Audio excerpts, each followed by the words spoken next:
This is our chance. Rules are made to be broken.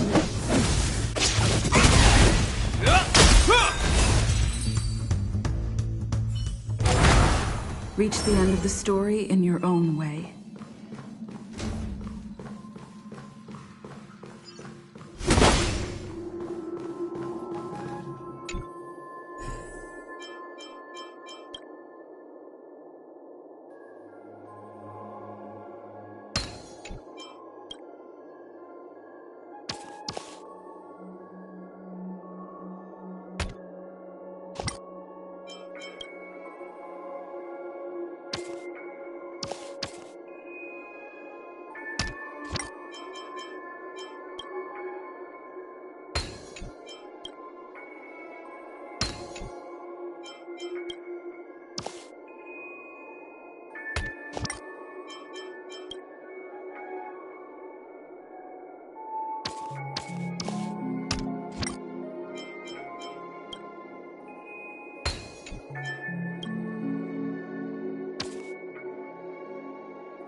Will forged in ice never falters!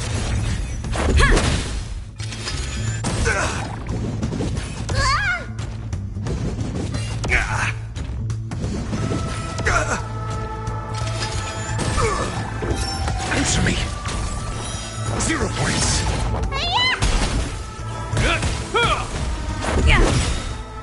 Rules are made to be broken. Is that all? A will forged in ice never falters!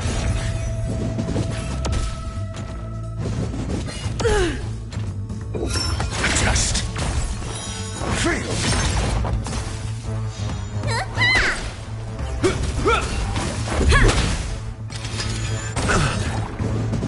It'll take more than that. It'll heal. Answer me. 0 points.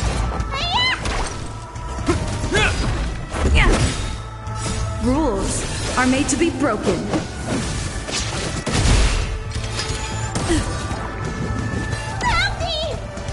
The measure of truth and falsehood. falsehood.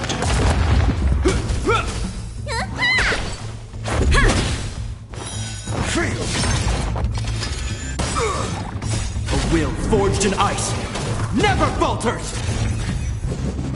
It'll take more than that.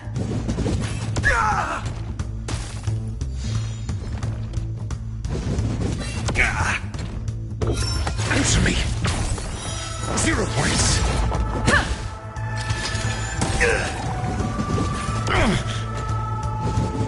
It'll heal!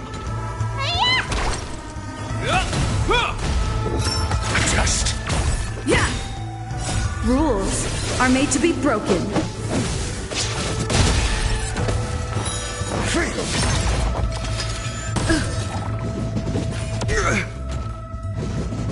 It'll heal! A will forged in ice never falters!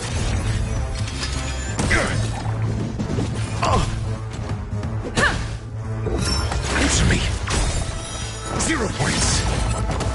Knowledge, the measure of truth and falsehood.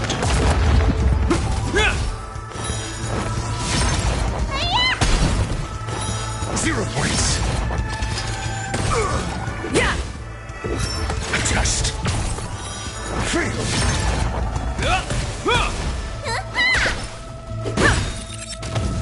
Rules are made to be broken.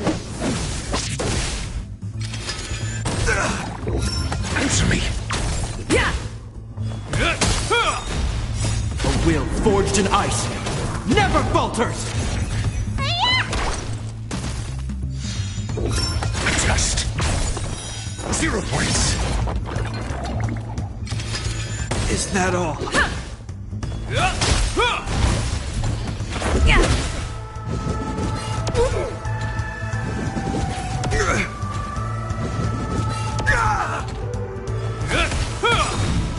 A will forged in ice never falters! Answer me. Fail. Knowledge, the measure of truth and falsehood.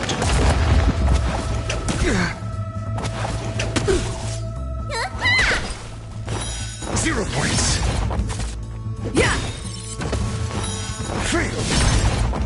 Rules are made to be broken.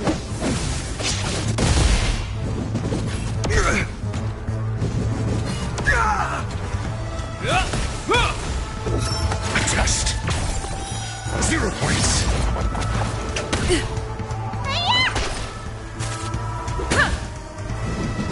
It'll heal! A will forged in ice never falters! Answer me.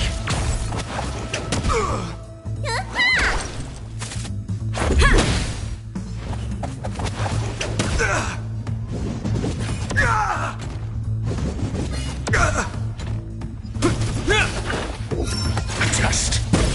Yeah! Rules are made to be broken.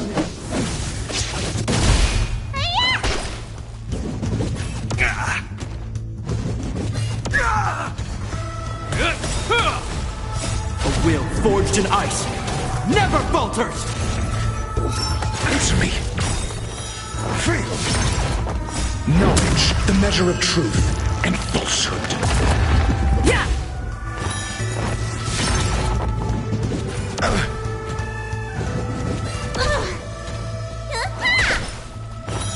Fail.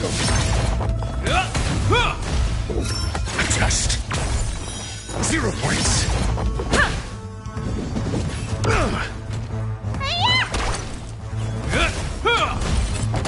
Yeah! Answer me. Fail. It'll take more than that. A will forged in ice never falters! Rules are made to be broken. Adjust. 0 points. Knowledge, the measure of truth and falsehood.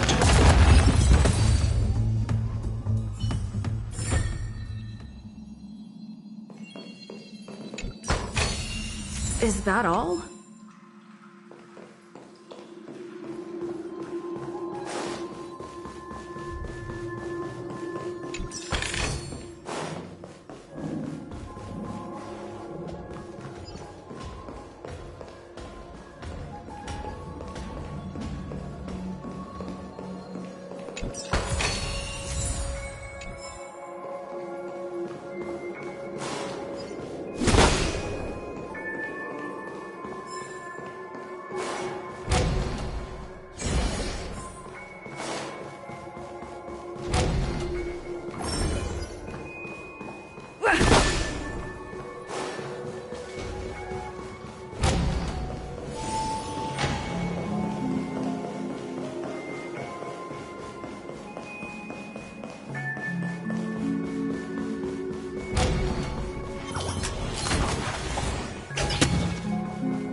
Ah, friend. My expression wasn't much better than yours when I first saw this.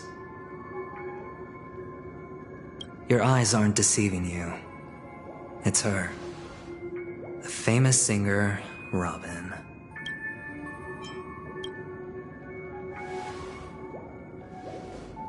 Well, first of all, can I just say that this had nothing to do with me? I'm just an unlucky bystander here. The family can testify for me. If you don't believe me, just ask anyone in the Bloodhound family. They hate me and they hate the IPC, so they'd never lie.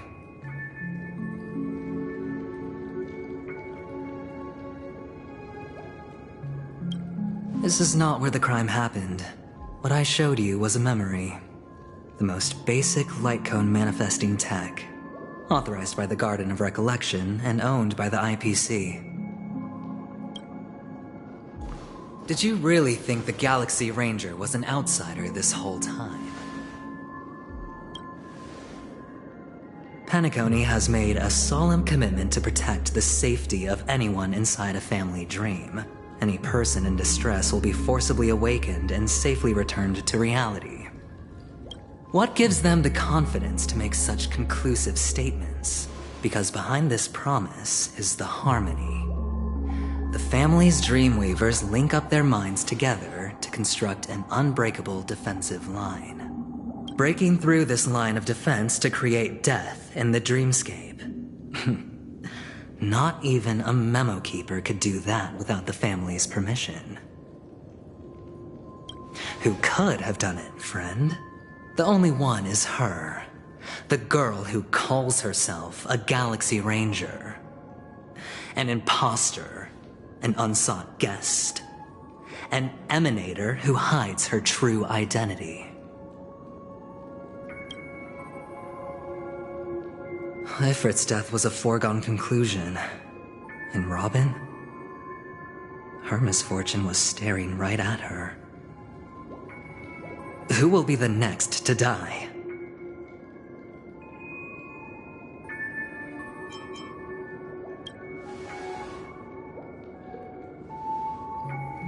It's fine. Listen to your gut. Building trust always takes time, and I'm willing to wait. I just hope you realize that wherever that legacy is concerned, covert plans are already underway throughout Penacony. Everyone's got their own agenda. Careful you don't get stuck on the wrong side. If I were you, I'd keep my distance from Acheron. After all, any schemes out in the open are always going to be better than a monster in the shadows, right? Who's to say there isn't an even deeper conspiracy lurking beneath the surface? Memo Keeper, I think our little deal is finished. Aventurine is telling the truth. This memory is a real one, and there's no sign of any distortion grafting on. The IPC is not the Garden, and there are real limits to what they can actually do. But you know all this. Friend, let's not beat around the bush here. The thing is, I want to reach out personally to team up with the Astral Express.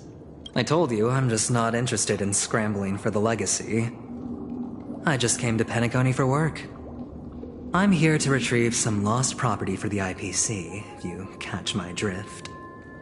I'm talking ownership of this frontier prison. This has all become a bad debt thanks to the cancer of all worlds. The IPC has tried sitting down for negotiations time and again, but the family wouldn't even take our calls. You have no idea how difficult these people are to deal with. Put it this way. They've hushed up the existence of death before, so they can definitely cover up any news about Robin's death.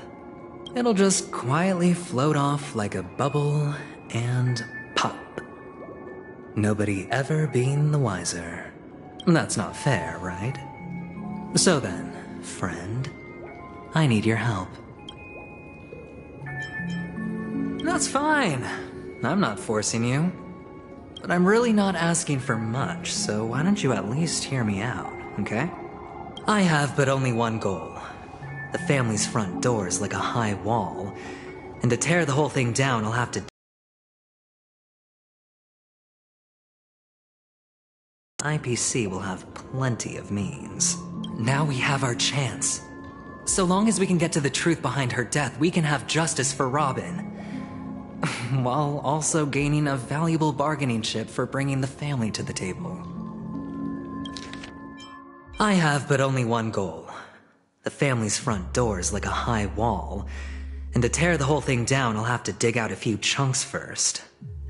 Once I find a weak point, the IPC will have plenty of means. Truly a once-in-a-blue-moon opportunity. I've been investigating and making lots of friends all over Penacony precisely for this very moment. This tragic news would be extremely bad for the family, so they'll be doing everything they can to stop it leaking, especially to the IPC. But I trust that there are still a few factions that remain exceptions, and that's why I need you all. The reputation of the Astral Express precedes you. And the Harmony will give you the fairest of appraisals. You get to find out really what happened and seek justice. And I get to put it toward completing my mission for the IPC. It's what you call a win-win situation.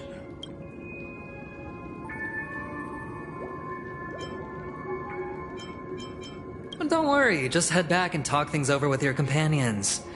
That navigator is really smart. She must understand the value of this deal. Look, here's my contact details. If you come to any conclusions, call me. Oh, and take this. A thorough investigation can always use a little more funding. Don't mention it. So long, friend. I really am looking forward to uncovering the truth about death with everyone. Aventurine just sauntered off. He really doesn't mean to force it, but something still seems off. What now? What are your plans? Black Swan. What is she thinking?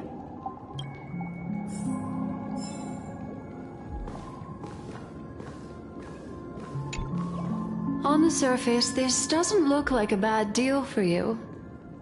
But Aventurine is a shrewd merchant whose scheme won't just be as simple as it appears to be.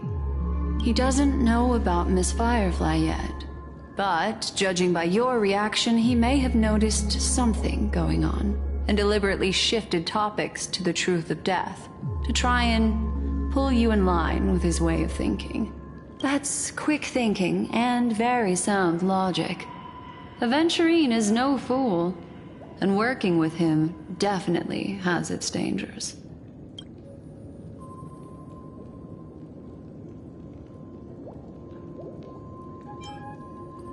That is something I agree on. Anyway, be careful out there. There's more than one way to blaze a trail. In a dark forest beset by wolves, ensuring your own escape to safety should be your primary concern. As for the other questions, I'm not sure the two cases were committed by the same culprit, but that massive wound looked like its winged blade. We've all witnessed it in action before. Plus, it seems unlikely that there would be two lethal entities loose in the dreamscape. Sorry, I can't answer that question. That ranger is shrouded in mystery. I'm afraid no one is capable of providing an answer. But without a doubt, she is the most special guest at this banquet. It's like Aventurine said just then. It's best to keep your distance from her. Two victims appearing one after the other in a very short time span, in and of itself, that's very unusual. Two possibilities. The collapse of Penacony's dreamscape has started speeding up, making death extremely agitated and weakening the family's protections. Or everything has been planned out and executed by someone. If someone has chosen these victims deliberately, first a stowaway, then a family celebrity, then this murderer's motives are worth thoroughly chewing over. It's all happened so quickly, I can only make conjecture. After leaving here, go have a chat with your companions. I hope you can clarify the source of this confusion.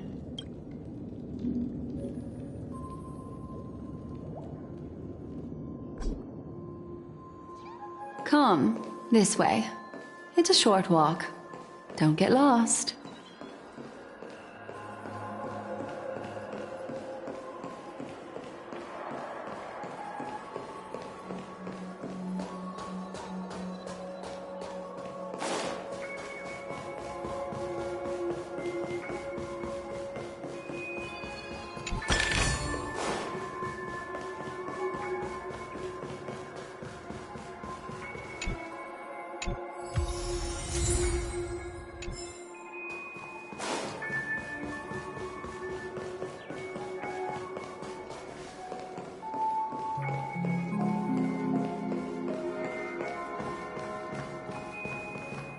This way.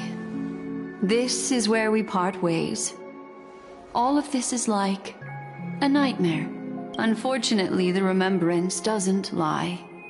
What we just saw is the reality that happened, and it won't fade from our minds just because we wake up.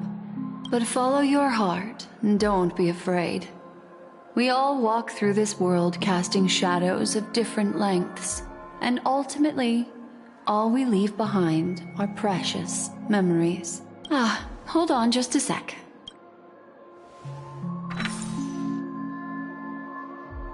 There you go. A small parting gift. If one day you unfortunately fall into the deep waters of the memory zone and there's no memo keeper to join you, hopefully it can guide you on my behalf. I also pay great attention to the ways of the world. Just think of this as an apology from me for hiding something from you. Then, I've something private to take care of regarding that Galaxy Ranger. Let's leave things there, shall we? What fascinating memories will you bring for me next time we meet? I sincerely look forward to them.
family rep.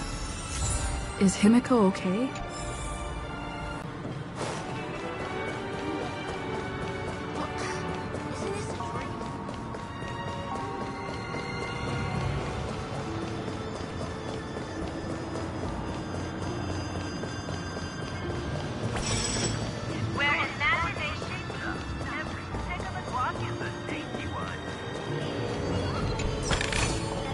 Is that all? My dreams.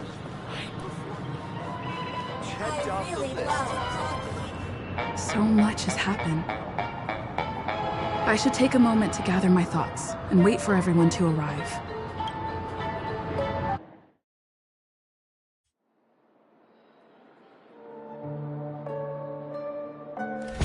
Better unsheath that blade now, Ranger.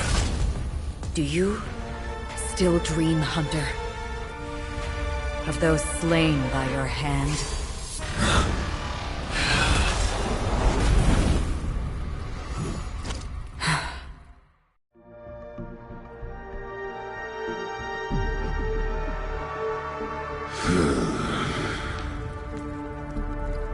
It appears the outcome has already been determined. You're still alive. As are you. You still have room to make a choice. Leave the music box behind, and then go. Choice. The bloody trail of the destruction leaves no room for hesitation. Vatora's fire demon. Even if you sacrifice your life for that Eon, you won't get special treatment. Ranger, you tread the narrow path of the hunt. You could never understand. We come from the fire, and are born bathed in fire.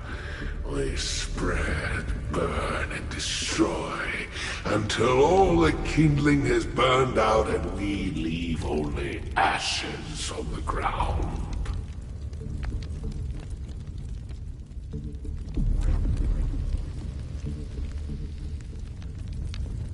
Burning forms the entire life of a fire demon, from the beginning to the end.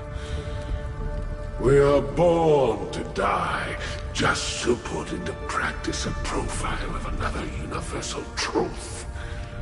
All things are created for the destruction. Your companions don't seem to think so. They fight for your chance at survival. They are my children, and just as I was, they are flames that have yet to burn white hot. They're still young, and I don't believe them.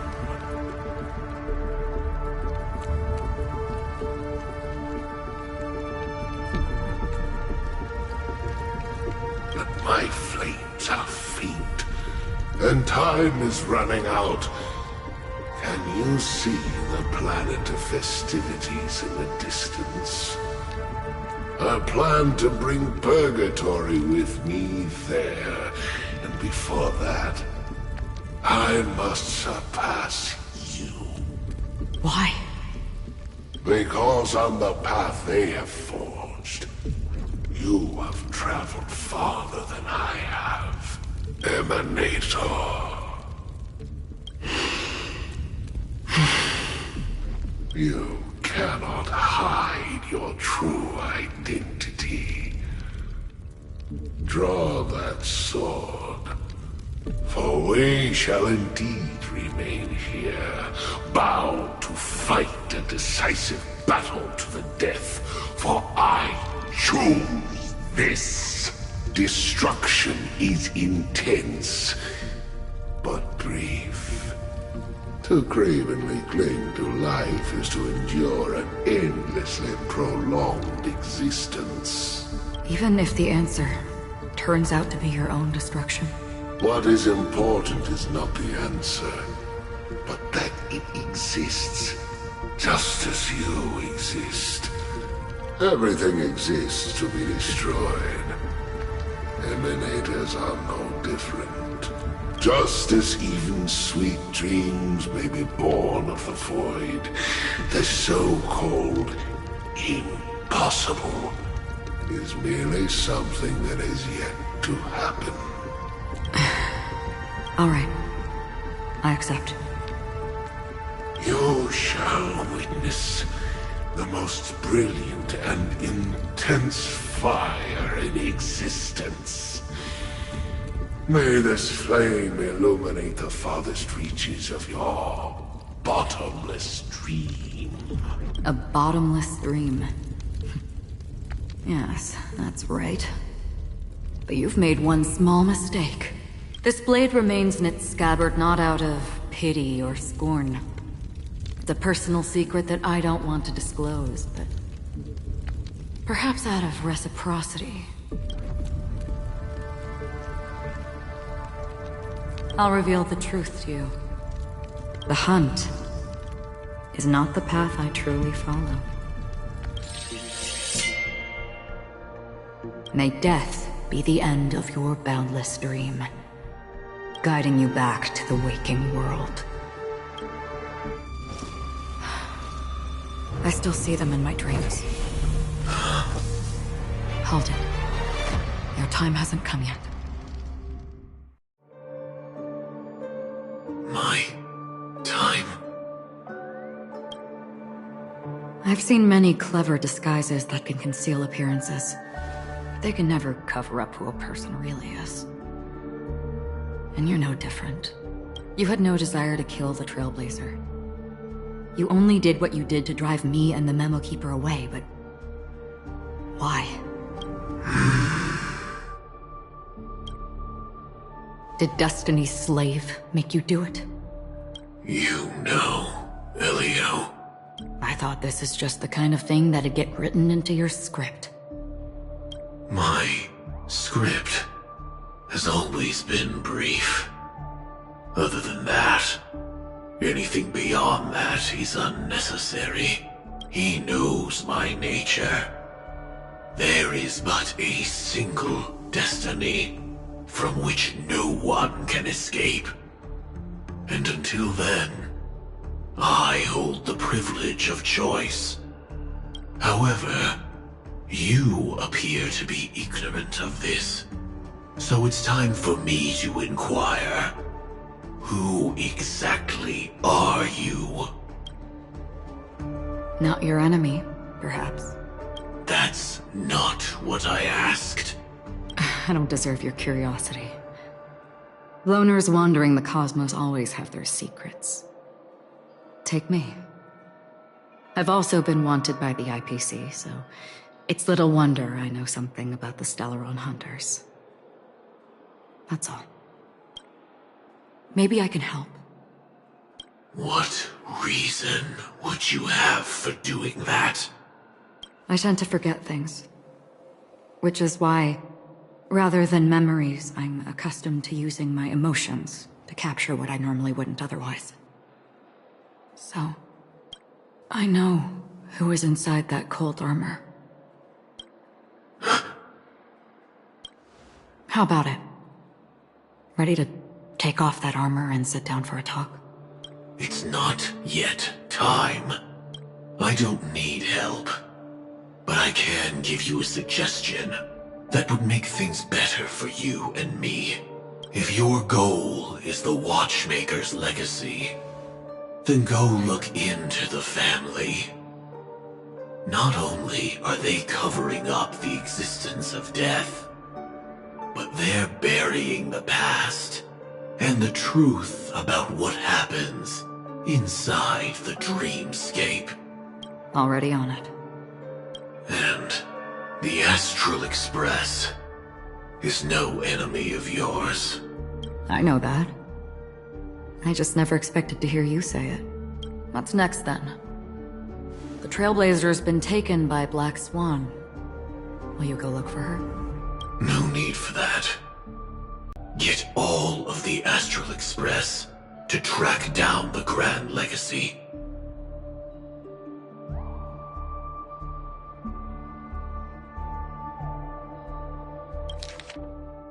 need for that.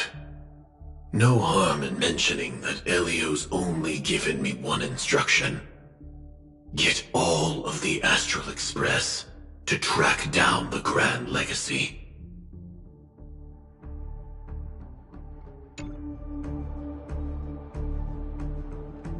I tried settling this in an easier and more direct way, but as you can see, here I am, confronting you.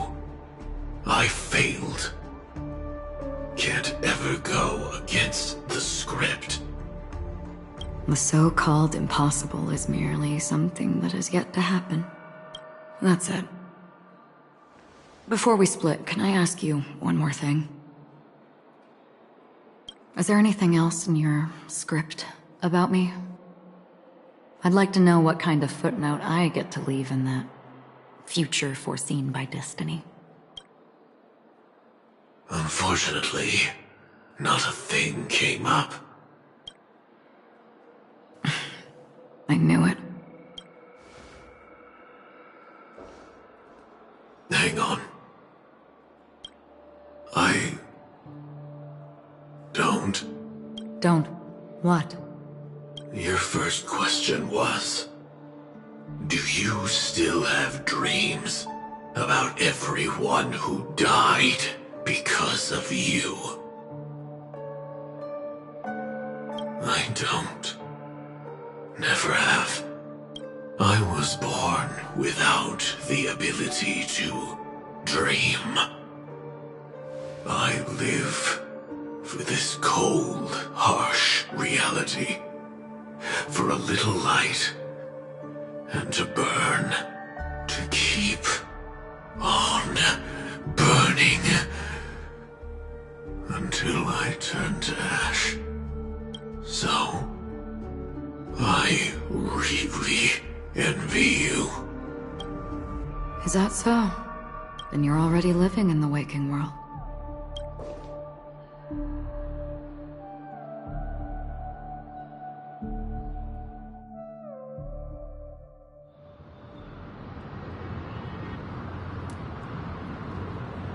We heard about Miss Firefly from Black Swan, but we never expected Miss Robin to... I'm sorry that I couldn't be with you then. Reality cruises on in serenity, while undercurrents bubble up from the dreamscape.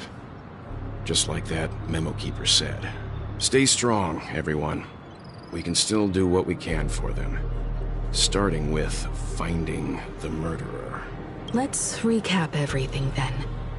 The Trailblazer just reminded me of something. March, do you remember what that family rep who negotiated with us said?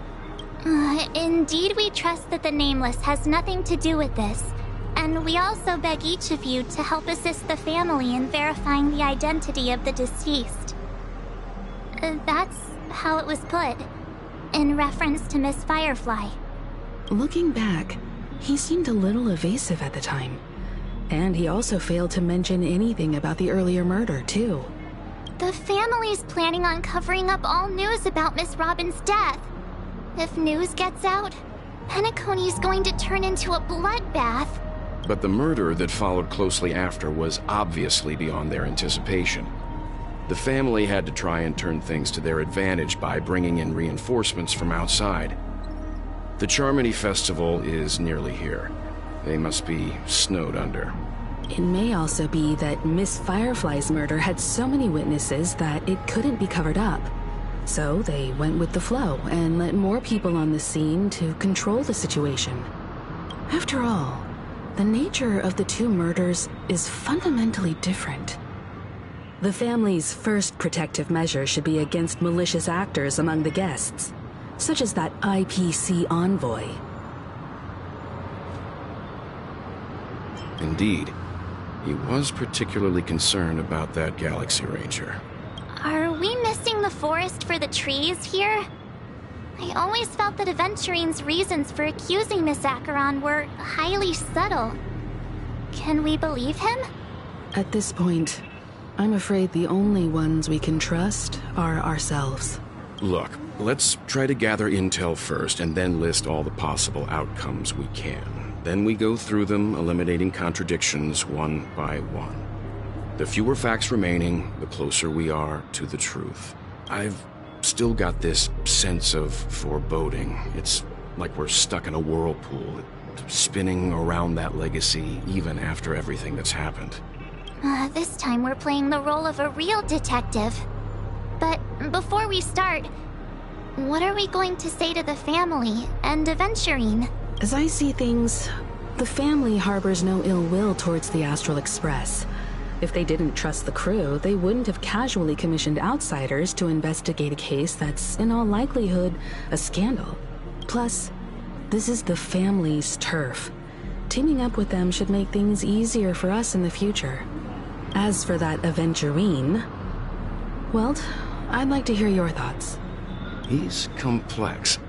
He deliberately slow-played his hand during negotiations while running circles around us all the while. He appealed convincingly to both reason and emotion. It wasn't forced, but the intent was obvious. Still, it's good to have contacts among all this uncertainty. Aventurine showed his skills, and as far as our interests are aligned, he can become a reliable ally. We also need to keep a certain distance from the family. Never let them get too close. Teaming up with the IPC helps balance that out. If either side makes a move, we have the option to pull out. So you suggest accepting Aventurine's proposal to team up? Yes. It's risky, but we can only wait until both sides have played their cards before making any further judgments. I get why, but there's a whole lot of bad guys and girls around here, and I'm worried about getting stabbed in the back. She's been bullied a few times now, and I can't stand it anymore.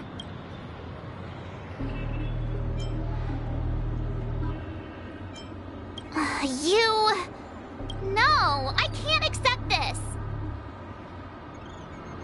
Forget about it. Just let me keep an eye on him. If that doesn't work, we can just turn the tables and use him instead. Then, could you please reply to Aventurine? Everyone, take this time to put together your thoughts.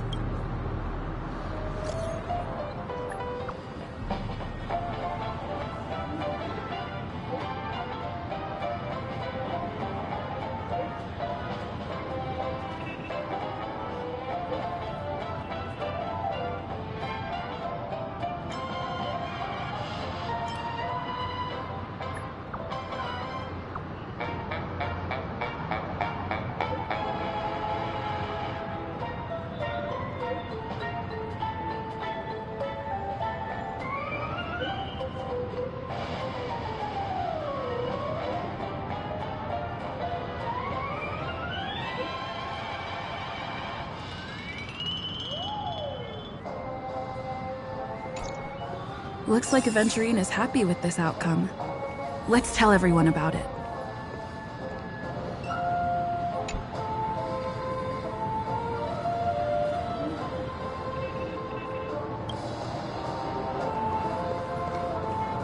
Checked off the list. Aventurine said something that concerns me. He accused that Galaxy Ranger of killing Robin without any evidence whatsoever, but said nothing about her connection to that memory zone meme or why he was stalking you. It was a groundless accusation, which only serves to make him seem more suspicious. Maybe Aventurine's goal was never to gain our trust. Maybe he wanted to foster a feeling of enmity towards Acheron and make the situation more volatile. Two birds, one stone. However, I asked Don Hung back on the Express to confirm that story about the Annihilation Gang and the lost messages. It wasn't something that Aventurine made up out of thin air. You've met her many times now. What's your impression of Miss Acheron?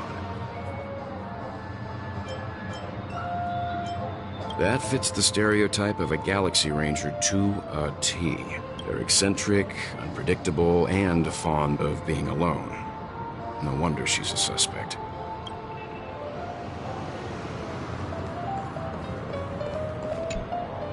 Avengerine's goal is to try and recapture Penacony for IPC. To do this, he'll have to bring down the family in its entirety to create a big enough chance. The existence of death will be covered up by the family. So how does he plan on taking them down? It's gotta be something important enough that everyone will notice. But it also can't be anything too out in the open. An attack on the hotel guests? Unlikely. Penacony's guests include quite a few bigwigs known throughout the whole cosmos. People who not even the IPC would dare take lightly. Aventurine is a shrewd merchant, and there's no way he doesn't know that. He's definitely going for the family, and it's just a matter of how. The harmony is strong in Penacony, and almost impossible to take on head-to-head. The fact that the IPC dispatched Aventurine shows that they do not intend considerable attention to her. But this Galaxy Ranger, we know hardly anything about her, and can't rush to any conclusions. I was also considering this possibility, especially because he respects you so much and has sought you out before a few times. Perhaps he's also unsure of your intentions and is probing you. I'm just speculating. In any case, we have to be careful when handling Aventurine. He's skilled at reading people and discerning the right moment to strike. Also, he's clearly a born gambler if he's willing to go all in to win.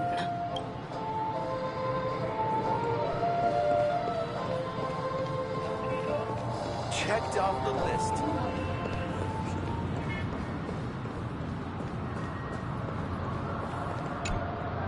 I hope it's not too soon to bring it up, but I feel like Miss Robin isn't actually dead, but that she's still alive and well.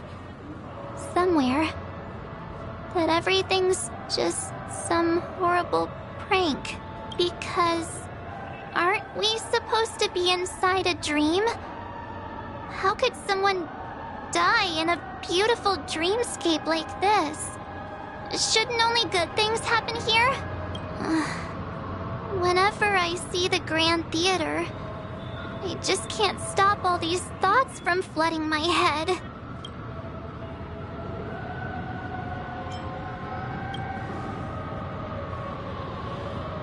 Yeah, of course. At times like this, we're so lucky to have our crew. The family and the IPC. Everyone has their own plans going on.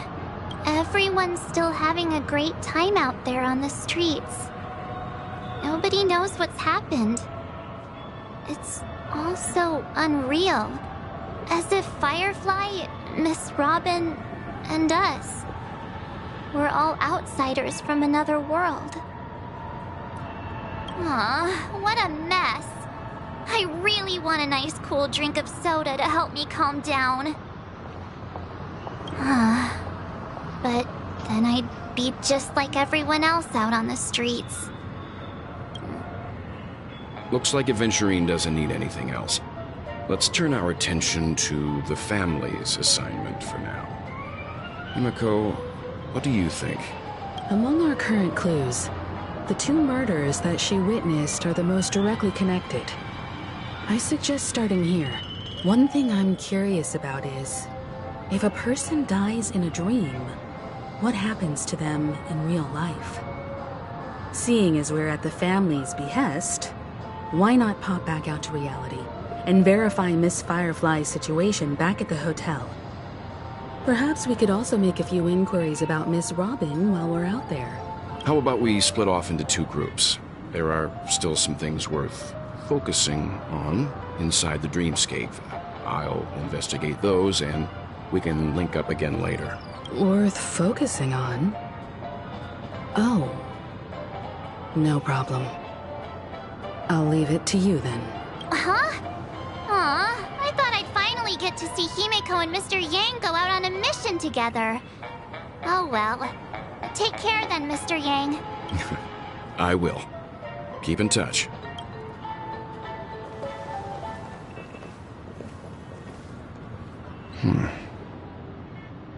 Honored guest, could you come out for a second?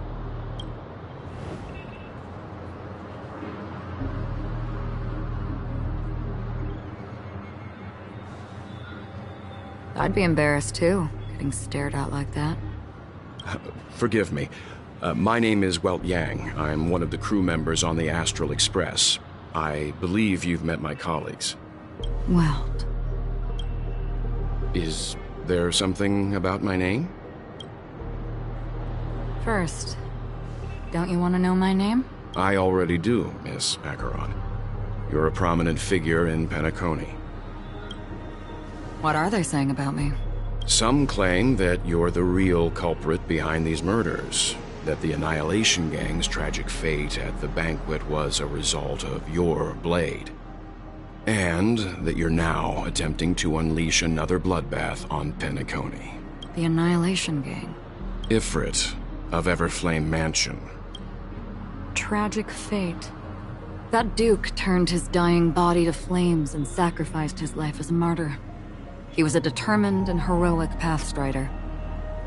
Not even a villain should be disparaged like this. And what's more, there were plenty of suspects invited. Do they really think that a blade is more dangerous than that black hole you're wielding?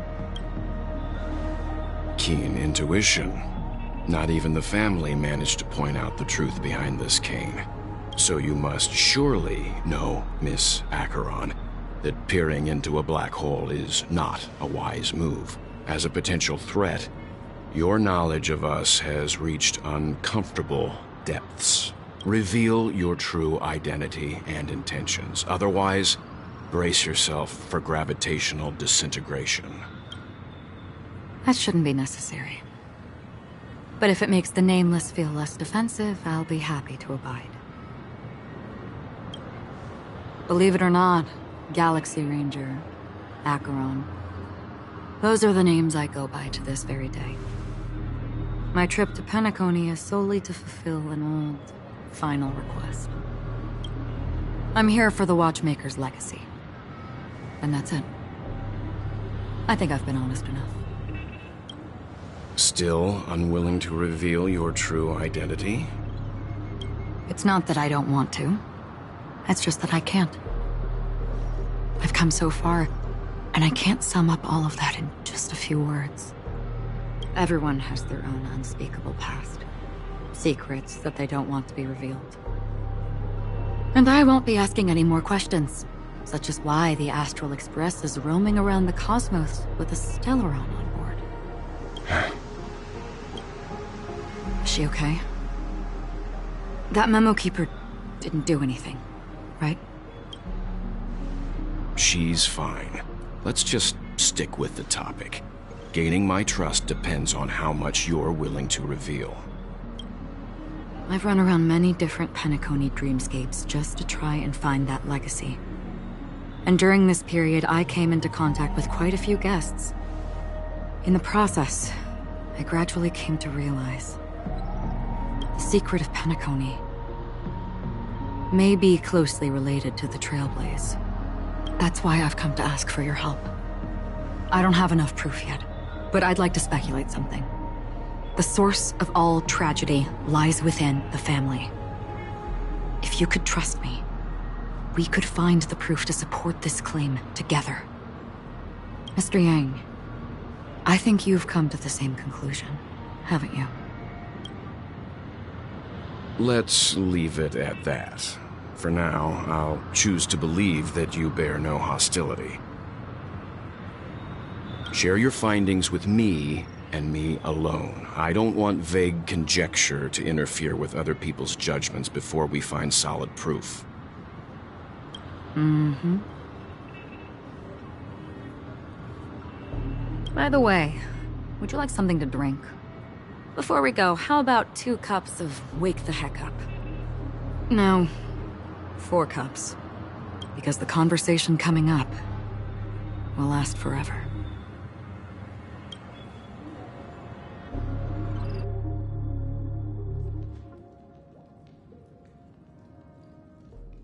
I've been watching her closely for a while now, and the first invitation was in the banquet hall of the hotel. She just sat in one corner, keeping silent, chugging down a couple cups of Wake the Heck Up. I told her it's a pungent, bitter beverage, not the taste of sweet dreams. Only for people allergic to Soul Glad. And she said, Really? But I don't taste any difference at all between them.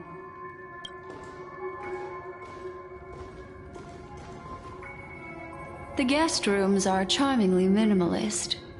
An aesthetic you share, Miss Acheron. It's a cinch. This music box. The invitation received by the Annihilation Gang. There are latent memories that linger on it yet. You see, memories of you are not yours alone. They travel in other people, other things. I know much, and I can predict even more. With some help, the dead can be made to speak.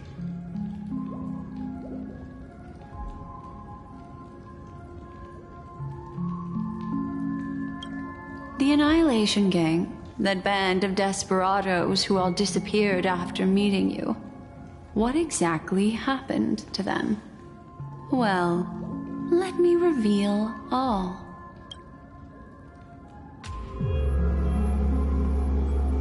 Gradation 12. Dreamscape 12. Father, I dedicate this to you. Well done, Dubra. Wherever they go, shall be met by annihilation. There it is. It's hazy, but it's Ifrit's voice.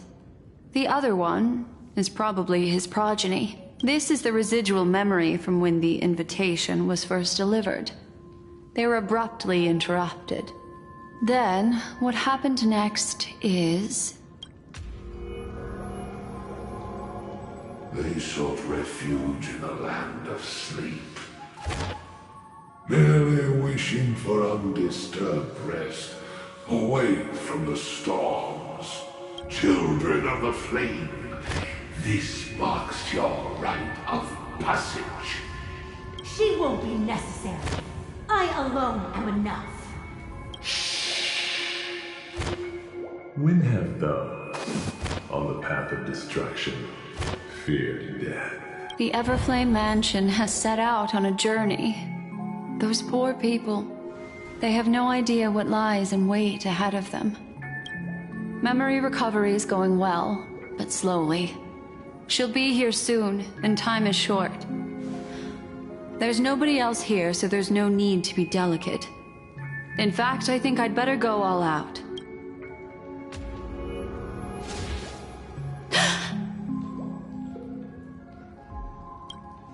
What happened?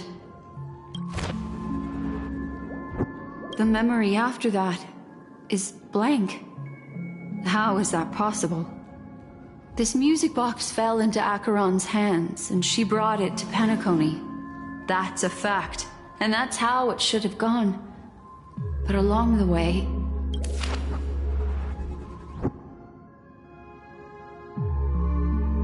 it's like it's been erased. Who's done this? Who are you? Who are you? It's... No. Is this not a memory? Oh, a memo keeper. Do you serve the Garden of Recollection? Or the Cremators? My name is Constance. A pleasure to meet you. We were supposed to meet in Penacony and spend an unforgettable time together. But that seems unrealistic. Dahlia's not welcome on the... I know what you're looking for. Want her secret? I can give it to you, and then you can enjoy the banquet for me. unrealistic. Dahlia's not welcome on the banquet store, and I don't need a coming-of-age ceremony. And you, I know what you're looking for. Want her secret? I can give it to you, and then you can enjoy the banquet for me. I wish you unforgettable memories. Oh. A phone. Wanna listen in?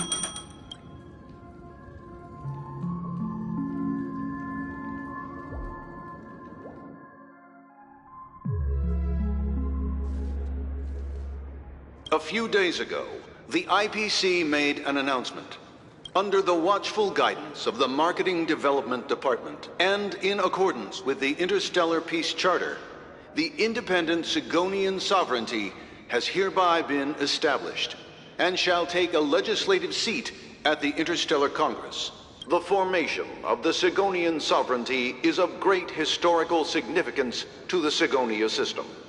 This move puts an end to the planet's long and bloody history, turning the sensational Kataka-Abjin extinction event into a distant memory. Sigonia 4 is located in an unclaimed zone at the intersection of the Denise, Prothean, and Dorneau star clusters. The planet's surface environment is known for being extremely harsh, constantly faced with the threat of impact from small-scale celestial objects. This is why very few intelligent species have made this planet their home, dividing themselves into several tribes to eke out nomad lifestyles as they struggle to survive the arid desert wilderness. They have developed their own folk beliefs that are independent of the Eon belief system. Sigonia.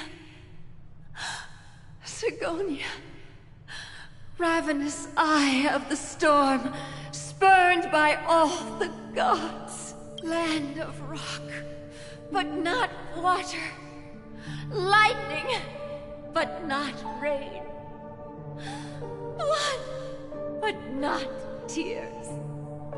You beat us with your falling stars. You lash us with wind and storm. You chew us up with the cracked earth. You promised us a land of honey, yet yoked us beneath a sword of bitterness.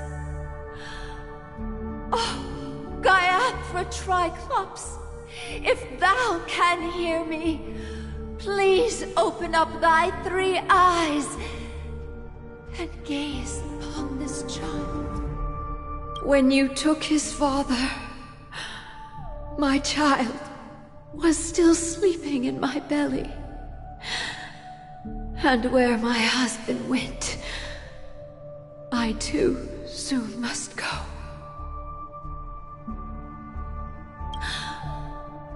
I don't ask for a peaceful death. Just for you to tell me, does the baby swaddled sweetly asleep? Does he dream of his mother's heartbeat and the sound of falling rain? Please tell me whether this life is all just a fleeting dream. Otherwise, why would this child be born to face impending death? Mommy! Mommy! Mommy! The rain! It's raining! Raining?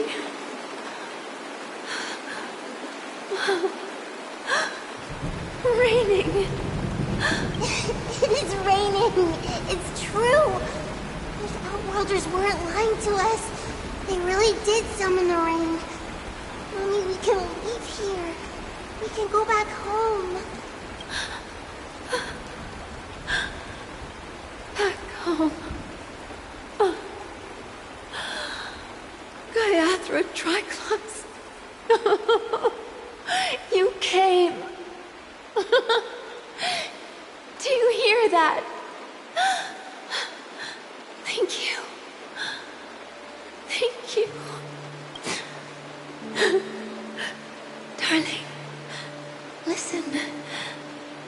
This is the sound of rain. On the day you were born, the sky also sent down a gift like this from Gayatra. Such a lucky child. Such a blessed child. Just like your name. A gift from them to Avjen. My boy. May the goddess Gayatra close her eyes 3 times. Keep your blood eternally pulsing. Let your journey be forever peaceful, and your schemes forever concealed.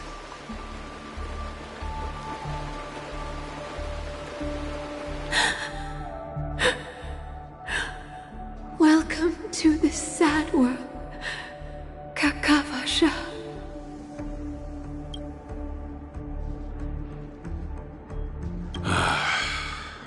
Time to wake up, gambler. Oh, heavens. I must have drunk too much Soul Glad. Didn't expect you to be back so soon.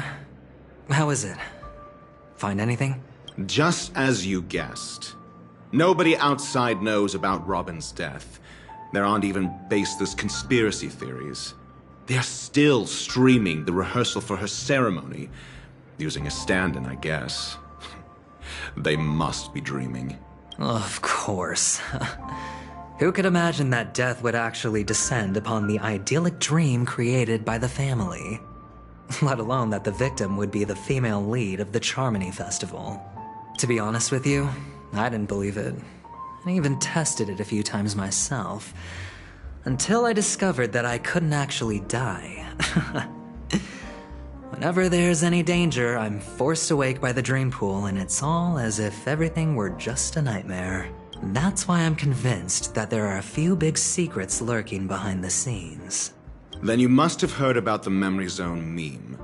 When I graciously deigned to establish connections with the Oak family on your behalf, they were quite in a pitiful state of disarray. Besides Robin, there was another body. I don't know the exact details, just that it was a stowaway. 2 murder cases? I told you something seemed off about the Nameless. Oh, she must have come across the other one. This murderer is a psycho. And I have to say, the case does represent an opportunity. We can leverage the family's malfeasance and let the IPC use this as a reason to intervene. It's just that their trickery runs deeper than I thought. Robin's stand-in was all ready to go. These 2 murders are definitely getting hushed up. What should we do? Let me think. It's too rare an opportunity to miss out on, so I gotta be careful. Incredible, gambler. Have you already exhausted your limited repertoire of tricks so soon? There are plenty of chips, but it'd be best to choose carefully. The most straightforward has to be Robin. Remember? That masked fool once told me to find a mute as a friend. Robin is what she calls the mute. She has lost her voice, and while most people can't pick up on it, you and I cannot mistake that sound. Not produced by any voice box, but rather by the resonance of the harmony. If that girl hadn't gone hoarse from singing practice, there'd only be one possibility. Something was up with the family. Or Robin herself. To get to the bottom of this, I tried every way I could to meet her, but she died. Right before my very eyes. A complete and utter loss. Incidentally, it seems to have resulted in your rather undignified arrival on the interrogation stand. There were eyewitnesses at the scene, and the family, in their graciousness, has tentatively accepted your alibi. However, for the foreseeable future, you shall, regrettably, find yourself under the vigilant watch of the Hounds. Well, things aren't looking too optimistic, Doctor. I'm starting to break out in a cold sweat. Do you reckon there's still any chance of a comeback, given how things are? A probability? Yes, it exists, but it verges on the infinitesimal. To phrase it in a manner more befitting the vernacular of Penacony, you're dreaming. But if you simply can't control yourself and want to try your hand, then there just so happens to be a suitable candidate. That man wants to see you again. Who? Sunday. Is this a public hearing or a private trial? If it were the former, it would hardly befit my stature to stoop to the role of a mere messenger. Fine. Well, that's great. It's all great. You see, the dead can't talk, but the living can. Ratio, I'm convinced now that there must be something wrong inside the family. Oh, just you wait and see. That man's sister has died. He can't sit on his hands. Well, without any further ado, let's set off. Lead the way. The show is about to begin. We're here. The Dewlight Pavilion is the Oak family's fortress and a place where heads of the families meet to discuss great plans for Penacony. Fortress? I like this metaphor. I dealt with the warlords of the Amanica star system not long ago, and their synchronized orbital manor wasn't this heavily guarded. This mansion nominally belongs to Sunday, and is very befitting of its owner. Without his express invitation, the likes of ordinary guests would never grace these grounds in their lifetimes. Look around while you still have this moment of freedom. Hey, Doc, whose side are you on anyway?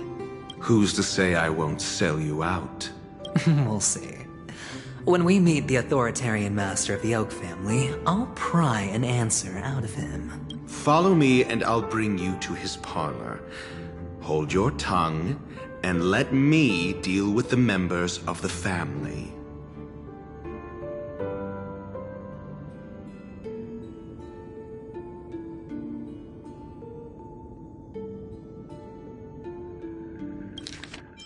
We'll see. When we meet the authoritarian master of the Oak family, I'll pry an answer out.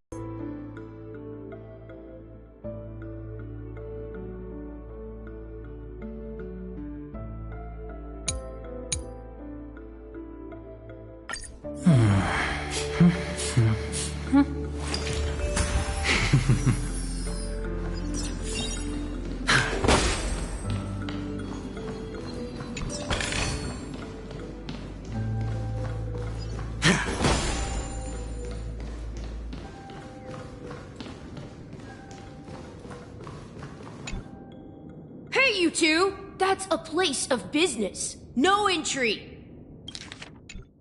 I was requested by Mr. Sunday to bring him the suspect.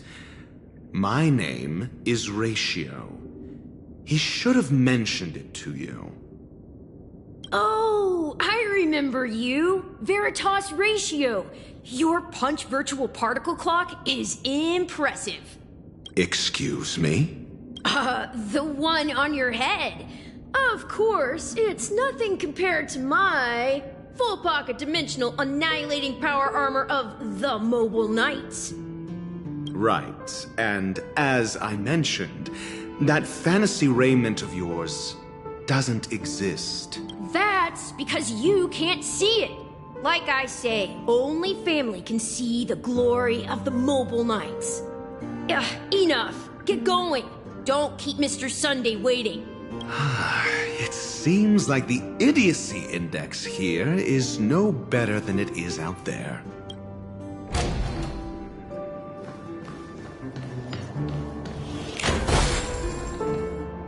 A dead end? The door is shut tight. Looks like we're on our own. I mean, there isn't a door. How did you get in before? For security reasons, the family built the administrative site deep in the dreamscape, with the mechanisms hidden in these nightingale statues. The direction of the statues can be controlled.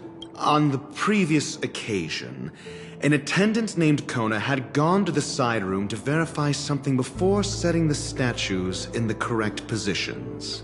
Well, maybe we should do the same. Let's go and take a look. Of course, we can also use brute force.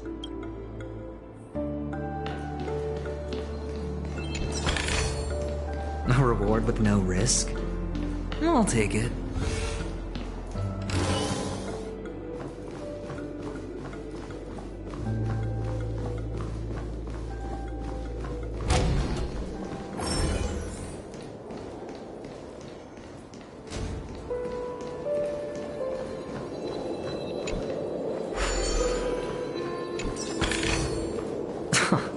This is hardly enough for a seat at the table.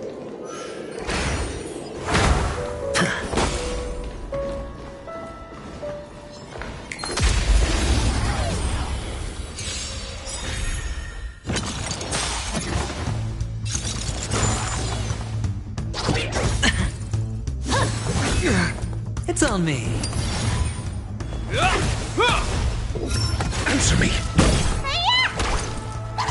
Is that all? A will forged in ice never falters!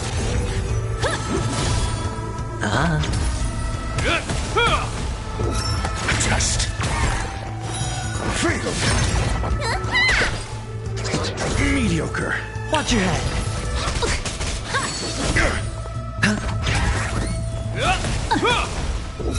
Answer me.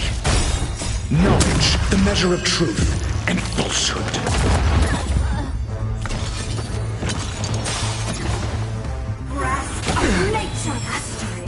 Of immortality! A will forged in ice never falters! Bust. Or maybe I'll take it all! All in.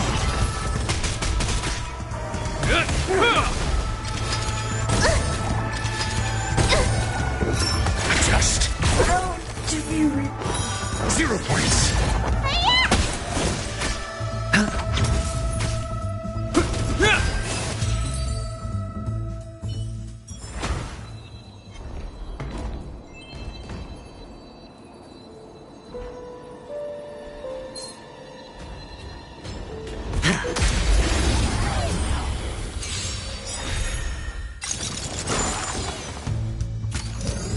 Spend freely. Is that all? A will forged in ice never falters! Answer me. Failed.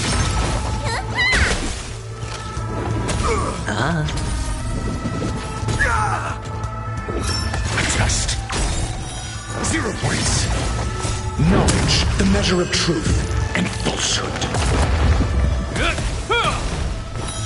Failed. Watch your head.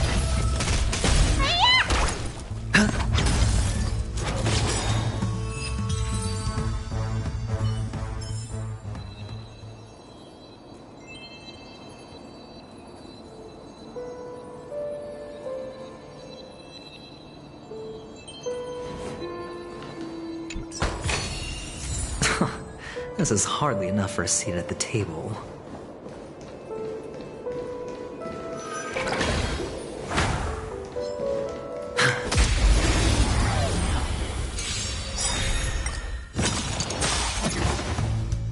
Bust. Or maybe I'll take it all! Is that all? It's on me.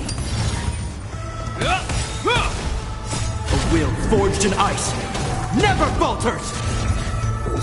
Answer me. 0 points. All in.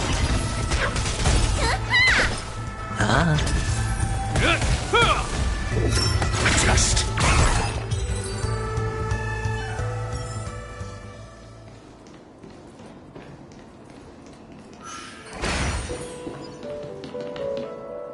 6 nightingales facing in different directions. An obvious hint? But are these nightingales? They are. What's wrong? How can nightingales be so huge? They look more like torment eagles to me. There are no eagles in the 5 families, only nightingales. Why am I wasting time with you on this?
Just as I thought.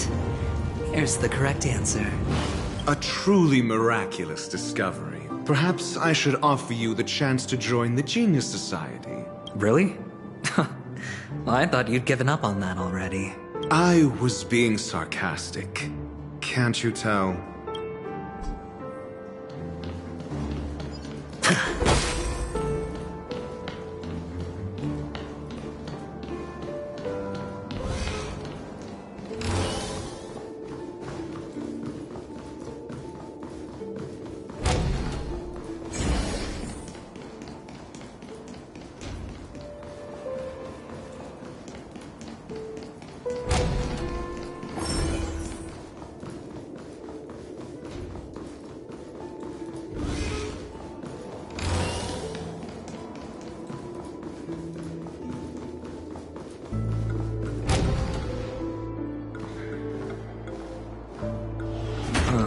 Impressive. So much for Mr. Sunday's reserved, virtuous image. Do you need me to remind you? We're in a dreamscape. No matter how grand the mansion looks, it'll not affect Penacony. Stop wasting your time nitpicking the family here. Yeah, you're right. The only way to destroy the family is death. Sunday must have thought the same. Let's head down.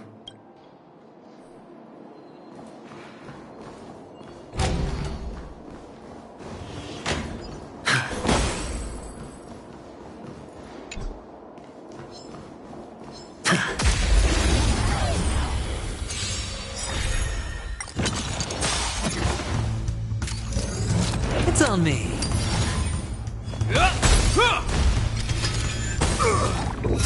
Answer me. 0 points. Knowledge, the measure of truth and falsehood.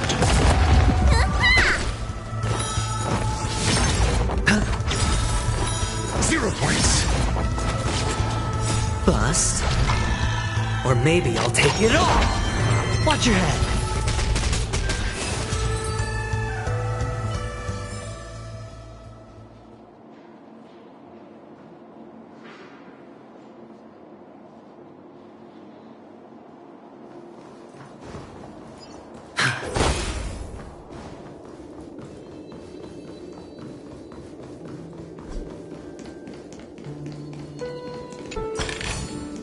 A reward with no risk? I'll take it.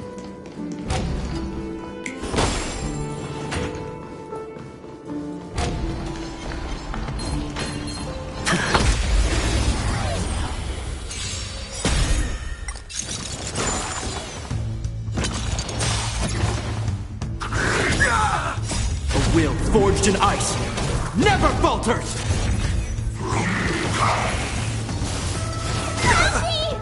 Spend freely.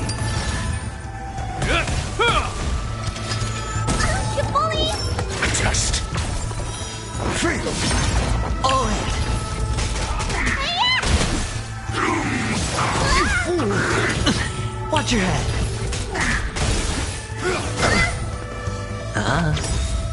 Bust. Or maybe I'll take it off. A will forged in ice never falters! Answer me.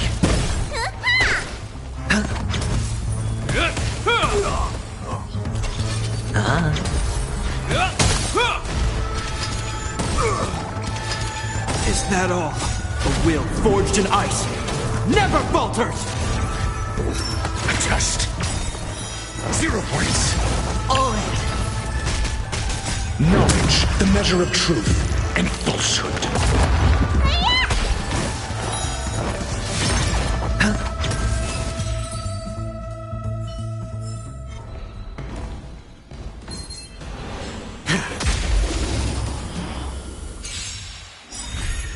It's on me. Bust. Or maybe I'll take it off.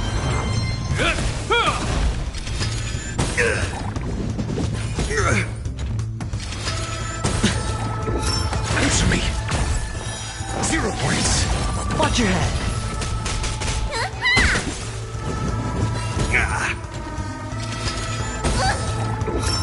Just fail.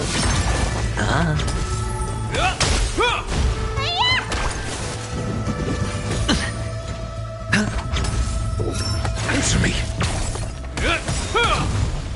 A will forged in ice never falters! Spend freely. Bust. Or maybe I'll take it off. All in.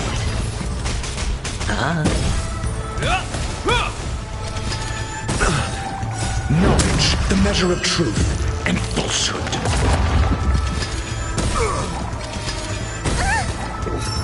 Just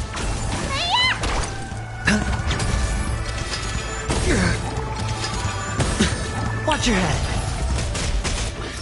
answer me. 0 points.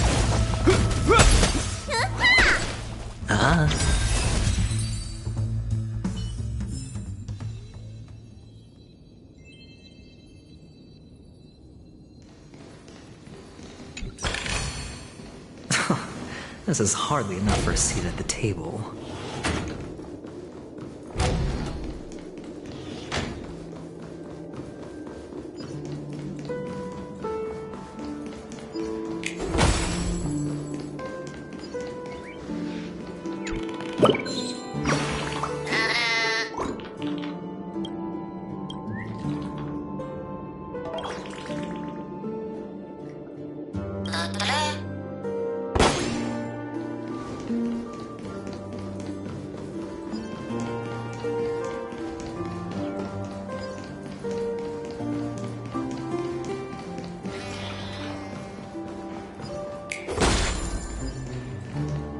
Hold on.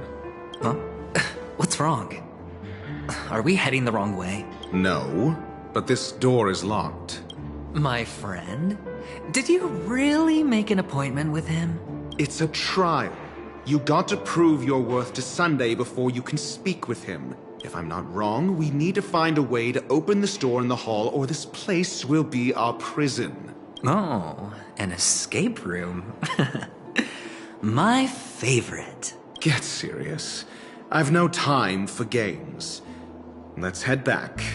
The hint is probably in that prominent sandpit. Wow. That's an enormous sandpit. I'd love to build a tall building for myself. Once I have enough savings.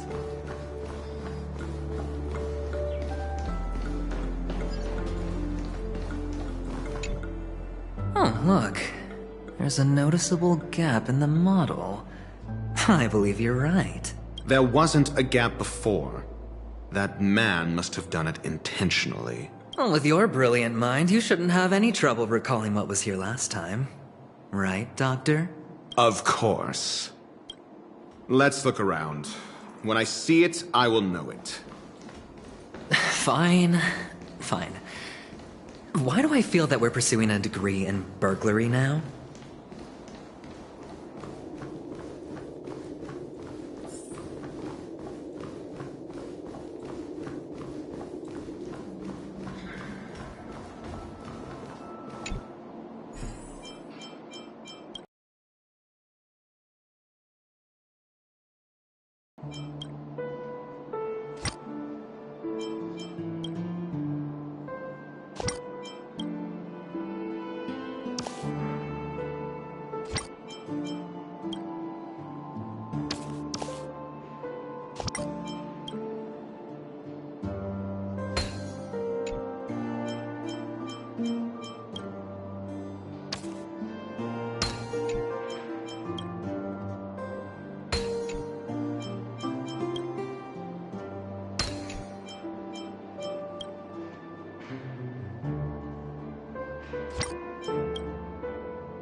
A reward with no risk?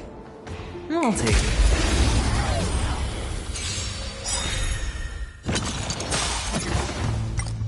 Bust. Or maybe I'll take it all!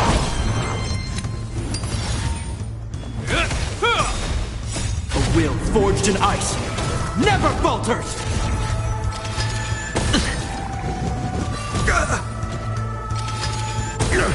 Watch your head. Answer me.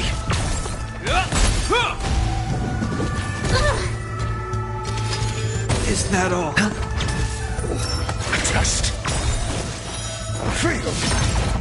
Knowledge, the measure of truth and falsehood. It'll heal. Bust. Or maybe I'll take it all! All in.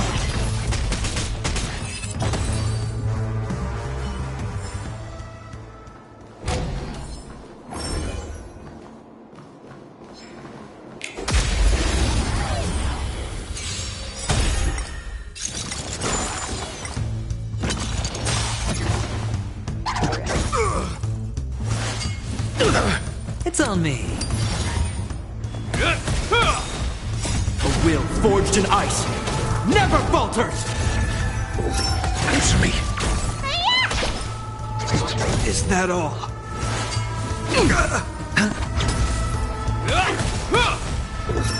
Test.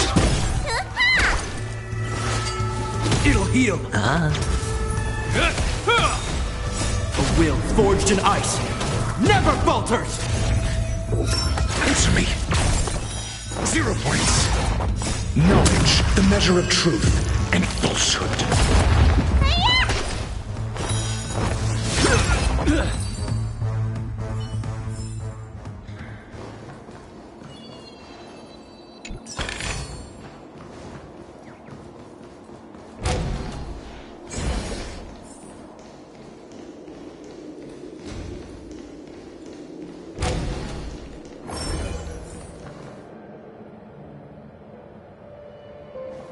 Found it. This is it.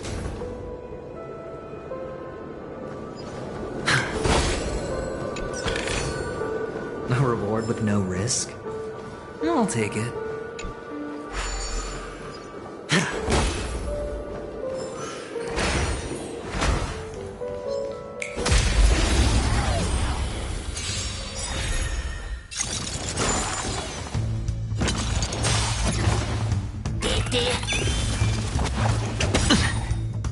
Bust.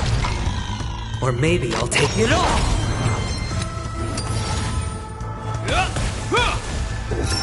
Test. 0 points. Mediocre. Answer me. Fail.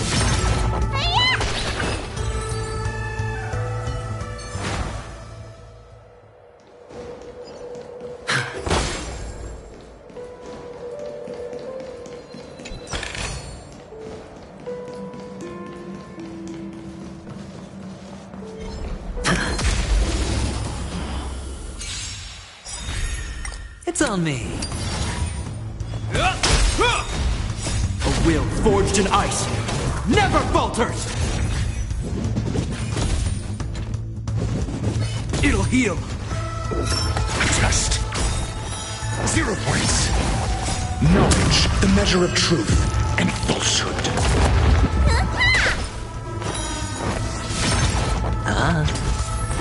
0 points.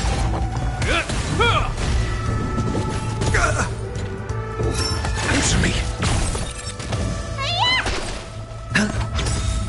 Bust. Or maybe I'll take it all. Watch your head. A will forged in ice never falters! Test. Fail.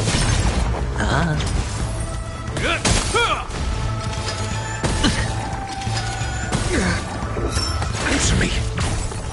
0 points. All in. Knowledge, the measure of truth and falsehood.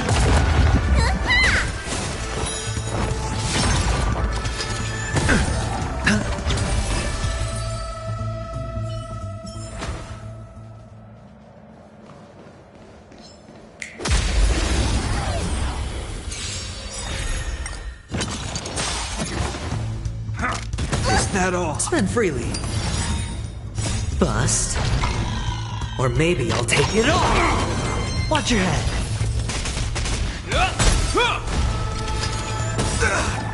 A will forged in ice never falters! Test. Answer me.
It's on me.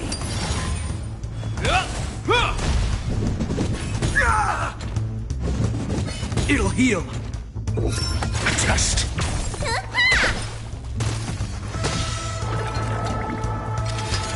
Is that all? A will forged in ice never falters! Bust. Or maybe I'll take it all. All in.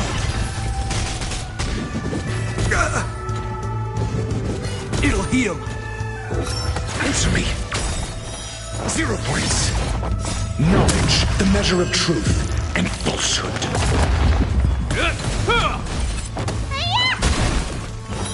Fatal. We caught them unawares.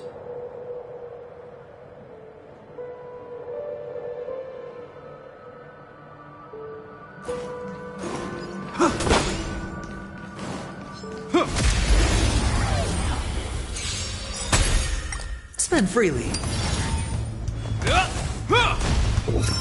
Test. 0 points.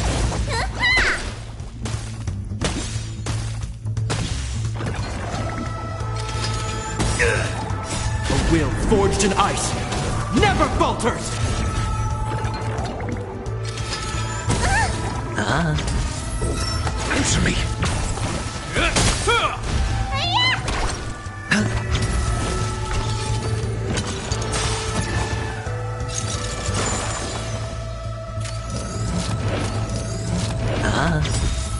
Bust. Or maybe I'll take it all! Watch your head!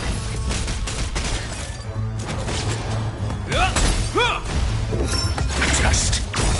Knowledge, the measure of truth and falsehood.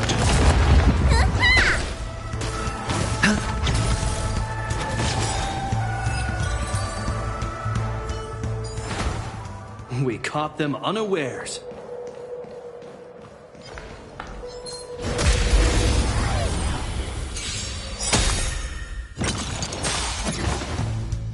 A will forged in ice never falters! Breath of nature, Reaper!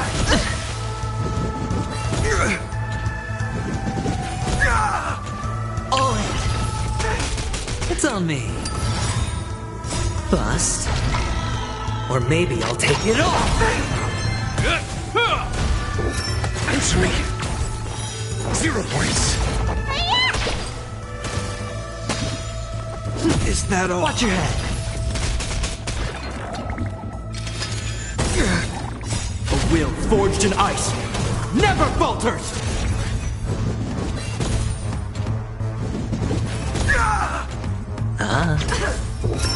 Just. Free.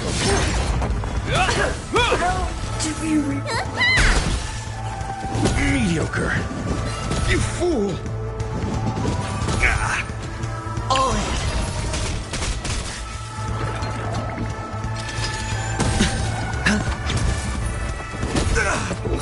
Answer me. 0 points. Knowledge, the measure of truth and falsehood. A will forged in ice never falters! It'll heal.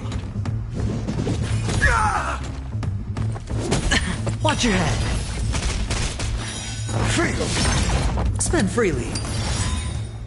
Bust. Or maybe I'll take it all. Oh. 0 points. Just. Free. It'll heal.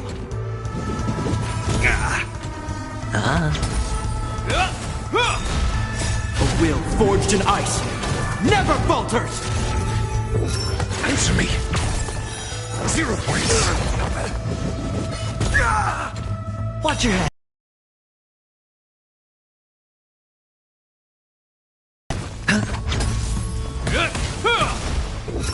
Just.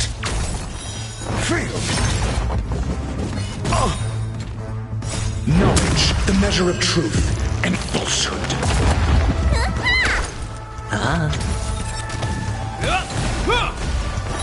0 points.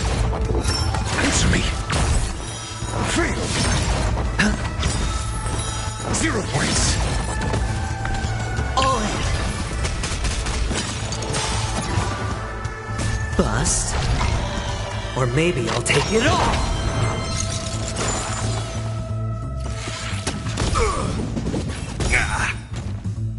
A will forged in ice never falters! Watch your head.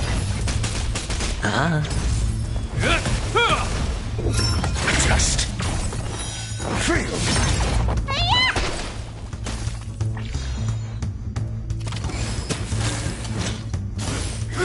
You fool.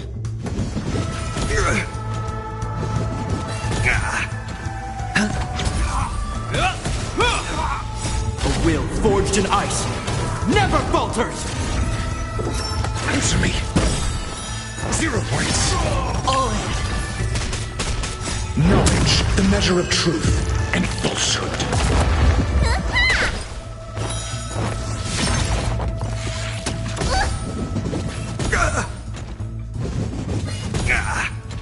Uh-huh. 0 points.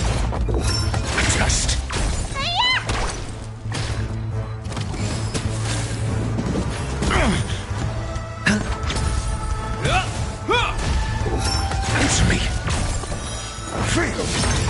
Watch your head.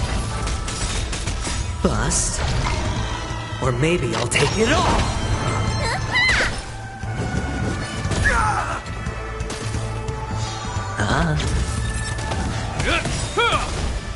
A will forged in ice never falters! No dirty tricks. Just It'll heal.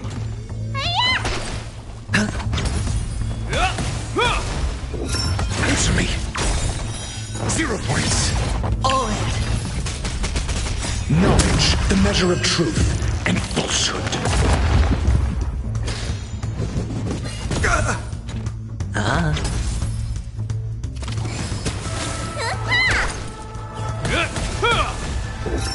Just Bust. Or maybe I'll take it all.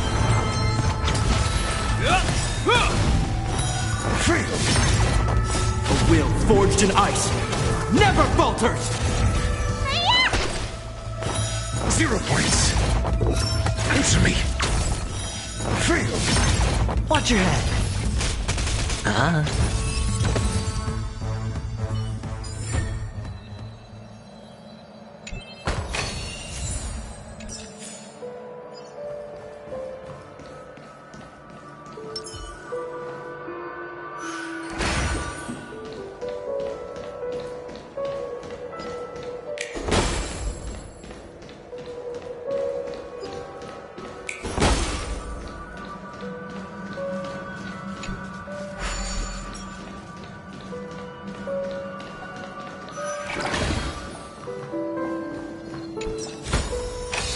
Fortune follows luck, just like it always does. Huh. And the nameplate reads Gulliver's Arch. Well, I'm amazed you can remember something this tiny. You know, this reminds me of a tunnel I once saw that could shrink people who passed through it. If I were you, I would shut my mouth. It's wise to remain silent when you should.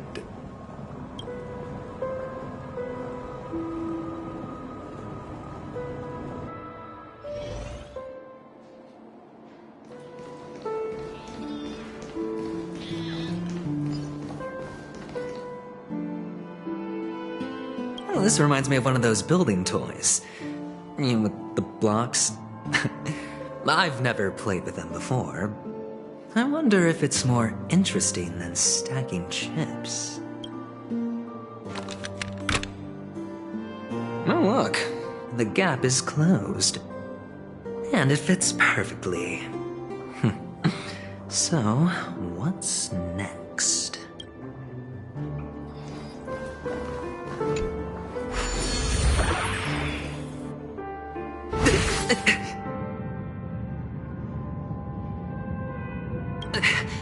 Oh, good heavens. Did I shrink? Am I still in a dream? Indeed. Oh, Doctor, you're huge. It's me! Down here! In the sand pit! Oh, actually, I think we could make this work for us. Just find a way to slip me into Sunday's collar, and I'll infiltrate the family just like that.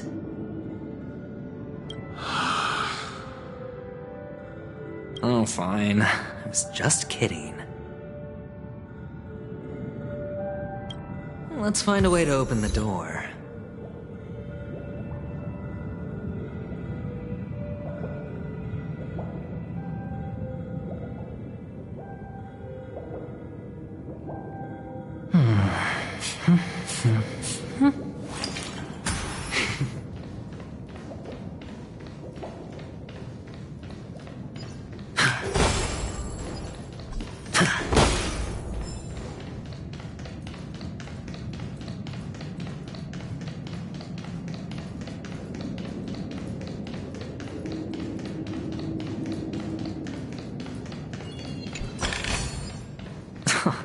This is hardly enough for a seat at the table.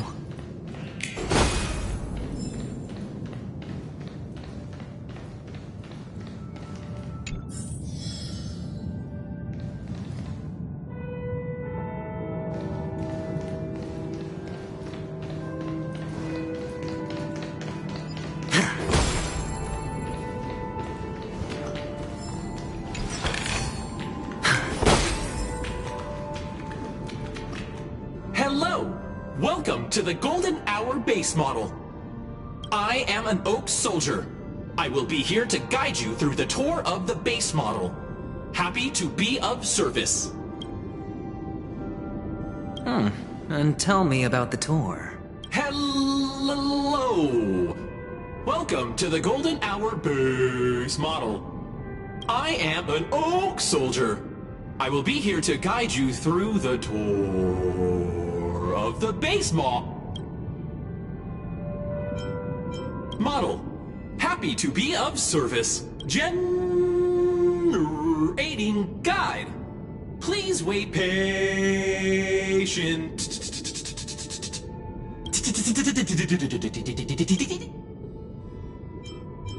Found the nearest check-in spot. Please look behind me. A capsule machine model.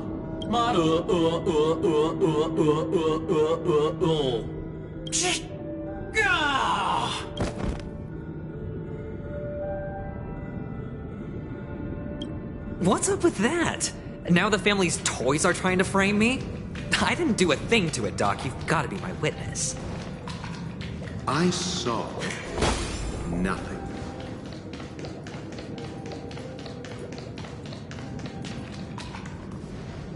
Oh, capsule machine. There's no mechanism on the floor. Could there be one at the top? Doctor, do me a favor.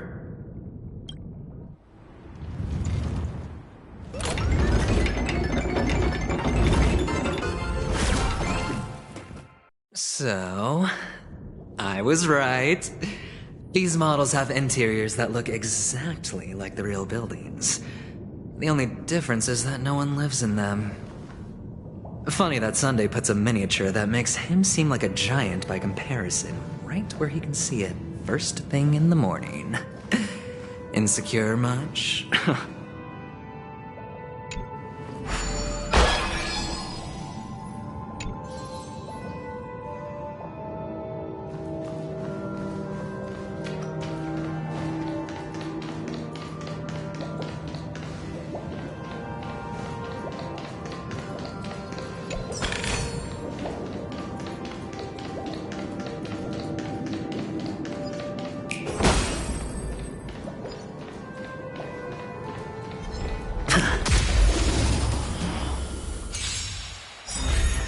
Spend freely.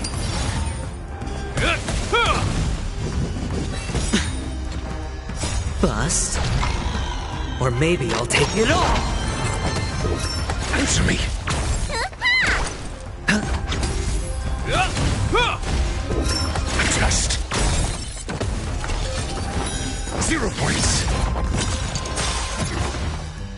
Knowledge, the measure of truth and falsehood.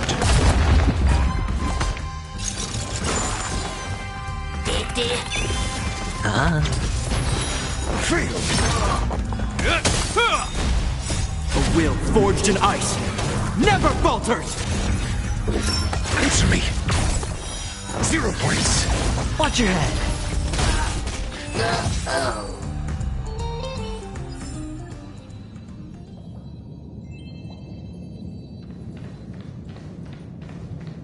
Oh, one of the fragments flew upstairs.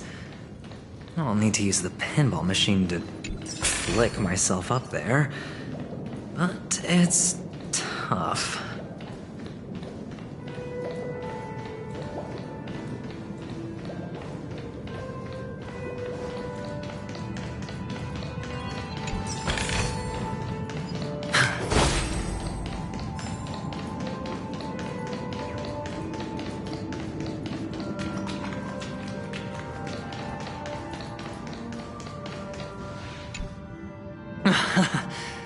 Oh, great.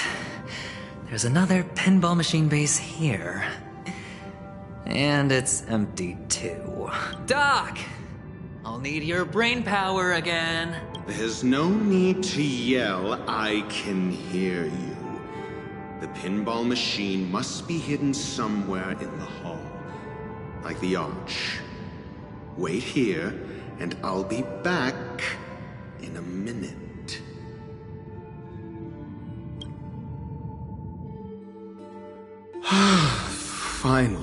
A moment of peace.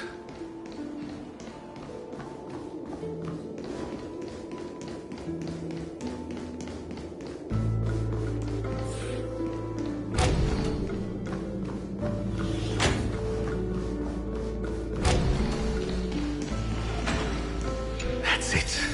Pleasant moments of solitude are always fleeting.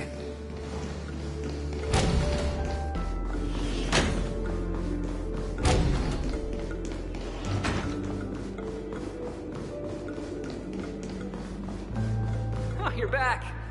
Just place it here. Thank you.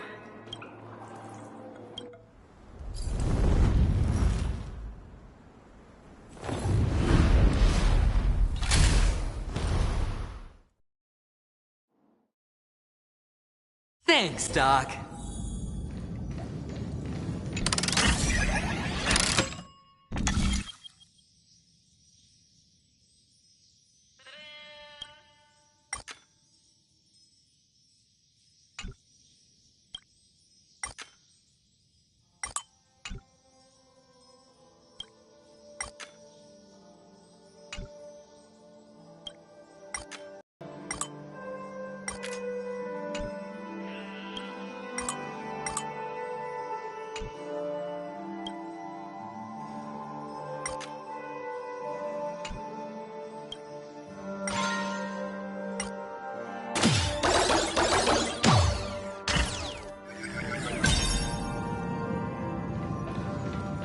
Horatio, you should come in here and take a look.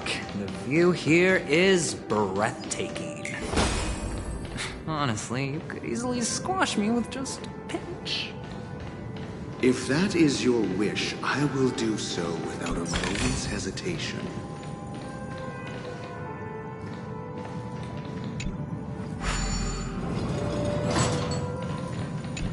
All done. Piece of cake.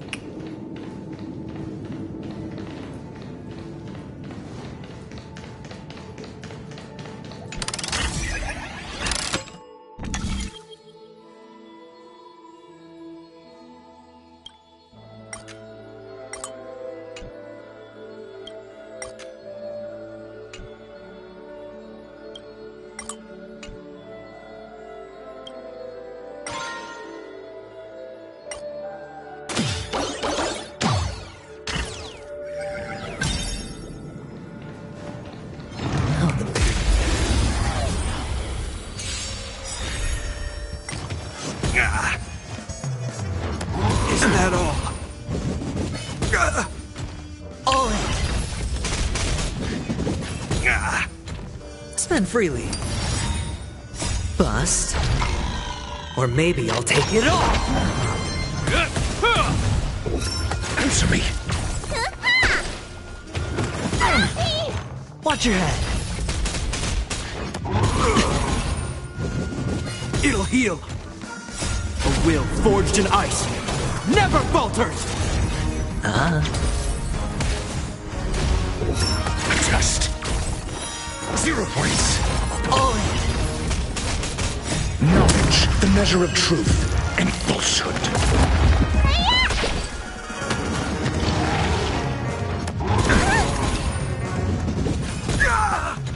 It's on me.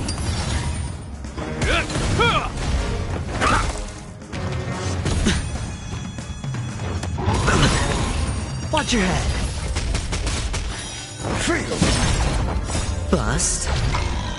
Or maybe I'll take it all. All in. 0 points.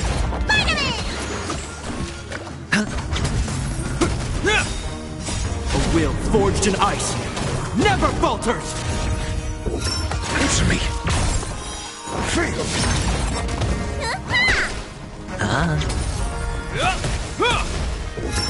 Just 0 points.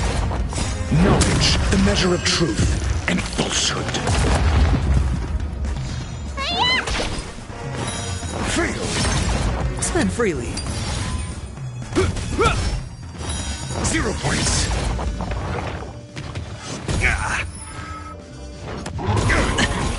Watch your head. Answer me.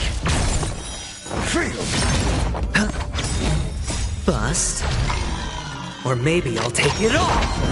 All in! Watch your head! A will forged in ice never falters! Just 0 points.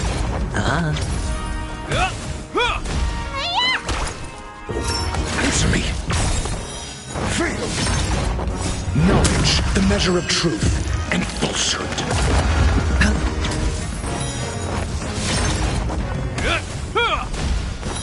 Fail. Just 0 points. It'll heal. What's in your prescription? It's on me. A will forged in ice never falters! All in. Bust. Or maybe I'll take it all! Watch your head! Answer me.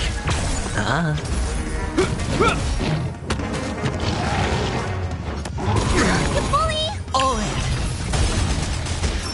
Just fail. Knowledge, the measure of truth and falsehood.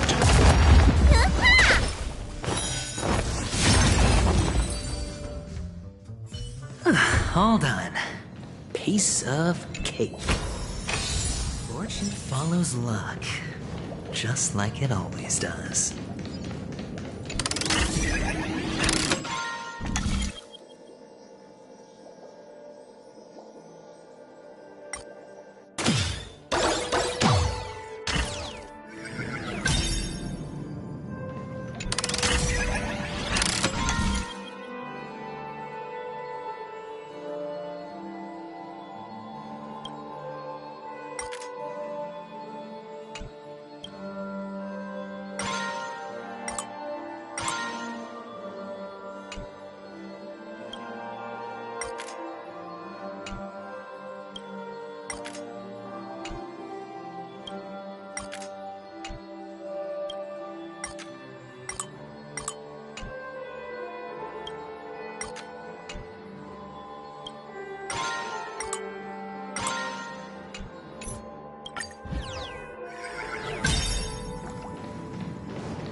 And the joyous tour of Toy City has come to an end. Makes me feel sad. Penacony isn't all bad, right? I'll use this interesting experience as a talking point at the poker table.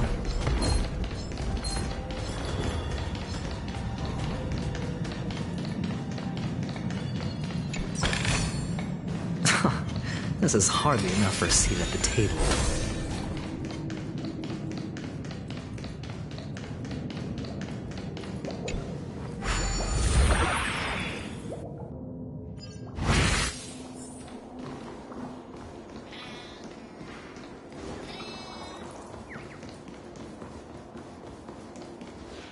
It's a pity you made it out of the sandpit alive. Sunday is just beyond this door. From my limited understanding, he's not someone easily handled. Are you prepared? Yeah. Only I believe he's the one who should be prepared to face me. Tell me about your plan. I don't have a plan. I'll just play it by ear. There are only two kinds of bargaining chips when dealing with people. Benefit or fear. Looks like sincerity isn't in your dictionary. Am I not sincere enough? There's no need to emphasize it. We've got to make good use of death. That man's sister is dead. He won't be able to turn a blind eye in that sphere. And I'll help him find the murderer. He can't do it due to his status and position, but I can. And that's benefit. On what basis do you believe he's incapable, necessitating the delegation to someone from a rival faction, the IPC? Simple. Because that murderer could very well be a traitor hiding inside the family. Do you mean the Galaxy Ranger whom you accused previously? That was just an excuse, good doctor. There's something wrong with that woman. We need someone who can keep her in check. It's better to minimize the variables outside our control while we execute our plans. Moreover, I need to know her identity. If I'm lucky. She could be an important pawn.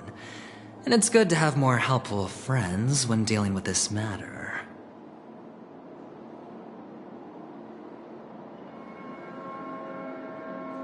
But honestly, the murder case is likely unrelated to her. I believe my standpoint. There's a rat in the family.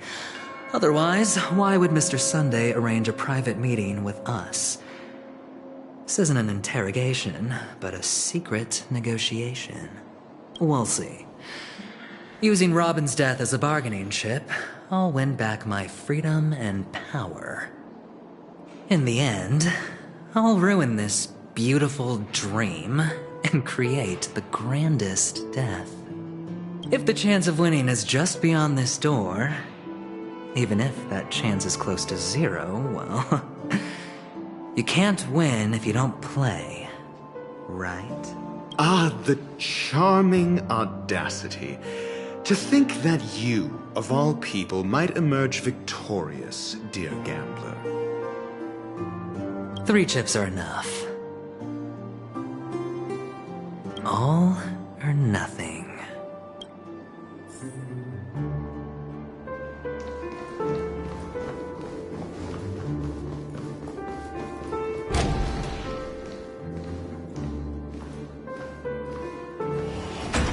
It seems my puzzles are too effortless for you, IPC Ambassador.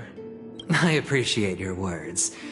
And I see you put a lot of effort into welcoming me, Mr. Sunday. However, this is no way to greet a guest. Well, this isn't an invitation, but a summoning. Before we speak, I need to test your character. I imagine this knowledgeable doctor friend of yours has been of great help, yes? Certainly. You ought to know this better than I do. He's already faithfully fulfilled his duties, hasn't he? Yes, the doctor has assured me of your noble character. He considers you, like himself, a virtuous person who can be trusted by the family. I have come to know you very well as a person, Mr. Aventurine. You're diligent, generous, and willing to cooperate. The fact that you succeeded in overcoming many obstacles just to meet me gave me the reason to believe in your wisdom and courage. But there's one thing I must ask you. That is, you've used your wisdom at the wrong place to meet the wrong person and put yourself in a situation where you shouldn't be, witnessing a tragedy that shouldn't have happened. You don't look too well. Am I making you anxious? If not, then it means I'm on your side. If I wasn't mistaken, you'd just made a serious accusation against the family. No, you weren't mistaken. For depravity is creeping in around you. There's no need for us to be evasive. Let's talk about your sister. Your sister's talent is unrivaled in the world of show business.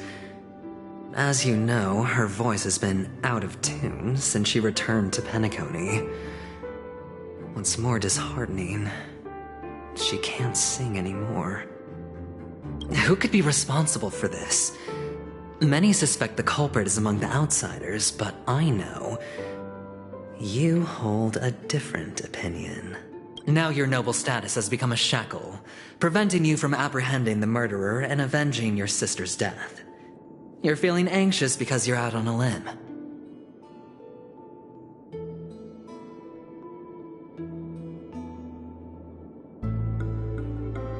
But don't worry, I'm on your side. I'm immensely honored by your concern for me, Mr. Aventurine. Since you're so selfless and generous, I believe you wouldn't ask for anything in return, would you? Well, naturally, you wouldn't incur any loss from this. I just want to reclaim what is mine. My liberty and the personal items under the family's custody, the bag of gift money, and... the box in which the cornerstone is stored. That's right. Cornerstone.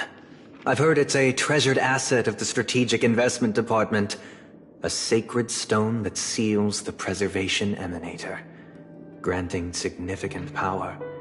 And every liquidation specialist holds one. For an object so precious, it probably comes at an even higher price than other forms of recompense. Well, I'm sure you're aware of the high level of risk I'll be undertaking to bring the truth to light. Mr. Aventurine, when you're out and about, do you always make adjustments to your appearance? Your tie should be on the center line. Your shirt must not protrude from your vest. Your trouser creases should be perfectly straight, and always aligned with the tips of your shoes. You should make sure everything is presentable and in order before leaving the house.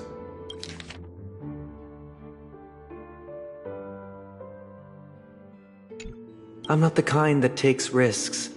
The cornerstone must be in the custody of the family. No room for negotiation? Please, don't let me turn you down twice. Sure. The gift money is good enough. I suppose you wouldn't mind that. After all, a merchant can't function without a bargaining chip. You compromised quicker than I thought. Unfortunately, it's a gambler that needs a bargaining chip, not a merchant. I can give you your gift money, but before that, I want you to tell me. The fact that you can decisively forsake the box you asked for, what exactly is stored in it?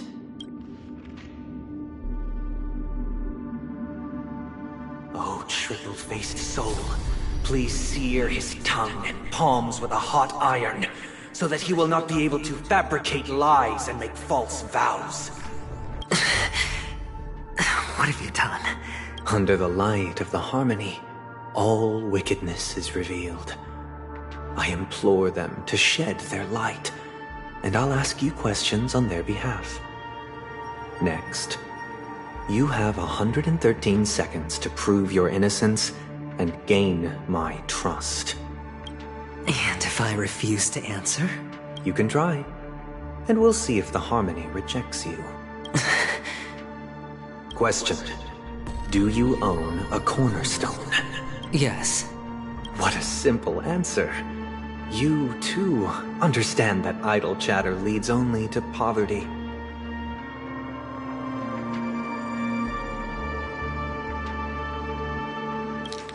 What a simple answer.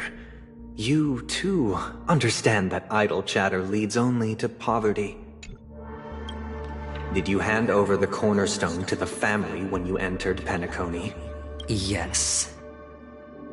Does the cornerstone you handed over to the family belong to you? Yes. Is your cornerstone in this room right now? Yes.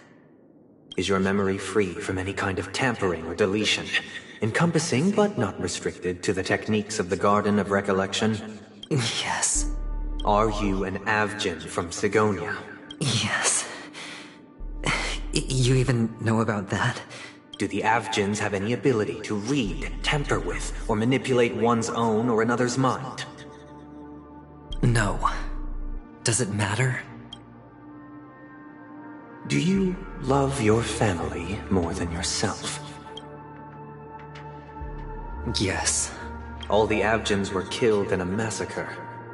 Am I right? No. Are you your clan's sole survivor?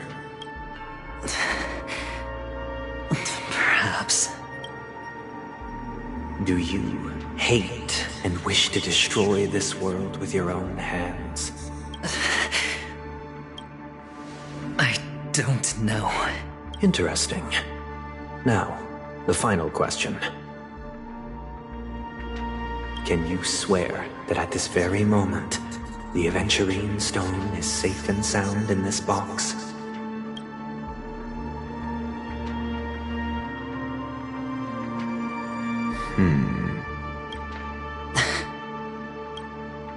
Of course. Looks like we can get an answer. Open it, Mr. Aventurine. It's your last chance to defend your honor.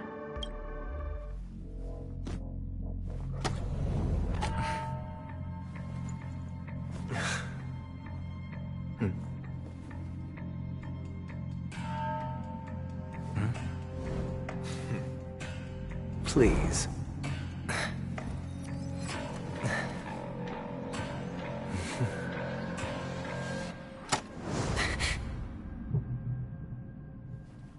Are these what you're looking for?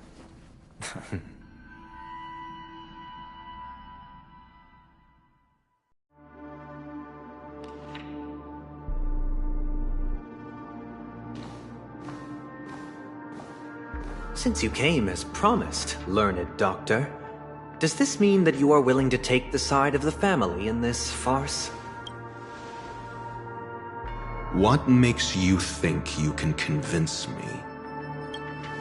I've heard you haven't enjoyed Mr. Aventurine's company. I also understand that you're an avid learner who sees the pursuit of knowledge above all. In that case, you ought to realize that a competent scholar knows their position and wouldn't forsake more vital matters for the sake of petty pride. I've heard you haven't enjoyed Mr. Aventurine's company. I also understand that you're an avid learner who sees the pursuit of knowledge above all. In that case, you ought to realize that a competent scholar knows their position and wouldn't forsake more vital matters for the sake of petty pride. If you agree to assist the family, I'll share our research findings on the Stellaron. You must be quite aware that, besides the family, no other faction is willing to share such information. Cut to the chase. What do you need from me? I need Mr. Aventurine's comprehensive plan. Haven't you confiscated his cornerstone? You can't expect a featherless bird to take flight. But I've also heard the 10 elites in the Strategic Investment Department have united, progressing together in the interests of the IPC. You'll have to speak more clearly than that. The cornerstone, which Mr. Aventurine surrendered. Was it really his?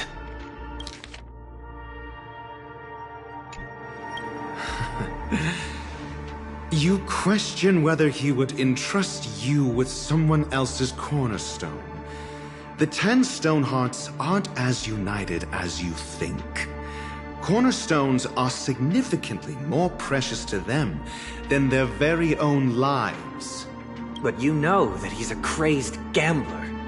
The more vocal he is about it, the more cautious I must be. I never imagined someone would share his way of thinking. Honestly, you should see a shrink. Bring it. The box containing the cornerstone is unique, and only IPC senior staff and related members can access it. But I happen to be among them.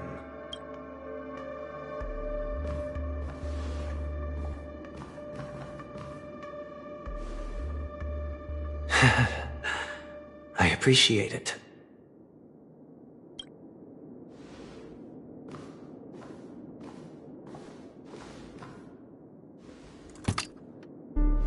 Unfortunately, your guess is correct.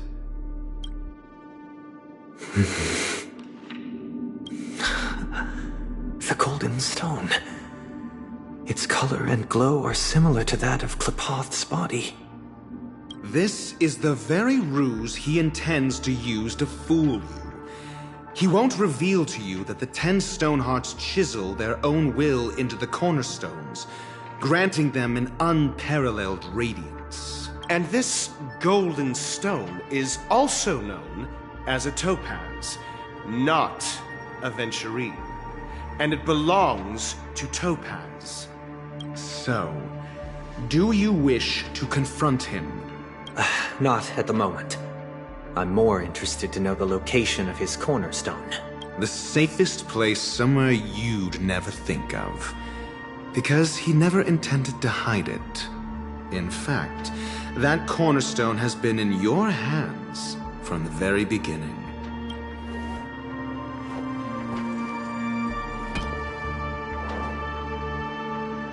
I see. This bag.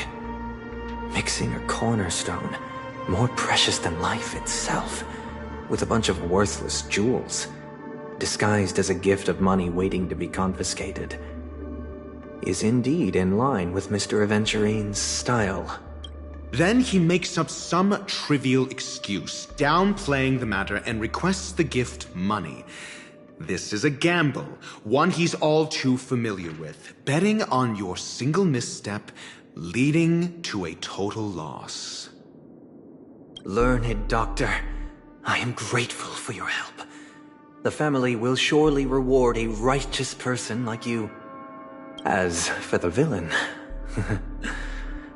I hope he retreats in humiliation. It was all thanks to your friend with a keen eye that I could add a blot of utter failure to your storied career.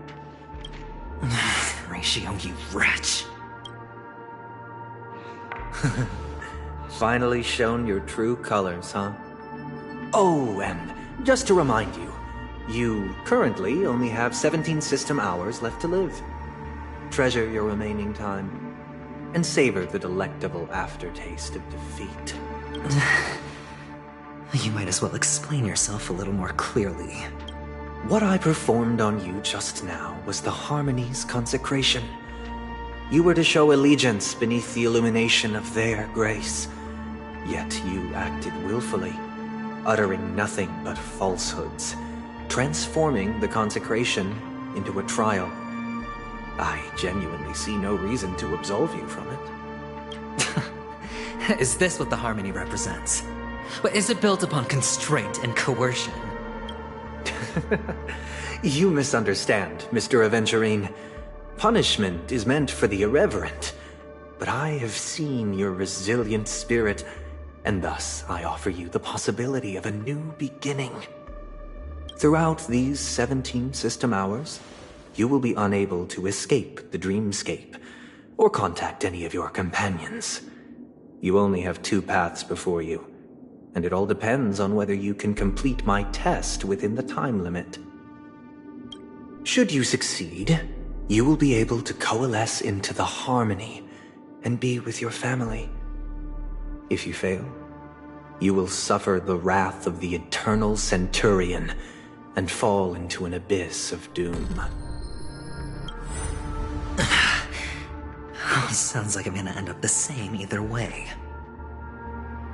I indeed do need a servant to help me uncover the evil hidden in the family from an external perspective. I will purge the evil from the inside and bring the real culprits to justice within 17 system hours. When the time comes, compare your findings with mine. If both our findings align, or if you can provide me more insights, then they will truly be able to grant you mercy and honesty. Shameless hypocrites. You took everything from me and still demand the truth? That isn't fair. Your carnival reeks with the stench of cash. Nothing is achievable without it. This is meant to be an act of personal virtue, not requiring the family's support.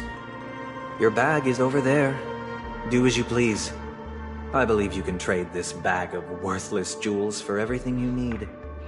That's what gamblers excel at, isn't it? Off you go, Mr. Aventurine. You are free.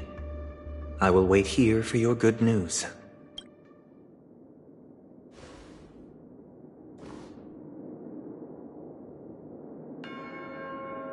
This meeting isn't an interrogation or a negotiation.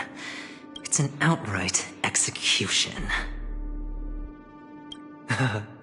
Why would I do that, Mr. Aventurine?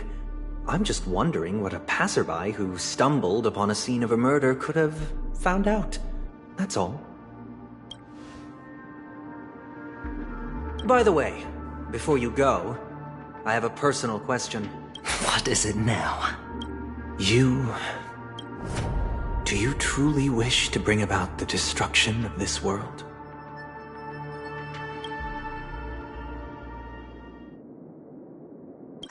Kakavasha! Where did you go? Oh, are you injured? I got it back, sister. You went to look for them? That's too dangerous. It's just a necklace. It's neither food nor water. We can survive without it. But I can't live without you, little brother. Promise me not to look for those catechins again, okay? Sister, don't be afraid. The catechins are fools, but I'm smart. I played a game with them, and I won. Won? What happened exactly?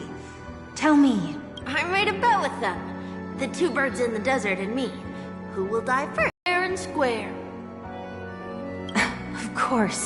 Of course you'd win. You've always been a lucky child. Gaiathra Triclops must be watching over you. But that's no reason to push your luck by going up against those bloodthirsty, cruel catechins. Have you forgotten how Mom and Dad... Look, this is just a necklace. But Kakavasha, you are my only family. I'm sorry, sister. I thought you'd be happy. Because Mom left you this necklace. There'll be no next time. It is important. But not as important as you, my dearest brother. I don't blame you, but you must remember what Mom said. Pain and poverty are the trials of Gaiathra Triclops. She has also granted us a chance. And that's your good luck, Kakavasha. Your good luck is the most precious wealth we, all Avgin, have. You're a child blessed by Gaiathra Triclops and can lead the clan to happiness. So always remember to protect yourself and never resent the pain and poverty you're going through. All right? Listen to me and swear to Gaiathra Triclops. Okay. We'll swear to Gaiathra Triclops to protect this wealth. But sister, if Gaiathra Triclops was really watching over us, then why did she not protect Dad when he was swept away by the quicksand? After all, Dad went to the Catechins' land only to prepare for Gaiathra Triclops' offerings. And where was Gaiathra Triclops when Mom was shivering in our arms? Mom was still pleading for Gaiathra Triclops' forgiveness under her breath, until the moment she closed her eyes. Sister, everyone praises me for being smart, but I don't get it.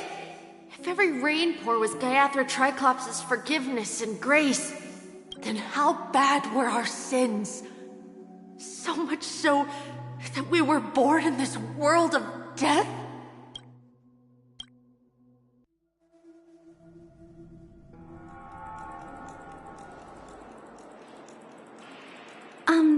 Excuse me. I can't seem to find any information on this artist in the Iris family archives. The photo you provided also doesn't show any matches. Just as I thought. I'd like to ask, what kind of traces do people leave when they enter a dream? Are you referring to the records when you enter the dream pool? The equipment will monitor physiological indicators, such as heart rate, blood oxygen levels, and body temperature in real time. This data will be included in statistics and handed over to the family for the screening of any data anomalies. Immediate action will be taken once any illegal behavior is detected. Please rest assured, your vitals are monitored in case of emergencies, allowing us to wake you if necessary. This is all for the safety of our guests. Can I trouble you to access the records? I apologize. The hotel does not have access. This information is managed by the Bloodhound family. We can only gain access if there's a problem. Looks like nothing can be found here. At least we know who to look for next. We can ask the Bloodhound family for information. Thank you for your assistance, Miss Allie.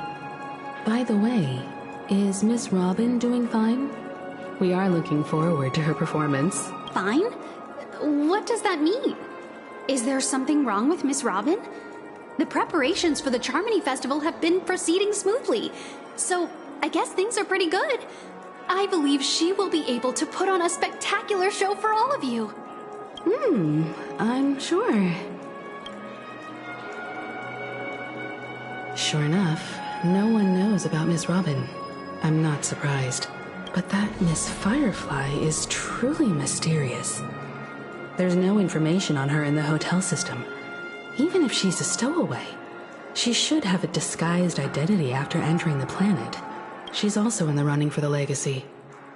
How is she going to sneak into the dreamscape unnoticed? Is there any other way to enter a dream? Besides the hotel room's dream pool? The Memo Keepers have abilities that are difficult for normal people to comprehend. In the memory zone of Penacony, they thrive effortlessly, a fact proven to us by Black Swan. The hacker girl from the Stellaron Hunters used extraordinary means to unlock the Dreamscape Hotel's seal. According to the scene witnessed by her, it is likely that they are behind Miss Firefly's case. The Garden of Recollection and the Stellaron Hunters. Both are possible, but what about the IPC? Since they want Penacony all for themselves, they're bound to have a plan. Who are you guys?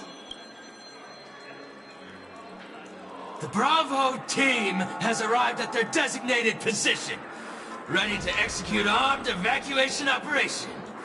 Boss, get moving! Armed evacuation? Boss, are you drunk? What do you know? It's more efficient this way. Just don't let the director find out. Act first, report later. Understood? Help! Help me! I spent all my year-end bonus on the snowball! I don't want my name on the department's major disciplinary notice! Hey, check it out! That voice. Could it be the IPC workers from Belobog? To all guests, the IPC will be conducting special operations within the hotel. Please follow the staff in charge of evacuation to the designated safe zones, or compulsory measures will be enforced. I'll request a beating for you lot! You've been told not to drink during work hours. Take him back to the hotel room. I'll organize a meeting later to properly go over how this incident report should be written. Miss Topaz? I never thought I'd run into you on Penacony. Long time no see, Astral Express crew. Aventurine has told me a lot about your happenings. Huh?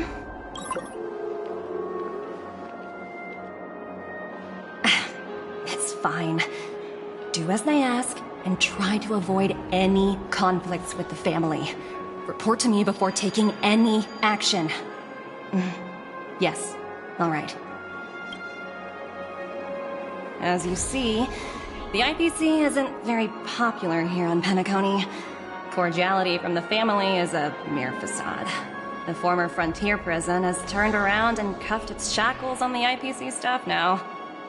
Only a Venturine, who carries an invitation, is allowed to attend the banquet. An entourage like us, we can only sit around in the reality hotel, unauthorized to even enter dreams. No wonder a Venturine's scrambling to partner up with someone. The IPC can't back him up in the dreamscape. His situation isn't optimistic, I hear. You're all helping to investigate some dirt on the family, are you not? Let me know if you need anything outside the dreamscape. The IPC always treats its partners well. Thank you, Miss Topaz. We're on our way to the Hounds to verify some intel. Perhaps you've had dealings with them? Yep. They're tailing us right now. Why not go and talk to them? It'll take the spotlight off me. Being constantly stared at is really uncomfortable.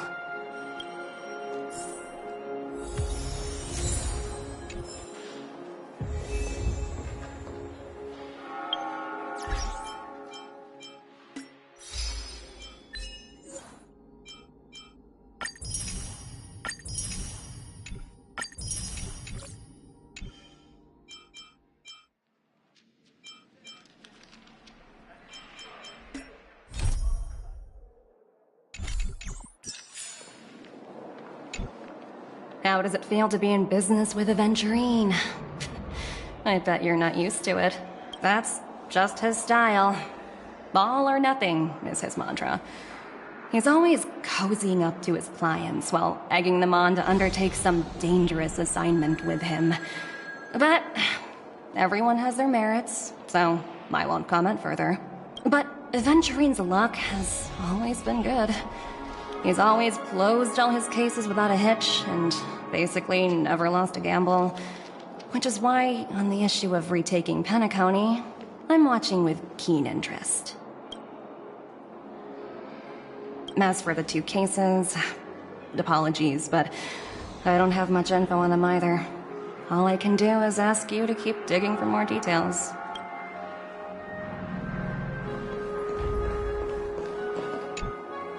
We're carrying out our captain's orders. What do you want? We made a mistake last time, and we're working hard to rectify it now. We don't have time for anything else. Surveilling the IPC executive Topaz, ensuring that she stays put at the Reverie Hotel during her time on Penacony. We've got the right one this time. So that's it. They were the pair who were after Firefly at the time. It's you again. Back for more trouble? We're not afraid of you this time. Well, spit it out. Stop bothering us if you've nothing important. So you know each other. Why do you keep running into people you've beaten up before?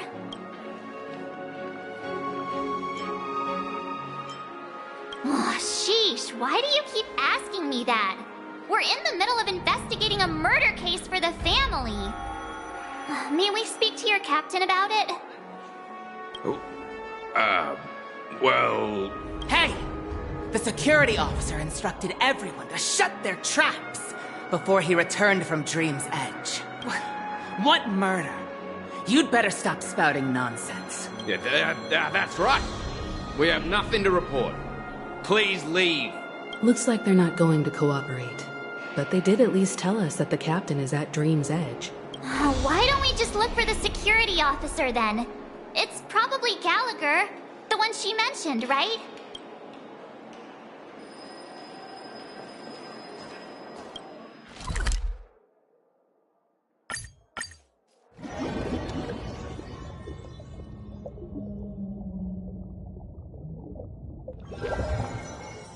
Such tight security. I bet they're stumped by the case as well. Gallagher. Gallagher. Where could he be?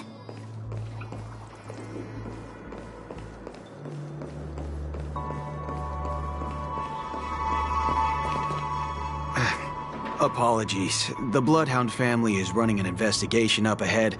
No unauthorized personnel allowed. Hold on a minute.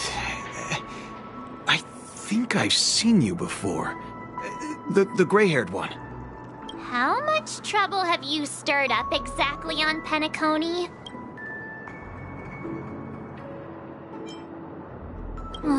You think you look alike? Wait, are you for real? Not possible.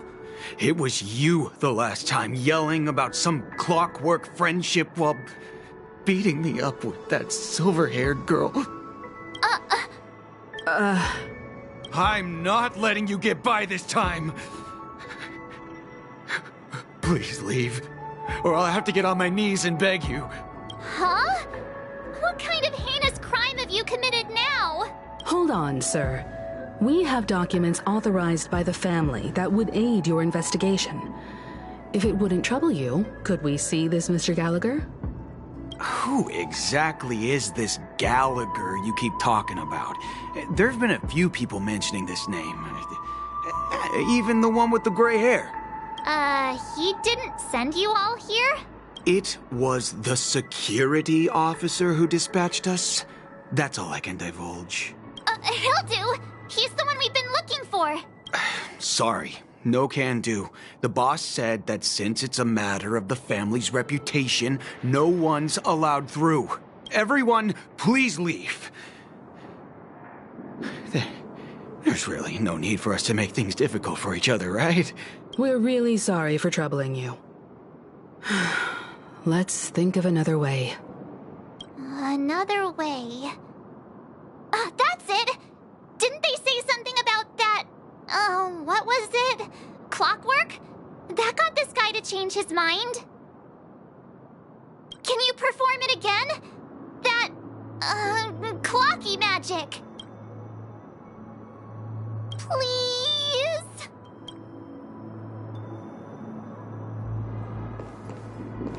Sorry, no can do. The boss said that since it's a matter of the family's reputation, no one's allowed through. Everyone, please leave. There's really no need for us to make things difficult for each other, right?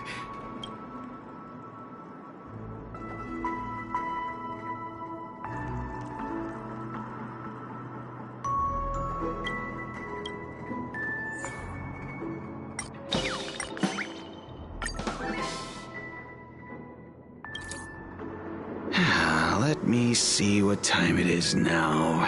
Whoa! It's this time already! Time to clock out! And no one's gonna stop me.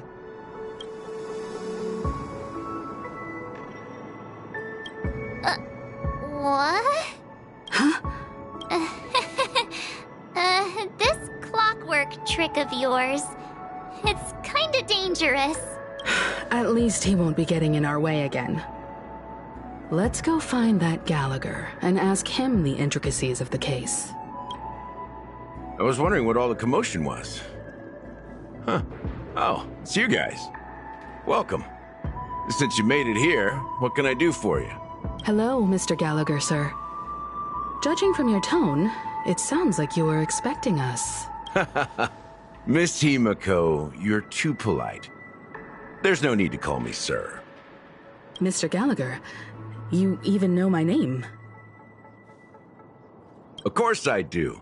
You folks are from the legendary Astral Express, and honorable guests of the Watchmaker. I had an encounter with this lady in the Golden Hour.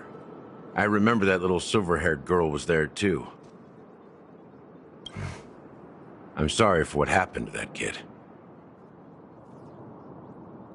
This is also the reason why we've come to visit you, Mr. Gallagher. The Express can't just overlook the death of that child. So we've decided to help the family get to the bottom of it, in the hopes of getting justice for her. The Nameless involved with the family.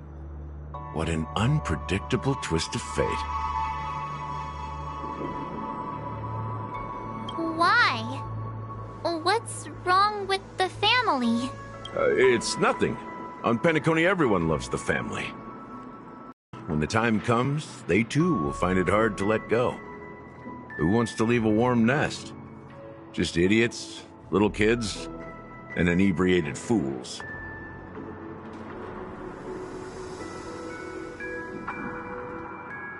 Mr. Gallagher seems to be getting at something. You got it wrong. I'm not. You want to discuss the case? Sure, come with me. This is not a good place to talk. Let's go elsewhere.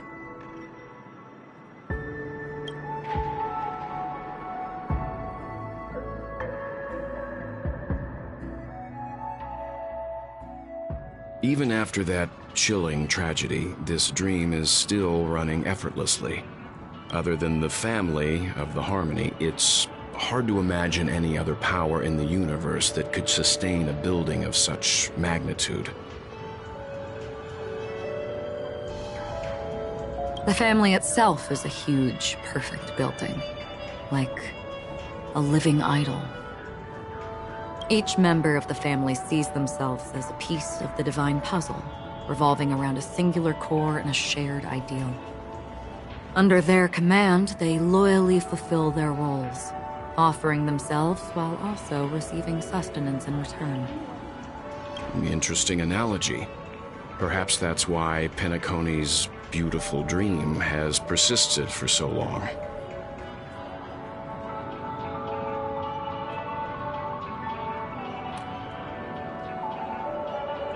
But the human body has its limits, and so does the divine's. That doesn't sound like the kind of comment a Galaxy Ranger would make. Just pointing out the facts. Mr. Yang will definitely have a better sense of what's going on than I do. Why do you say that, Miss Acheron? The beautiful dream is crumbling. But not because of a particular eon, a particular faction, or a particular visitor. Its collapse stems from a certain inevitability of human nature. The family refuses to acknowledge this, and it has ultimately backfired and become a catalyst. As people immerse their souls in the dreamscape, where consequences and pain cease to exist, and only ease and pleasure prevail, they draw closer and closer to necrosis. Regardless of the perceived bliss, death looms as the inevitable conclusion.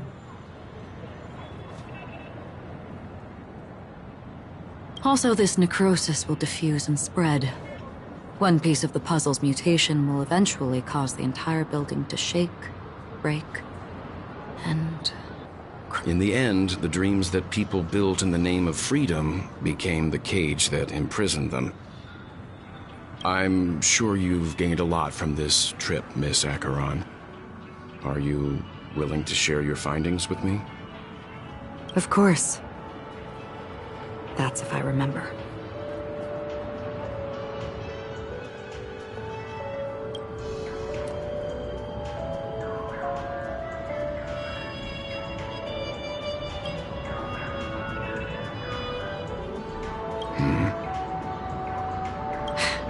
Don't mind me. It's just a habit. Owing to events in the past, I've become easily forgetful. It's only when this sword is unsheathed that those hazy memories start to become clearer. Take your time. That should do it. I vividly remember everything that occurred on Penacony. Ask away. The moment of daybreak. I've heard that's where the Dawn Factory, which processes the foundation of the dreamscape, is located.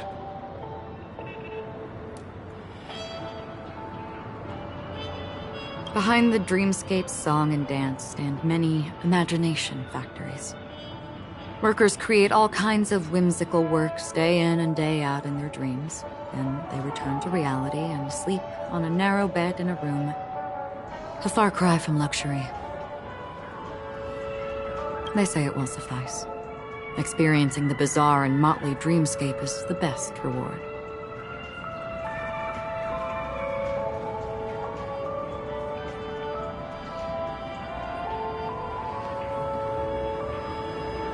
There I encountered a young woman who had just come of age, the perfect time to indulge in beautiful dreams.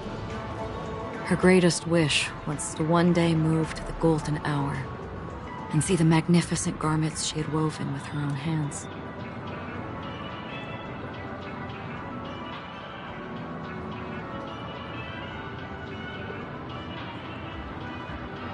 For certain reasons, her wish was difficult to fulfill. But I managed to bring her a garment. Gilded Hour. It's said to be Penacony's currency center. Yes. It is a fortress-like financial city, the economic heart of the dreamscape. The Pepeshi people of the Alfalfa family are there to keep it running, sending blood that is made from money everywhere on Penacony. Everyone there is exquisitely dressed and always in a hurry. The greatest wish of the local Pepeshi people is for their future generations to work in the Gilded Hour. I've never met anyone who is willing to talk. I could only stand at the crossroads, watching crowds of people hurrying like the wind through the jungle of steel, only to deposit the alfalfa credits that they'd earned into the bank's vault. I don't know if they would open the vault door, but before I left, I witnessed a well-dressed Pepeshi person plummet from the sky, while those around him continued on their way, unfazed. I hear the Blue Hour is very romantic. Do you have any tales to share? Perhaps Mr. Yang has heard. There is a large boat called the Eventide, anchored along the Sea of Dreams, where soft music and dancing persist endlessly every night. I ran into a wizened lady there. She was at the dock, waiting for her long-departed lover to return, waiting for countless hours within time that stood still. In the humid sea breeze, she spoke of her own youth. Like many who desired wealth and love, they came to Penacony to pursue their dreams. Alas, her lover's consciousness was lost in the dark depths of the Sea of Dreams. Finally, she suggested we continue our conversation on a boat in the shallows. I agreed and boarded the boat with her. But she never said anything. Her eyes absent-mindedly gazing at the horizon for what seemed like forever. Finally, we retreated to the beach. The dreamscape of chic, luxury, and consumerism, the moment of dusk. My companions have been there too. Then you all must have seen those who are attempting to realize their dreams. Or have realized them, scattering money as if it were dust and betting it on all or nothing. Everything has a price, and everything can be bought or sold. Even dreams themselves. I saw an Intellitron there, who was preparing to auction himself. When someone wins a bid under stipulated periods and rules, he would do the buyer's every bidding, becoming that person's very possession. That Intellitron had been auctioned off 12 times, and I participated in his 13th. That was the grandest banquet I had ever attended. But never again did anyone cast another glance at him. This time around, there were no successful bids for him. This is what I've seen and heard along the way. Someone once said to me, Penacony wasn't like this a long time ago. Nor should it be. I've traveled through the reality and dreamscape of the planet of festivities. Watched the tides of night rise and fall when time stopped for people. Where the spirits of the rich and impoverished remain forever fixed on their own scales. This is why I think the collapse of the beautiful dream is inevitable. There might be a way to change everything. Perhaps. But if this is indeed the world that people desire, if this is precisely why life chooses to slumber, should we still seek to change it? Miss Acheron, now it's my turn to share a story with you. There was a man from my homeland who, at a time when the world was grappling with deep, unhealable pain, made a choice. He wove together the dreams of everyone in the world, linking people's dreamscapes, and shouldered this burden himself. From this, he created a giant, a spiritual Adam.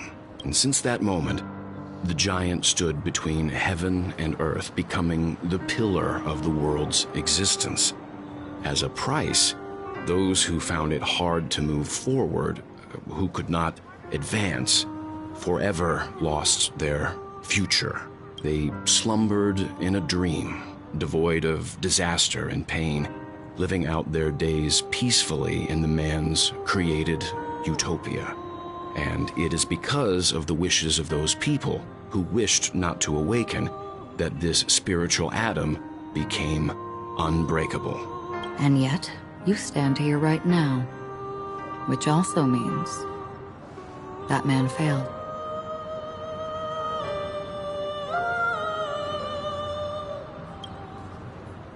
Because people must always move towards the future.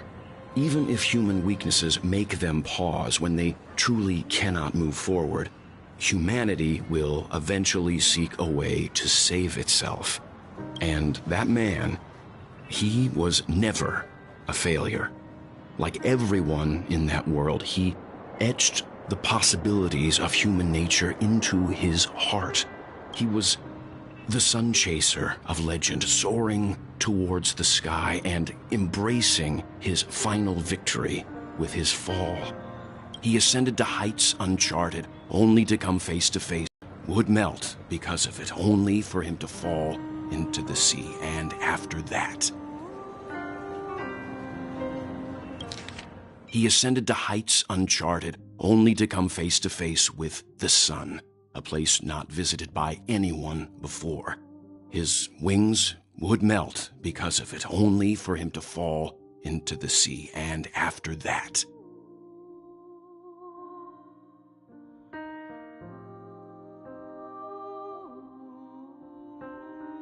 he ascended to heights uncharted, only to come face to face with the sun, a place not visited by anyone before. His wings would melt because of it, only for him to fall into the sea. And after that, countless others would surpass him, soaring to even greater heights. A fitting metaphor for the Nameless's trailblazing spirit. Thank you, Mr. Yang. I know what you wish to confirm. The universe has innumerable similar, yet different worlds. In these worlds, there are innumerable people who look alike, yet don't. I, too, have embarked on journeys, encountering old friends with familiar faces on different worlds, witnessing their destinies follow paths similar to mine. So I will tell you, even if not completely similar, the story you just told, it overlaps with my past. And within that abyssal dream, I ended that man's life. Alone. I am not who you think I am. Nor will my home be as fortunate as your world. I am sorry. It's fine. I don't mind, so long as I can alleviate your suspicions. There's something I still wish to know, Miss Acheron. Under that representation of the hunt, exactly what sort of power is it that has motivated your solitary journey thus far? Mr. Yang, before answering that question, I wish to continue the previous topic. I like your analogy very much. Indeed, birds are born to fly. But in a distant past, their ancestors could only gaze at the sky in envy. They saw that faraway ray of light from above the heavens, piercing through the clouds and blanketing the earth. And so, time and time again, generation after generation, the birds spread their wings and took to the sky, attempting to touch its ceiling, all because the sun was there.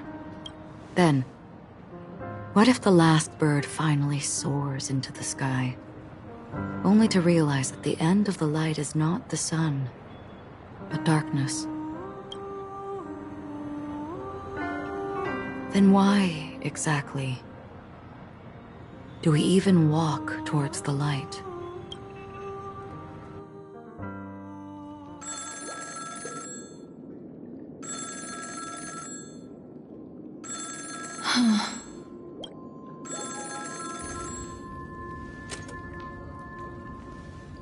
Long time no see. Having fun on Penacony? Acheron? This voice, it's not Constance. Could it be her companion? Though I don't know exactly what you are, or what you're up to, my bullets will find you. Until then, you best find a casket store on Penacony and ask the owner to reserve a good quality casket for you, imposter. Imposter? I see. She gave my whereabouts to someone who's tracking Acheron too. Who are you? Huh? Did I make a mistake? Who the fudge are you? I'm the Garden of Recollection's memo keeper. Not bad. This is the kind of tough challenge I like. You that imposter's bodyguard? Never mind. It's fine. I'll leave a round for you. So get that forehead clean and wait for me. I don't know what you're talking about, but you know Acheron, the Galaxy Ranger, yes? I have something to ask you. Are you asking me to write your will? Sure. Go ahead. Not quite. I only want to ask, how exactly did she become a Galaxy Ranger? She's clearly not a path strider of the hunt, but you are, aren't you? Tell me, what's Acheron's deal? Sure. Never thought I'd come across an ally. Fudge, what a stroke of luck. Well... I'll be on Penacony soon. Memo Keeper, go buy a bottle of Asdana's White Oak and warm it up. And I'll raise a glass to you. That lady's passed. Well, nobody knows. But if all you want is a simple answer, sure, you best get a chair and take a seat. That woman, named Acheron, is an emanator who should not exist.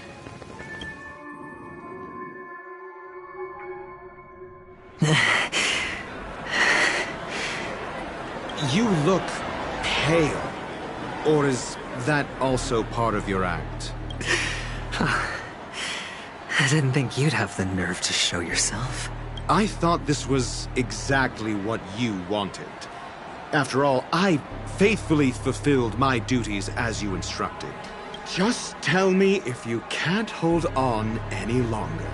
So, the genius of the Council of Mundanites wants to be my Undertaker now. My, what an honor.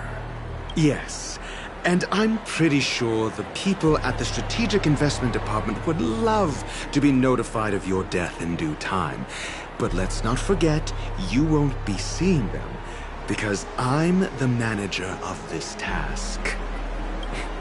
Great. Then tell your people that Aventurine is ready to go in 17 system hours. Oh, you've got a lot of nerve. How exactly do you plan on completing your task while your hands are tied by the Harmony?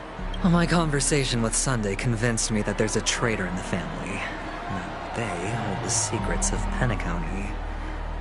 So, I took the opportunity to set everything in motion.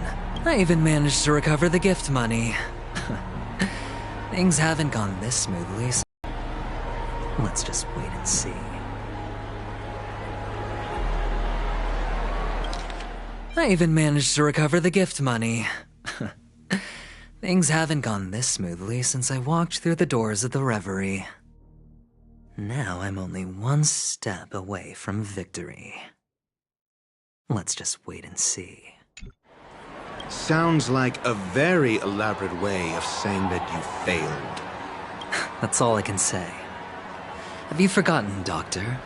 You betrayed me. Go. Do what you must. I look forward to the sight of the IPC fleet surrounding Penacony.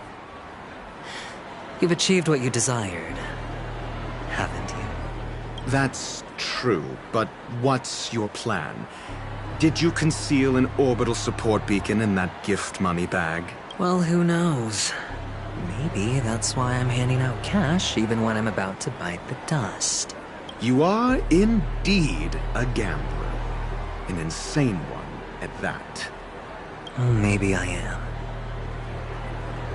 Who knows? Fine. Here, take this. Open it when you're on your last legs. You'll thank me. What's this? Medical advice?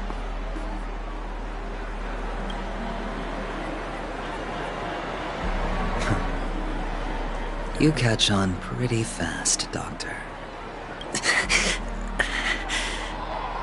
Asking me to solve a case without giving a single clue. How typical of you wing-headed scoundrel. But the way you're all on edge about that stowaway, it's just as I guessed it would be. As for now, let the rain of wealth from the IPC fall evenly on everyone.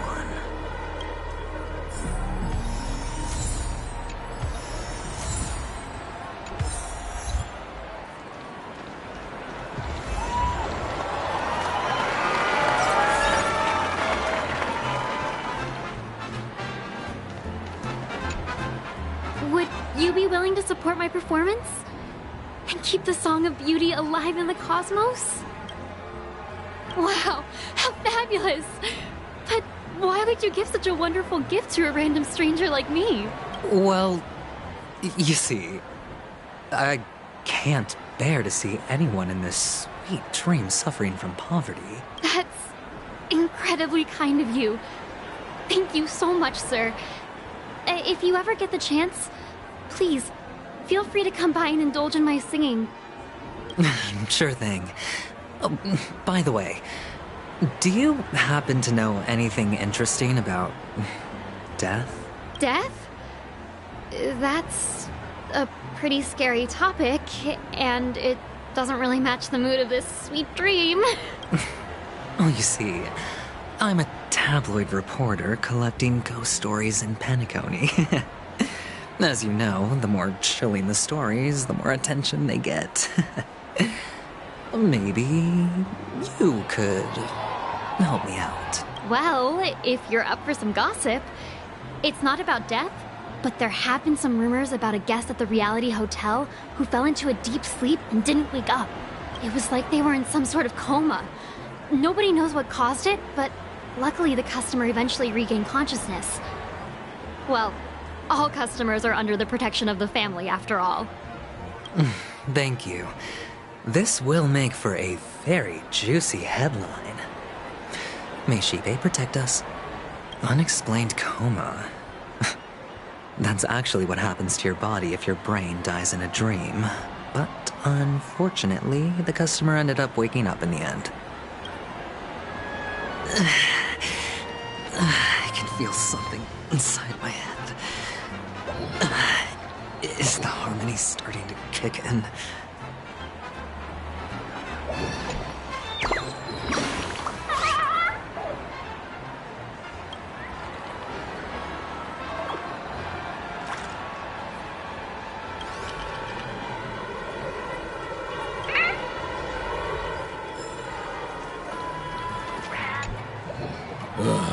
The world has truly lost its way. You... Wait. I get it now. This is some sort of prank show, right? You must have some cameras set up around here to film yourself doing good deeds, right? You youngsters are always looking for a quick way to get an audience. But you know what? A truly great show never comes easy. A great show will start soon, old man. But before that, I need to ask you something. Do you know where I can find death in this dream? Ah, I see. Another fearless youngster looking for death, huh? Well, let me give you a piece of advice. Don't think you're the first one who's ever thought of that idea. Death? Not even remotely innovative. I bought it from Dr. Edward. He claimed it was some exclusive fancy schmancy stuff. Now, what a disappointment. The effects were awful. First, some monster covered in eyes stabs you in the gut, and then all you see are blurry glimpses of buildings and lights. The sky was spinning so fast it almost made me puke. Is that all? Yeah, what else can you expect? Don't put too much stock in the Penacony movie industry. They even call this junk groundbreaking art. Can you believe it? What a joke. Well, I'll leave you be then. I hope you have a wonderful day. A monster covered in eyes. That sounds like the Memory Zone meme. But buildings and lights...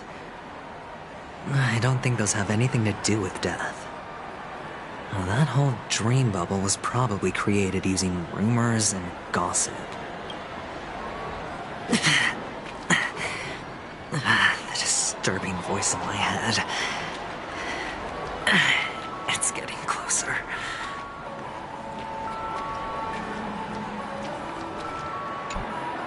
A sip of liquor. A blissful reprieve. To drown 1,000 sorrows. Let worries leave. I know I have what it takes to become a poet. Oh? You're giving these gems to me? Didn't expect to meet such a generous soul in this place. Or are you just pitying me? Well, it really doesn't matter. As long as I have Soul Glad, that's enough. This is just a dream after all. You really shouldn't drink so much Soul Glad, my friend. It's not good for your health. Oh. Maybe I really should quit. But not before meeting the Devil of Soul Glad. The Devil of Soul Glad? Care to elaborate? Yeah. It's a seahorse with a long neck. They say it loves to appear to drunk people, especially the ones who are passed out on the side of the road. How funny. Yeah. Very funny indeed. Thank you. Does everyone have to go through so much torment before joining the family? Darn it. Now I just want to dig out my brain and use it as evidence. Take care, my friend. If you ever find yourself in danger, remember that the hounds are always ready to help.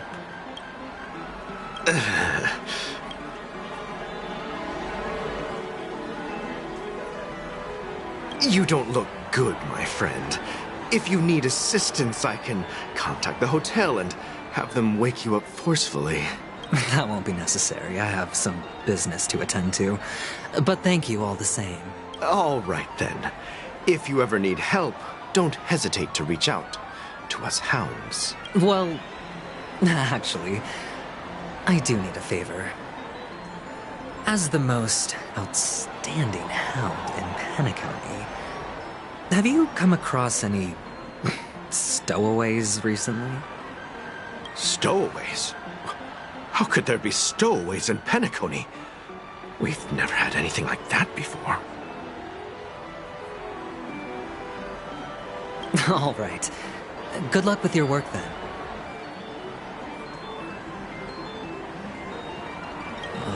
What was I even thinking? Family would never share intel with the IPC.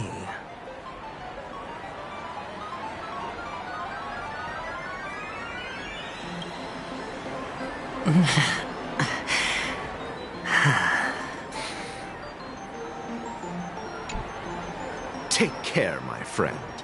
If you ever find yourself in danger, remember that the hounds are always ready to help.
You want to talk to me? Sure, but nothing too sensitive, okay? Huh. Wealthy people have fancy ways to enjoy this dream. But to be honest, I've never seen anyone who gives out money to others like you. So, are you trying to be the prince from the tale, handing out his gold leaf garment and melting his lead heart in the fire? I'm flattered. I'm no prince, and I just... Maybe you've heard something about death? Another curious soul. I see. Well, that was actually the topic I was most into when I entered the industry. But my boss shut it down. How did your boss talk you out of it? Well, she simply said, covering baseless urban legends like that would make us look like some third-rate tabloid. I thought about it, and she had a point. Reporting on stuff like blowing out birthday candles and getting spooked by nightmare ghosts isn't exactly professional material. Guess she's got a point. Thank you for sharing.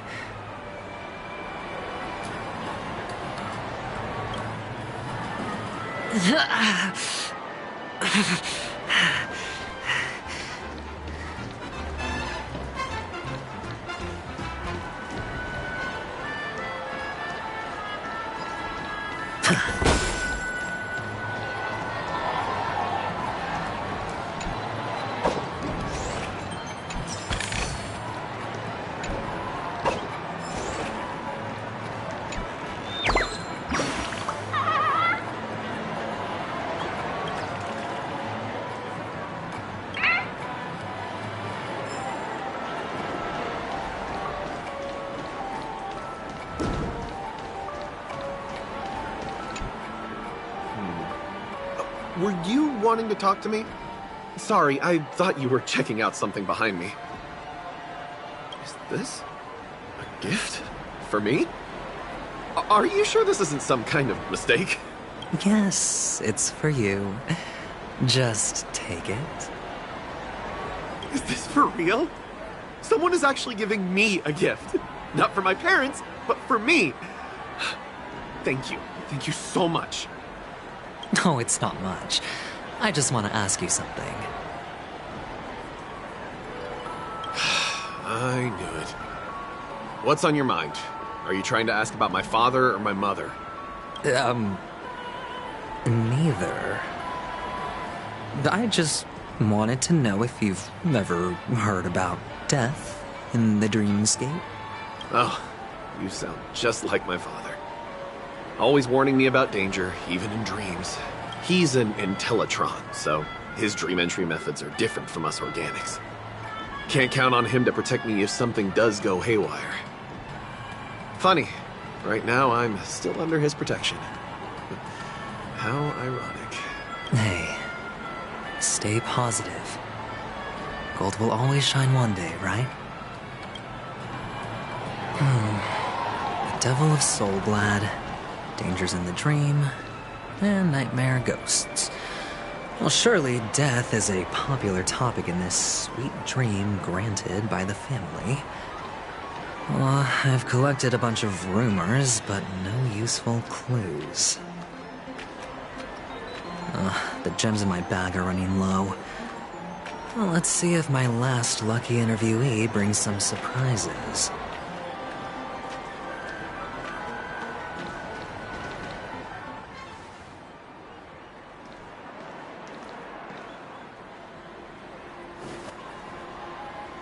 Remember what I said. You Sigonians are better off hiding in the sewers.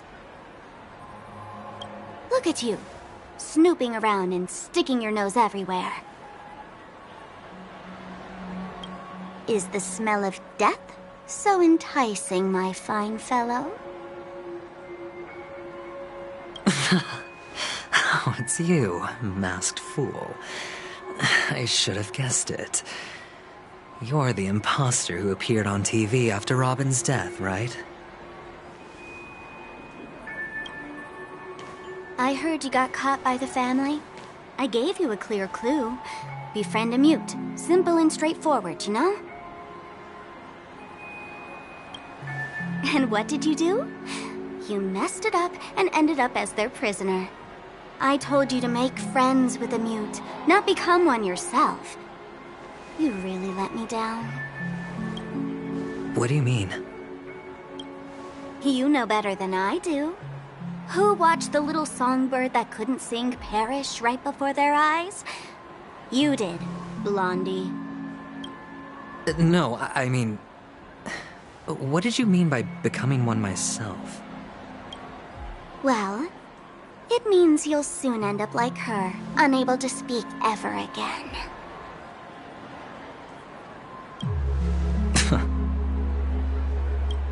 But it's a good thing if you ask me, because... Because I'm getting closer to the truth, right? Oh? Why else do you think I'm handing out cheap trinkets all over the streets, fool? All part of the act. Fool's bait. The more pathetic I seem, the more likely you'll come sniffing around. So, now that I've drawn you out, will you reward me with an answer for my efforts? Why should I help you? Don't you want to see Penacony descend into... chaos? Well, I can make that happen. I just need an answer to one question. Back then, when you asked me to find a mute, did you really mean Robin?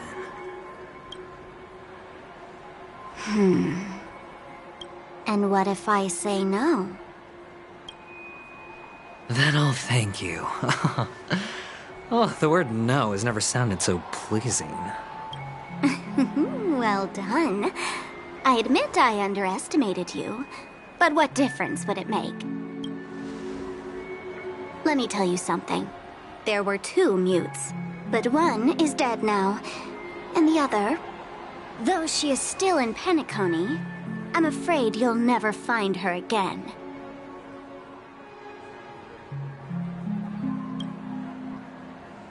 Now I'm completely sure that I was on the right track from the beginning and never strayed, fool. Right now, there are only 2 things missing from my grasp. The meaning behind the truth, and the means to expose it. How impressive. That's quite a fancy way of saying I haven't learned anything so far.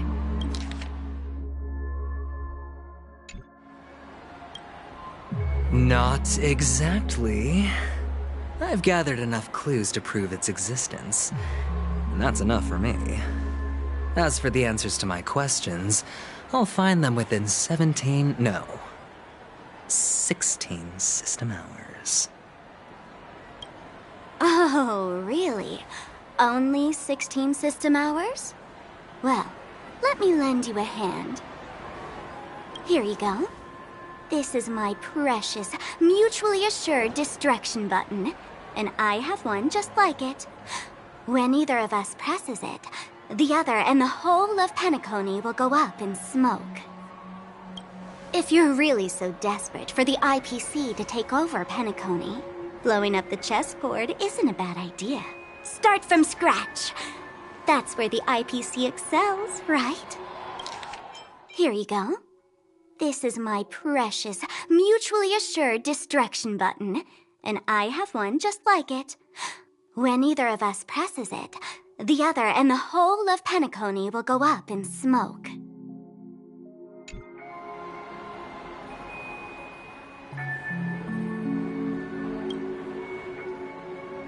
Just press the button when you're at your wit's end. And of course, feel free to reach out to me for my hospice care, too.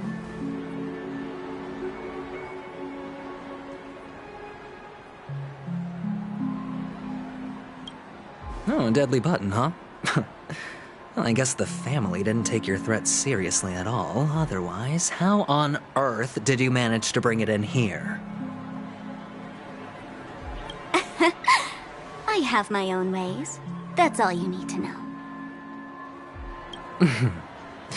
Well, I'm afraid I'll have to decline your offer.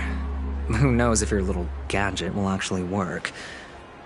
By the way, I have no plans to search for the other mute friend you speak of, but it's good to hear that he's still here in Penacony. I'll handle the rest myself. I'll orchestrate a grand finale for the downfall of the family. And at the climax, the walls will crumble, people will wake up, and those who couldn't speak will find their voices again. Actually work. By the way, I have no plans to search for the other mute friend you speak of, but it's good to hear that he's still here in Penacony.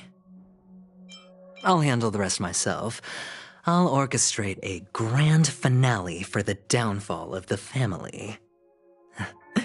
And at the climax, the walls will crumble, people will wake up, and those who couldn't speak will find their voices again.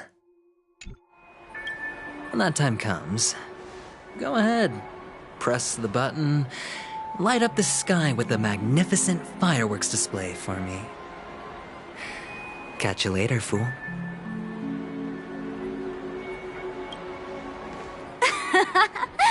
You're still talking big, but sure, if that happens, I'll stay true to my word.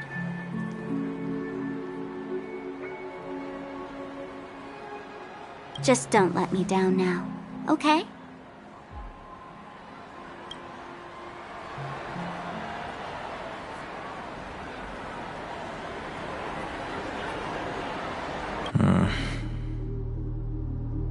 So, number 35.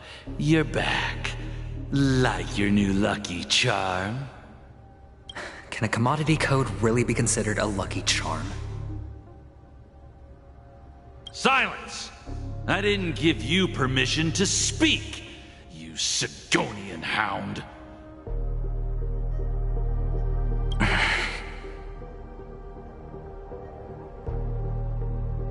The guys in black didn't say much, so I've no idea what you did to save your skin in that massacre back in the day.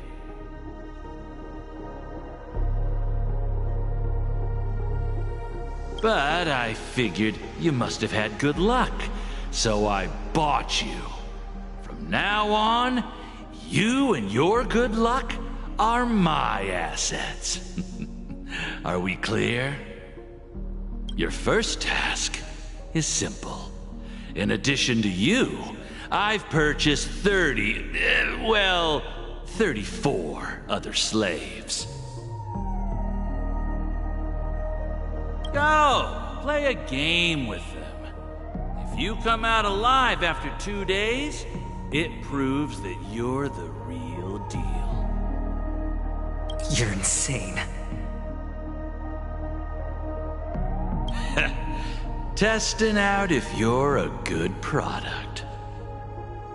Aren't you worried that the money you spent on me will go to waste? I've got stacks on stacks, Blondie. The slave market is never short of self-righteous brats like you.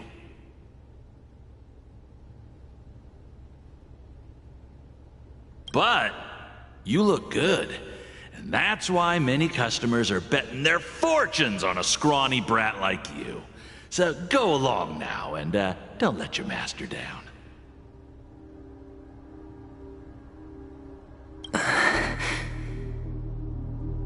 How much did you spend? What? My price. How much did you pay for me? Huh. You really want to know? Well, it was 60 tanba. No more, no less. I'll take my chances. 30 tanba. If I come back alive, you'll give me 30 tanba. Deal? Are you trying to strike a bet with me? Oh, you've got some guts. Yeah, sorry, but that won't do. Don't forget your place, slave. You're not qualified to be at the table. You're just a chip. A life thrown away in someone else's hands.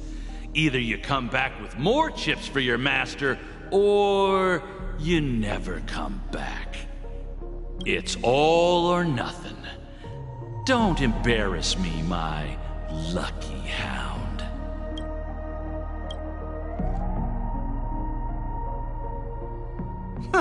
What brings you here, Gallagher? Some friends from the old days. Do you have a moment to spare, Siobhan? Oh, I have the whole day to spare. Ladies and gentlemen, welcome to Dream Jolt Hostelry. This bar offers a wide variety of drinks, but we draw the line at Soul Glad. Why settle for ordinary when you can experience extraordinary? We're dedicated to serving up nothing but pure joy and laughter. What would you like to drink? I'll whip it up for you. Oh, look! A lady as cool as Serval. Who's Serval? Will you, introduce me to her? Huh? Oops. She's heard us. Just spare them, my esteemed bartender. I'll take over the bar today. I'm getting up there in age, and I need some practice before I forget the skills that used to put food on my table. Where did you stash the ingredients?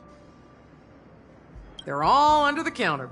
Since our guests have traveled from afar, shouldn't you whip up some special drinks? That's exactly what I had in mind. Hey, my friends, do me a favor. Go around the bar and bring me any ingredients you fancy.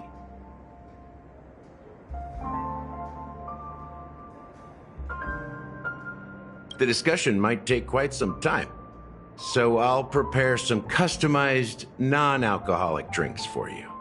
In the bar? But aren't all the ingredients right there on the counter? Why, we're in a dream, my lovely lady. You can help yourself to anything if you wish for it. Comfort, hunger, confusion, or even boredom. It's all within reach, right at your fingertips. Oh, did you hear that? She just called me my lovely lady. Even in reality, mixing drinks is more than just throwing ingredients together. A bartender needs to capture the bar's atmosphere, master technique, and spin a tale of mystery and anticipation. Only then can a perfect drink crafted with a customer's life story be created. In other words, what you get from your drink is down to luck, so don't overthink it. Indecisiveness has no place when it comes to enjoyment.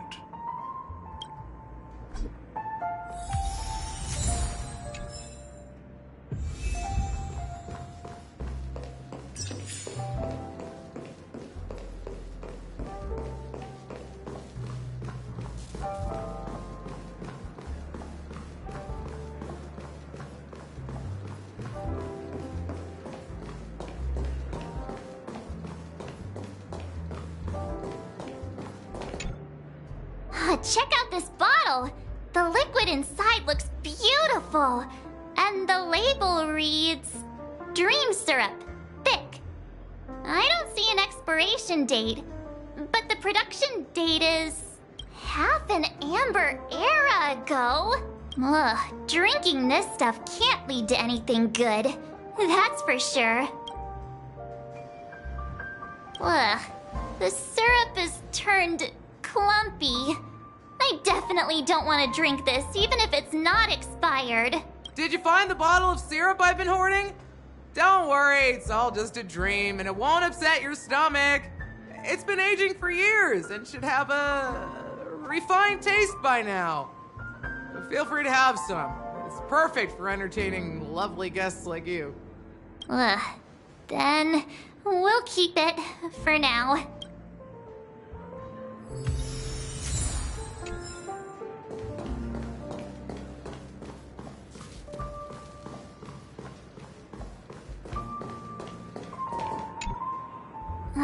Can this be used for mixing drinks?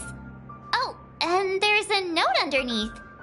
Exchange with your precious things. Oh, what should we exchange for it?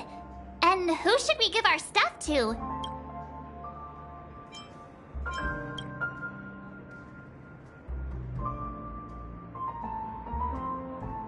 Hey, what are you doing? You can't just throw trash. No way. The words on the note are changing. Happiness is the dream of the humble. Does this mean we can take it? Something feels weird about this. That's quite a stash. Not sure if it's enough. Stay out of my way. I'm looking for Siobhan. Uh-huh? What's all the commotion about?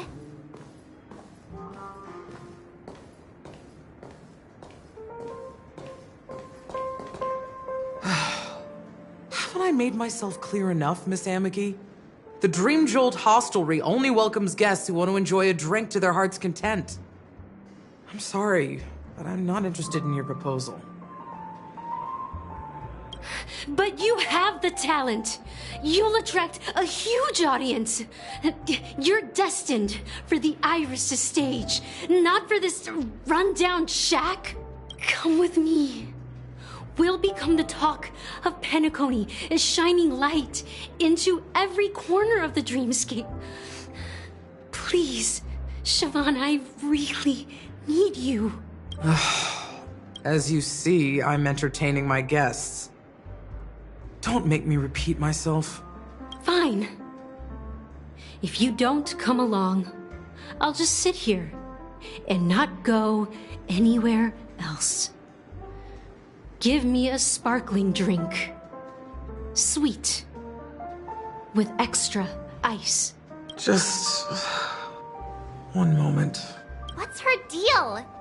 We can't discuss the case with other people hanging around the bar. Hey, can you do that clockwork trick of yours again? Time is running out. We need to hurry. Yeah, I'm counting on you. You're one of Siobhan's guests, right?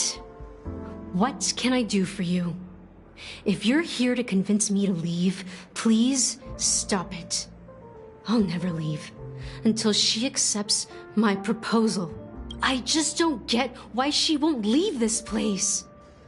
This rundown shack with no customers whatsoever.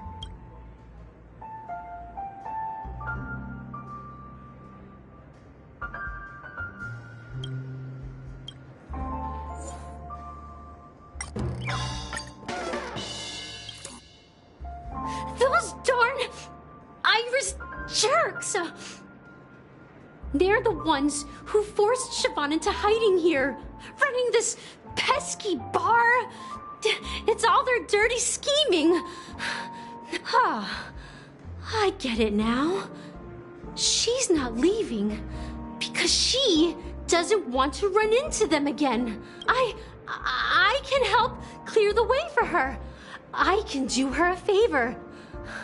I'll go back and write a letter to the Dream Master exposing the crimes committed by the Iris family. Siobhan will definitely appreciate it. I just don't get why she won't leave this place. This rundown shack with no customers whatsoever.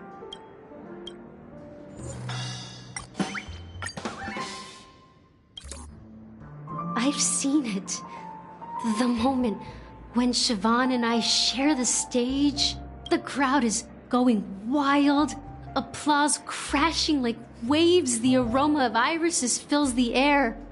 A beautiful melody playing, ribbons dancing around us, and the taste is sweeter than honey. I've seen that scene countless times in my dreams, and every time it mesmerizes me.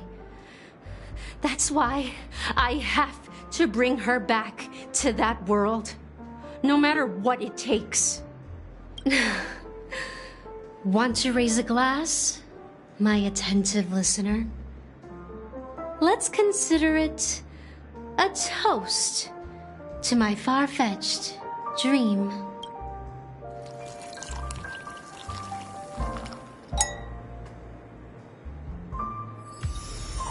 She's still not leaving. Maybe I'll have to try again. I just don't get why she won't leave.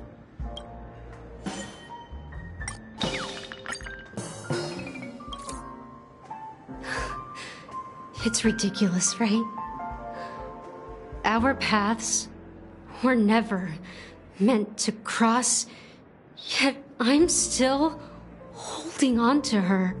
I'm too timid and shy, longing to shine but afraid of stepping into the spotlight. I need her guidance, because I'll never be able to do anything alone. You don't know Siobhan's past, and you have no clue how radiant she used to be. Even among the talented Iris family, her skill was unmatched. I know she probably thinks I'm just trying to ride her fame to get ahead. But all I want is for her to reclaim her place.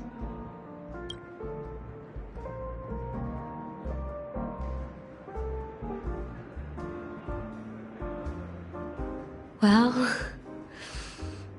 talking to you has got me feeling a bit down. My thoughts are swirling, making my mind clear, and bringing tears to my eyes.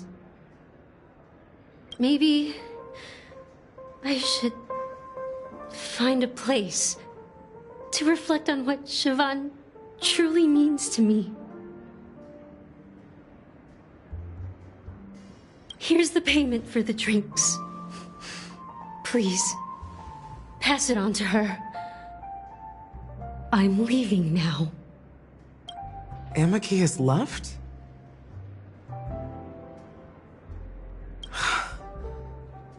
That's good for her. Radiant dreams may be enticing, but they're nothing more than dreams. Her drink is on the house. Please keep the money. When you're ready, go to Gallagher. I can tell he's itching to show off his skills.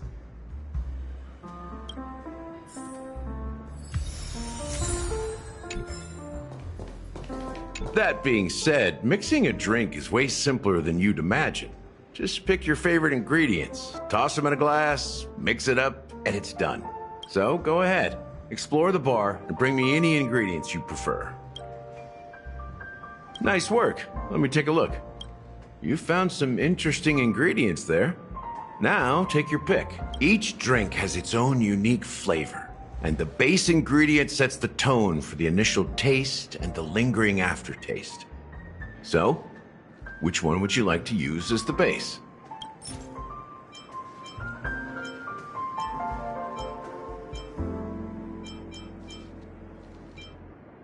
The original formula is said to be Nunu's favorite drink. It's sour and bitter, and the bubbles burst in your throat like swallowing rusty chains, evoking thoughts of dungeons and prisons. Now that you've chosen the base, it's time to pick the adjunct, the ingredient that'll create a marvelous chemical reaction with the base. It should give an unforgettable taste without overpowering the main tone. So, what's your choice for the adjunct? Bright Future. A taste that's been a long time coming. I'll never forget the flavor that danced on my tongue as Mikhail whisked me through the dreamscape wilderness. Those were haunting times. Too beautiful to be real. Mikhail. Almost there. Let's pick a decoration. Which style do you prefer? Anything you need, I've got it. A symbol of bravery and dauntlessness. May you break free from your shackles just like he did. Well, it's done. Here's to you, the Nameless, with this glass of a ticket to the boneyard. To the dead and the dying. Well done, Gallagher. You're not over the hill yet. So, are you satisfied? Oh, the flavors! They're way more sophisticated than Soul Glad. The richness and layers of these flavors are a masterpiece, especially with the adjuncts. I can taste the spicy and sour notes with a hint of sweetness. I'm not entirely sure what it all means. Maybe Mr. Gallagher can shed some light on it. Well, if you're expecting a profound answer, I'm afraid I'll disappoint you. The imagery it implies is pretty straightforward. It's just a glimpse of what this dream truly tastes like. Nothing more. Does this true taste have anything to do with that Mikhail? Yeah, that name does sound familiar. When you got knocked out by that masked fool girl, I think I heard someone calling that name. Do you remember? I was right about you. You guys seem to know quite a bit. And now there's no reason to hide anything from you anymore. Let's dig deeper into the case. And of course, I'll tell you a story about Mikhail. Alright, let's start with what we know based on the clues the family has. It seems that Firefly isn't a local or an invited guest. In other words, she's a stowaway. She managed to fool me at first. My age must be getting the best of me. But here on the planet of festivities, stowaways are a common sight. You're bound to run into one sooner or later. After the incident, the hounds wasted no time searching for that girl in both the dreamscape and reality. But here's the thing. We only received bad news, and the trickiest kind at that. She simply vanished, leaving no trace in the dreamscape or reality, as if she had never come to Penacony at all.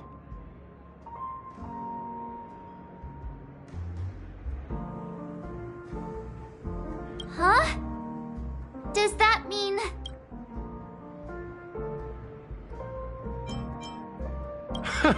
A clever metaphor. You were making a metaphor, right? Let me be frank. This case, actually, is unlike anything the Bloodhound family has dealt with before. Dealt with before? So, death does happen in Penacony, if I understand correctly. You've witnessed it, so there's no need to hide. Even the shiniest city has its dark side. We're all adults here. Surely I don't need to explain too much to you. Confronting the family based on that alone would be naive. Death may occur in sweet dreams. So what? Such events are highly unlikely and only affect a tiny number of people. If you really want to delve deeper into this case, you need to understand the true problem with the family.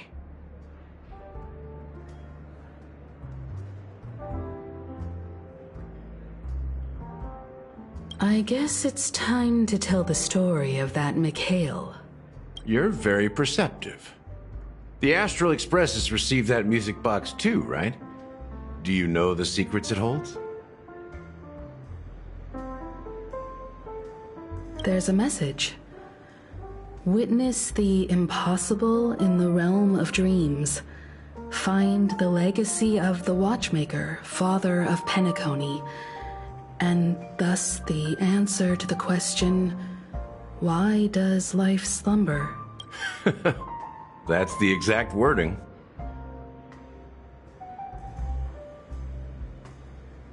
Hey, why are you laughing? Wait, did you write it? It's quite poetic.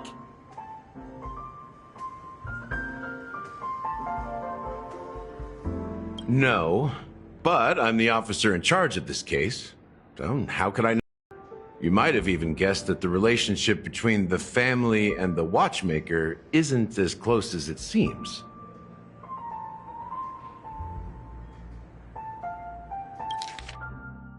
No, but I'm the officer in charge of this case. So how could I not know? I'm sure you must have noticed that this message didn't come from the family. You might have even guessed that the relationship between the family and the Watchmaker isn't as close as it seems. That's just our speculation. Actually, it's hard to believe that the father of Penacony and its actual managers are at odds. Now I can assure you that your speculation is absolutely correct.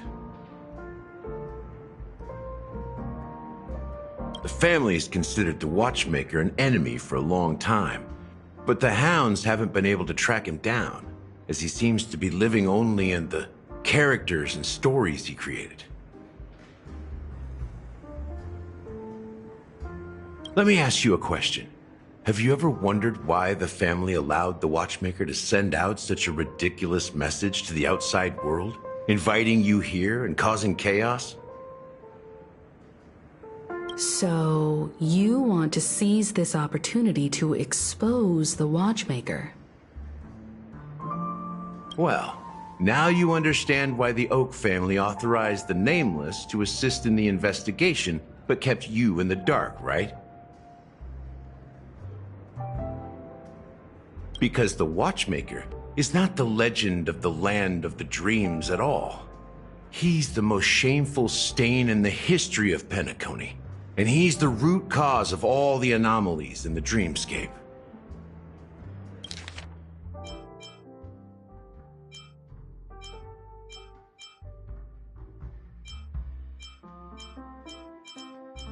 So, you want to seize this opportunity to expose the Watchmaker? You don't get it? Well, I mean, Mikhail, the betrayer of the family, he's the Watchmaker.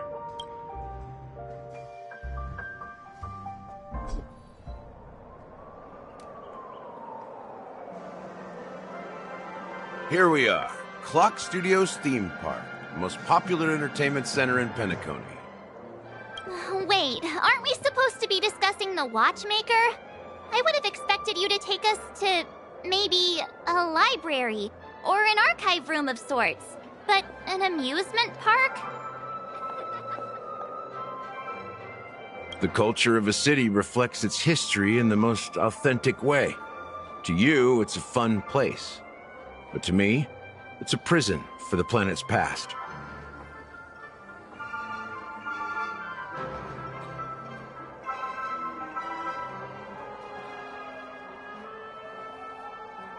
You know that Penacony used to be the IPC's prison planet, right?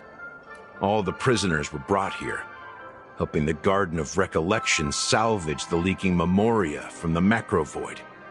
The prolonged exposure to high concentrations of memoria caused a unique phenomenon.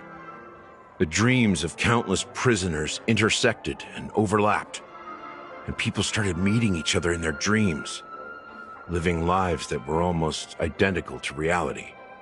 But everything has a price, and sweet dreams are no exception. In the end, the dream world was unable to alleviate the suffering of prisoners in reality. One of the prisoners broke free from the IPC shackles and fought for freedom.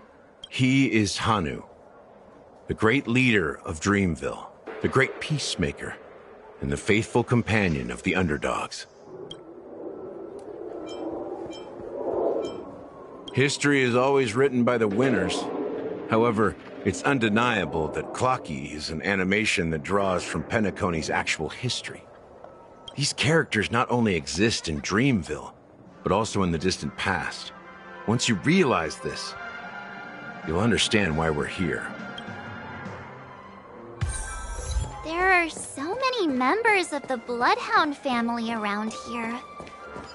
They just received a lockdown order, supposedly from Sunday himself. Who knows what it's for? Have we met before?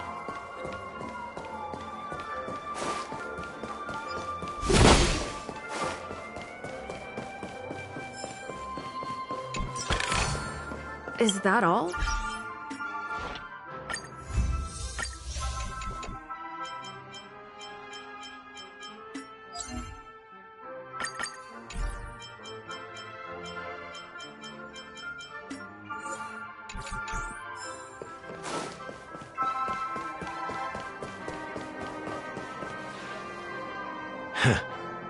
So many of them.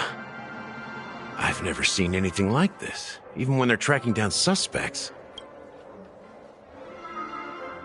Well, it's a masterpiece from the family, after all. Besides the followers of the preservation, the family members are the best at creating mind-blowing marvels. Let's find a quiet spot and continue our conversation. The view here is great, right? We can see everything from here, including Clocky. If all the characters in the animation are based on characters in reality, then Clocky's counterpart is definitely the Watchmaker. In the animation, he's Hanu's partner and one of the founders of Dreamville. Does that mean the Watchmaker was personally involved in that war and sided with Asdana? It was a monumental war for freedom. Hanunu fought alongside a motley crew of masked fools, nameless, history fictionologists, mourning actors, omen vanguards, even visitors from beyond the sky. In the end, they emerged victorious. Among them was the person who would eventually be known as the Watchmaker. But if you do the math, doesn't that mean the Watchmaker was around for several centuries? I'm not sure, but Mikhail was already the Watchmaker when I met him, so maybe he inherited the title. How old are you now, Mr. Officer? I'm 13.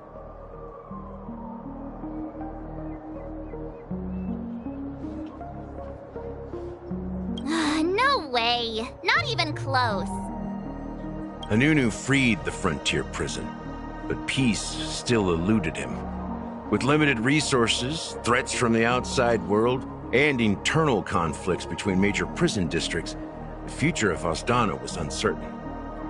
It wasn't until the Watchmaker approached the family with the idea of turning the prison into the planet of festivities that Penacony finally gained its name and glory.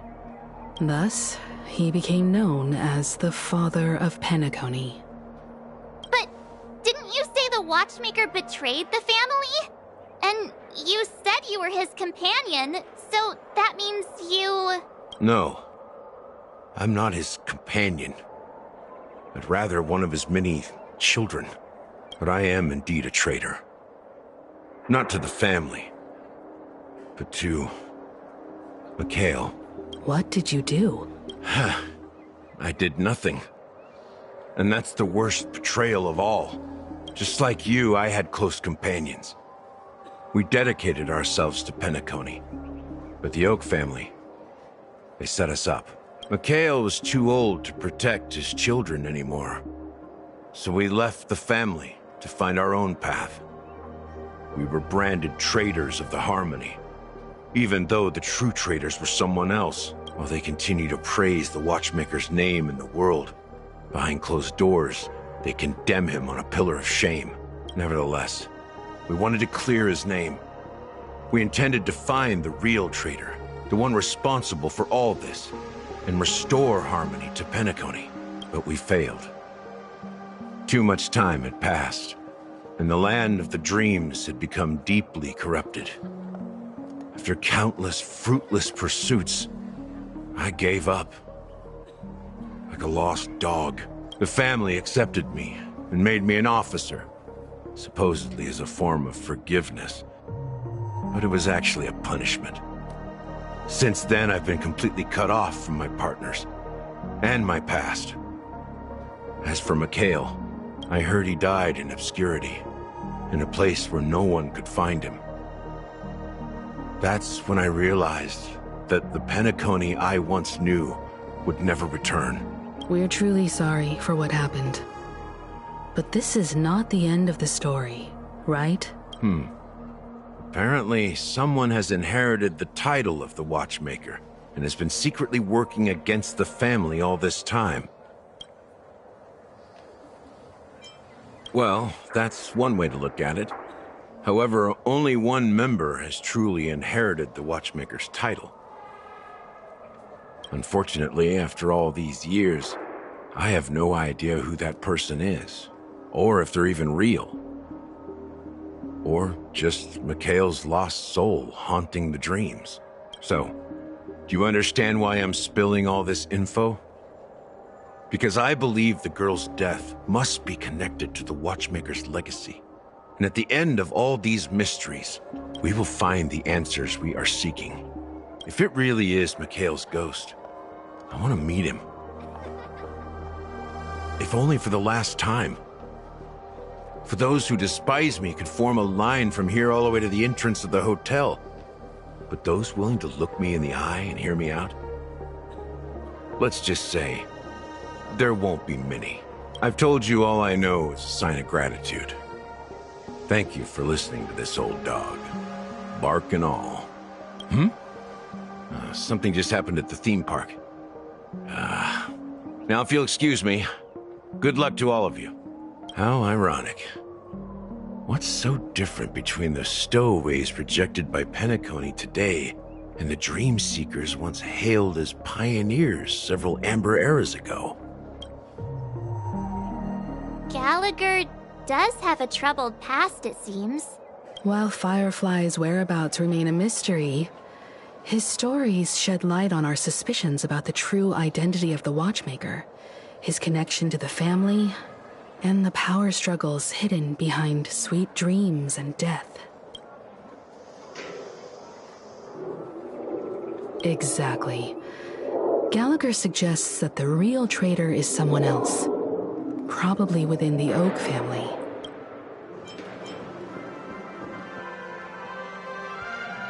That lines up with what we've gathered so far. Firefly got involved in this mess because of the legacy, and now we're sure that Aventurine's accusations against Acheron are baseless.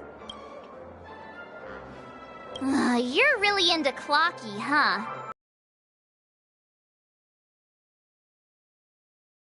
Which, that Clocky who only reveals himself to you is quite intriguing. It's a shame we've never met him since then. Speaking of which, that Clocky who only reveals himself to you is quite intriguing.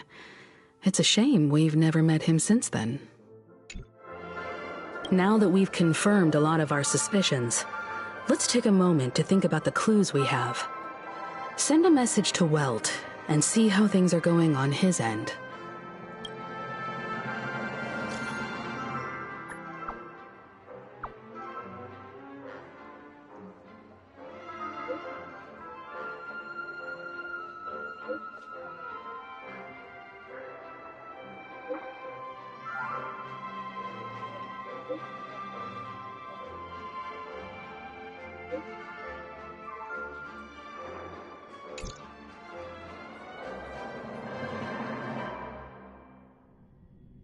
Are your companions worried about you?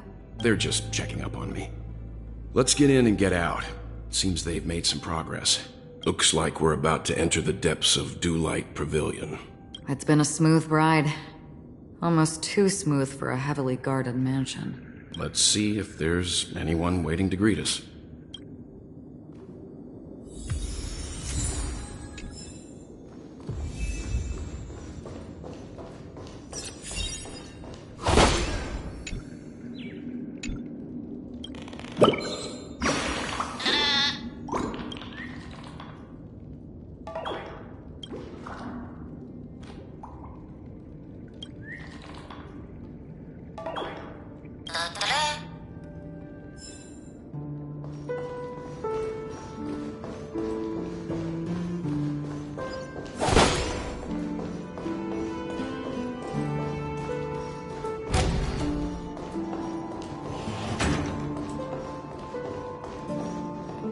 Something feels off.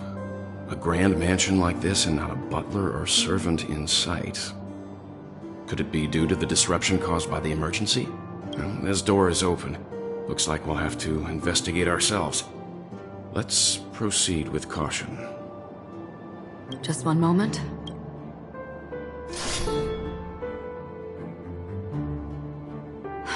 Light. I've made myself less noticeable. The crew can explain their presence as authorized by the family, but I can't come up with any excuses for being here. I see. What an interesting technique.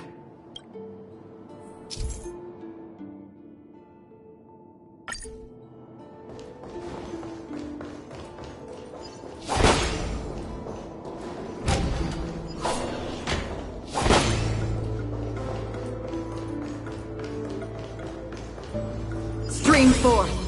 Gleam of old flame.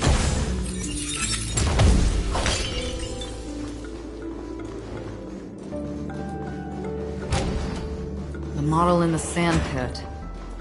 It's the golden hour, isn't it? Maybe the footprints here are different from the rest. There are 2 sets of them. Looks like outsiders might have passed through here not long ago. Can you identify the people who left these footprints? Well, there's a unique pattern here. Flamboyant, even. And judging by the size, I'd say these were men's shoes. If I'm right, it could be the IPC ambassador, Aventurine. Aventurine. What about the other set? It looks like they were walking side by side as opposed to one behind the other, so the second individual is likely equal in status to Aventurine. The IPC is eager to reclaim Penacony, so their presence here is not unexpected.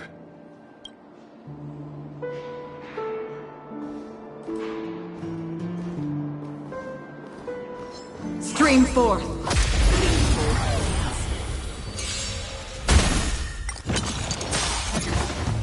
On the still waters of oblivion. I weep for the departed. It too shall fall.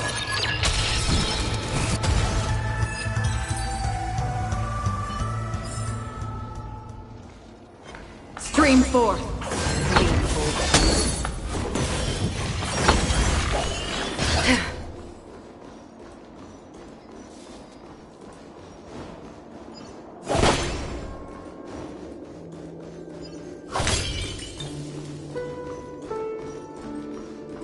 Stream forth. Gleam of old flames.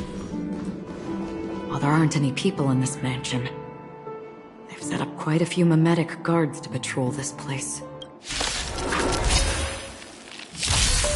This is where it's destined for oblivion. I weep for the departed. It too shall fall. How familiar. A will forged in ice never falters! A test. 0 points. On the still waters of oblivion.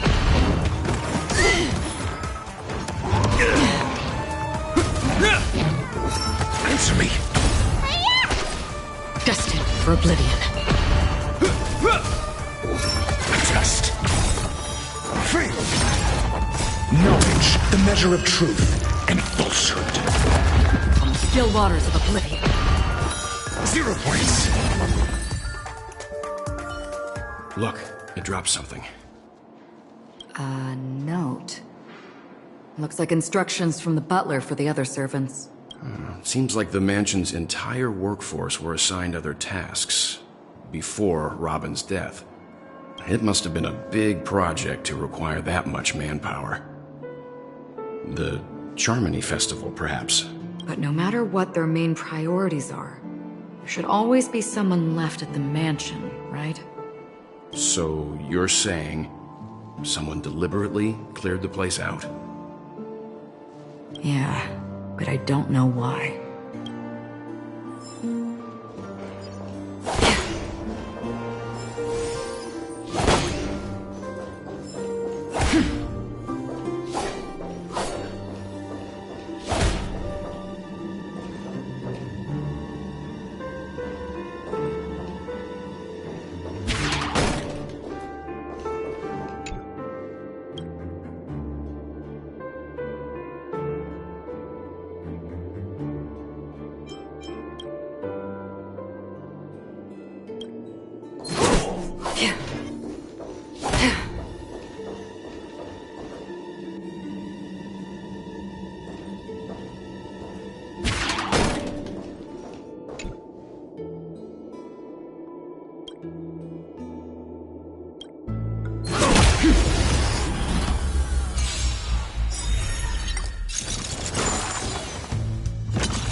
It'll heal.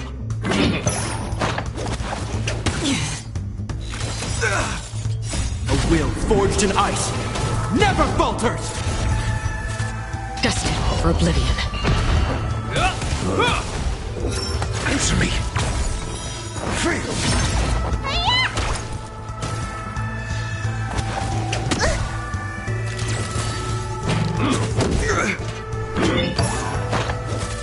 On the still waters of oblivion, I weep for the departed.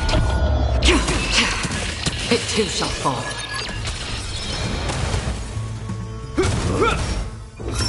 Just 0 points.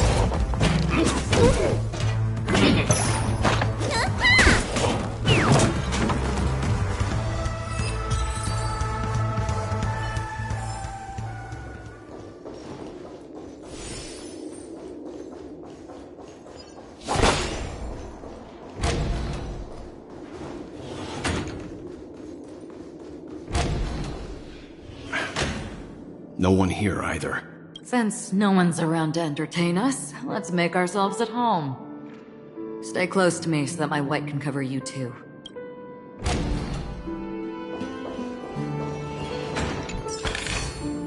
Don't forget to let your friends...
As soon as I and the rest of the crew arrived in Penacony, Mr. Sunday and Robin showed up to greet us.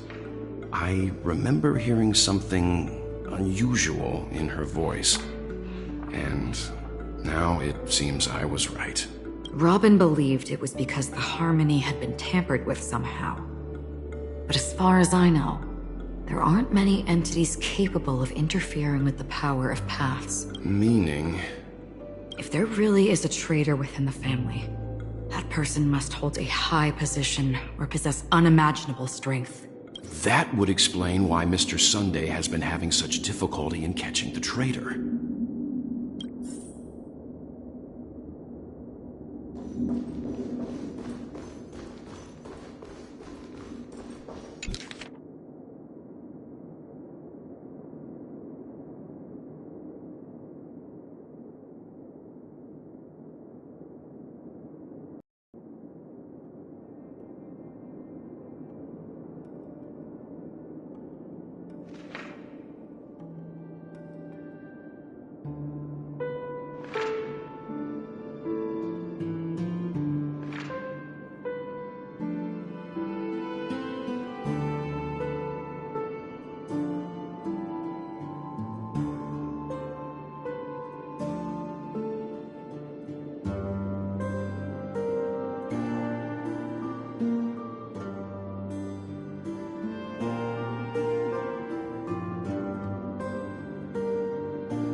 The information about Robin, Firefly, and the other victims.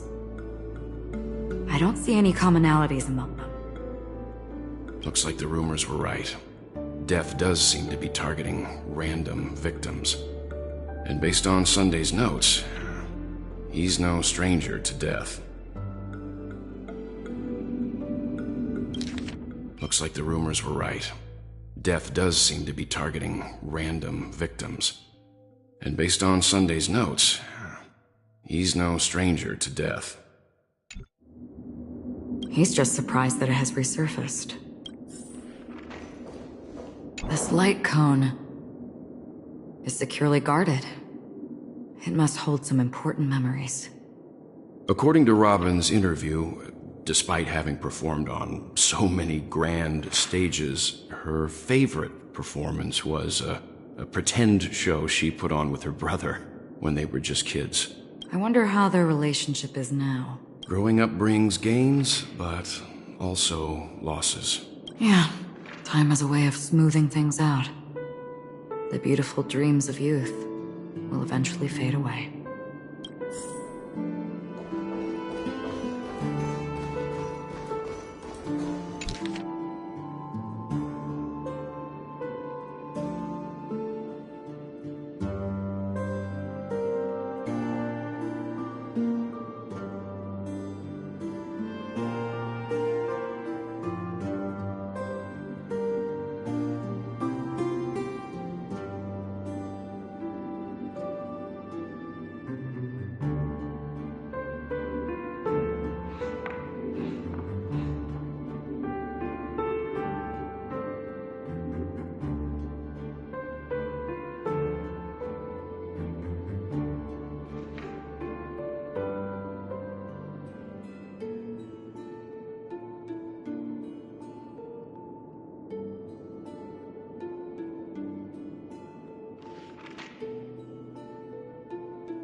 Mr. Sunday has done some serious research on his suspects. This traitor must have been causing trouble for the family for a long time.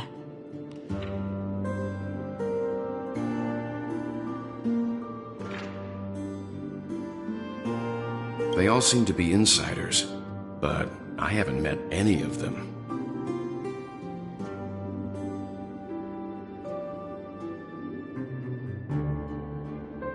Huh? Wait, these characteristics.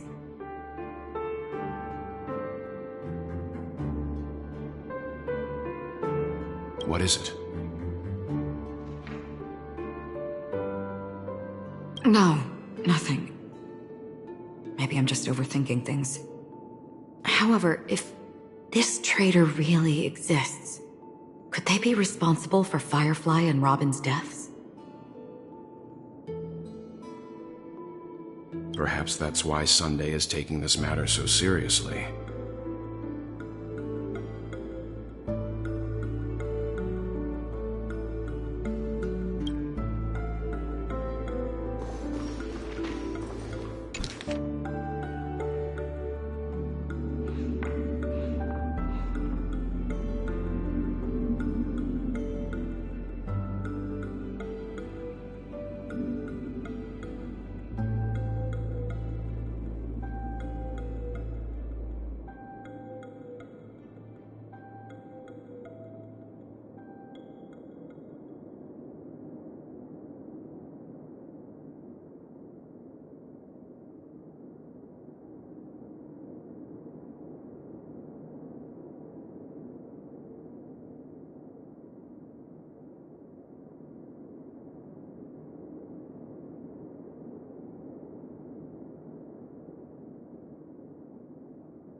It seems neither the Dream Master of Penacony nor this old Odie is happy with Sunday's recent performance. They don't seem to care much about death. Instead, they're more concerned about the Charmony Festival and the Watchmaker. Maybe the other family heads don't think death is a big deal. One thing's for sure. There's a lot of internal conflict within the family, and everybody has their own agenda. That's all for now. Nothing more noteworthy. Before coming here, I had all sorts of scenarios in my head about dealing with the family. I did not expect an empty mansion. Watch out. Someone's approaching. I don't think trespassing on forbidden areas is the way to be a guest, Mr. Yang. And Acheron? The Galaxy Ranger? Our apologies, Mr. Sunday. Nobody came to greet us, so we entered without permission. I hope you can forgive us. But even if there's no one to greet you, you should wait for the host. Don't you agree? Even without the famous Galaxy Ranger. As far as I know, the crew has officially accepted the family's commission, so coming here will be unnecessary for you. On the contrary, that's exactly why we're here, to ask you about the case and gather more information. We don't want any loose ends. Well, since you've come with goodwill, I have no reason to show you the door. Rest assured, he hasn't figured out that we went through those documents. While the truth remains a mystery, I'm getting close to it. I assure you that the traitor will soon pay the price. Let's hope justice will prevail soon. I have a question for you, if you don't mind. How did the family come to the conclusion that the murderer was within the family? With all due respect, it's in the IPC's interest to wreak havoc before the Charmony Festival, and the family has every reason to suspect the IPC's involvement. Well, other family heads share the same suspicions as you, but in my opinion, the true murderer would never have drawn as much attention as that ambassador did. Not to mention, I personally shackled him a while ago. However, I'll give you a suggestion regarding your suspicions, Mr. Yang. You should be more cautious of Aventurine. While the wicked can't break through high walls, they can plunge their evil dagger into the heart of the righteous. He's a businessman, not some philanthropist. But right now, he's out there handing out his wealth on the streets. And he went to the Clock Studios theme park all by himself. Who knows what kind of scheme he's cooking up? While the family is dedicated to keeping our guests safe, it might be wise for you to stay alert. You never know what unexpected troubles could arise.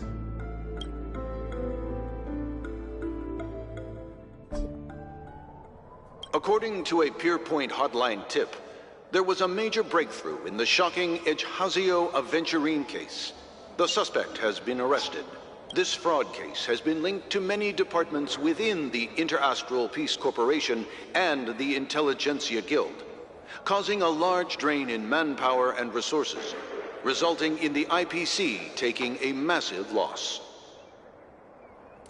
The case's main suspect originates from Sigonia 4 and is one of the survivors of the second Kataka Avgin extinction event, who does not carry an interstellar refugee travel permit. As per Strategic Investment Department Head Diamond's sentiments, the IPC has appropriately relocated the suspect in the spirit of the Charter and will continue to conduct further investigations as to the motive of the suspect. What pretty eyes. Tell me, do they shine in the dark? Well, if they did, I'd sell them in a heartbeat. You don't know how many people long for your eyes to be closed forever. As a servant, you should not resist your master. Yet, you went and killed that man anyway.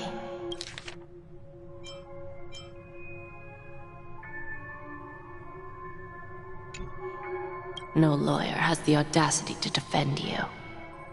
Perhaps you ought to represent yourself. Not difficult, but definitely pointless. You're pretty confident on your eloquence. Did you also think that when you lied to the Intelligentsia Guild? Ask and you shall receive. You wanted the perfect construction material. All I did was offer a possibility. It was just a small wager. If your luck holds out, the IPC will dig something up from the golden sands of Ejihazo. Maybe even the Sand King's remains. Pity your luck has run out. I'll admit that. What I'm more curious about, though, is why such a grand scheme failed to benefit anyone in the end, including the perpetrator himself. Madam, I already have what I want. To be brought before you for the next high-stakes gamble. Then let's talk about the second gamble. Tell me, what are you prepared to wager this time? My life. I bet you won't send me to the gallows. What do you want, then? I want your Lenore to meet with me. I have something to say. And then what? I want cash. It can't be that simple, can it? It is that simple. 30 tanbas. The remainder of my market value. 30 tanbas. No more, no less. With this money, I'll climb to even greater heights than you. Grasp even more riches than you. I wager you won't give me this chance. Which is why you should call him here. Interesting. A pity Diamond won't see you. No one gets to see him. From here on out, I am Diamond's representative, and I will decide on his behalf. You're wrong. 30 tanbas. I'll give you that. And much more than that. Wealth, status, power. The IPC will give you whatever you want, even what you don't want. Kakavasha. A good name, but unfortunately destined to be buried in the dirt. You, though, you deserve to live, to create even more wealth for us. Go, pick the clothes you like, then choose your desired identity. And then, use them well, child. May your schemes be forever concealed. Life is like a long-term investment. Those who choose correctly, do the correct things, reach the correct outcomes, and show the world their value. People can't always make the right choices in their lives. But luck has always been on my side. I've never lost. Is it because Gayathra blesses me? Well, if that's the case, she must also be looking upon me right now. My success is inevitable. But what then? Even if I overcome this difficult trial, what would come next? What awaits me after this glorious gamble? An even more glorious one? Will I return triumphant with unending riches after countless successes, or will I encounter failure, never to return? I'm pretty sure you already have some ideas, lowly gambler.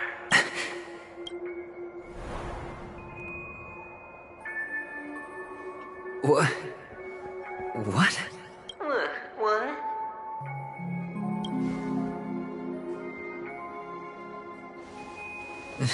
Am I dreaming, or have I gone completely insane?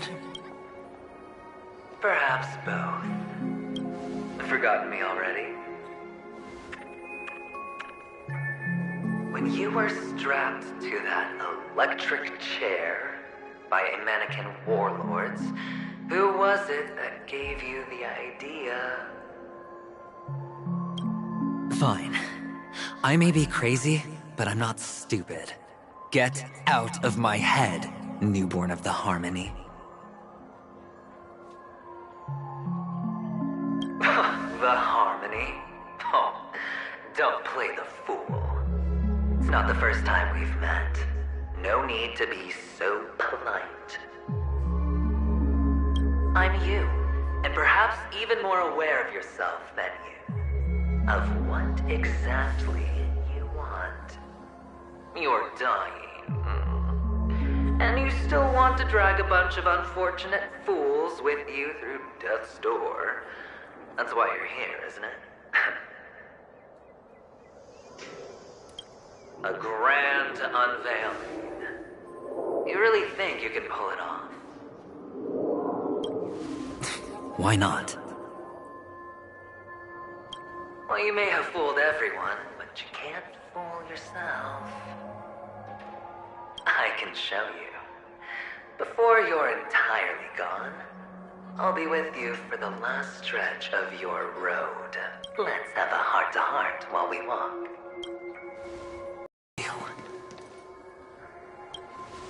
Most people in this world spend their entire lives just to reach one outcome. And I am that outcome. Kakavasha, I am your future. First, I'm hearing things, and now I'm seeing them. Great. Am I going to be elevated into the Harmony's Emanator next? Why are there no guests here? What's that featherhead doing?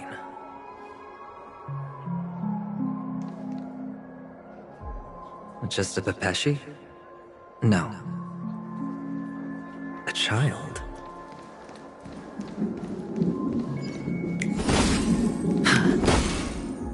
I thought minors weren't allowed in Golden Hour. Hey, kid. You okay? Are you lost?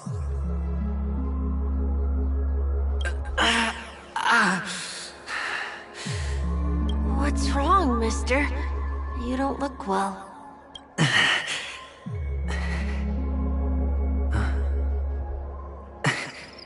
Your eyes.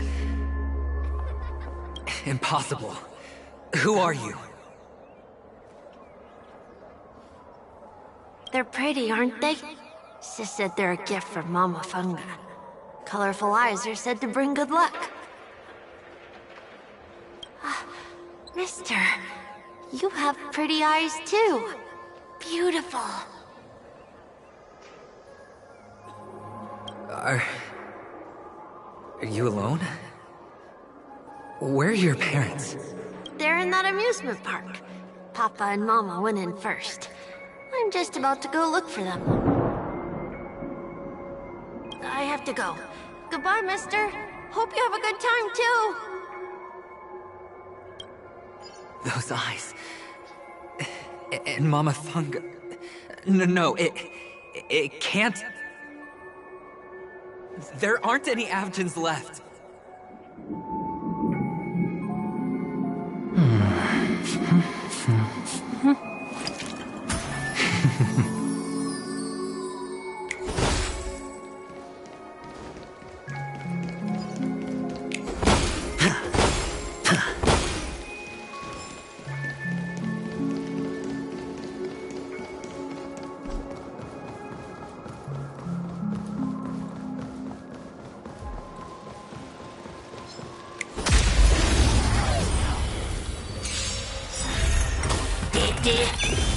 Spend freely.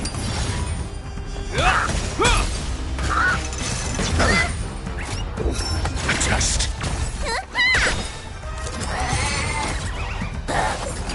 No dirty tricks, all in. Bust. Or maybe I'll take it all.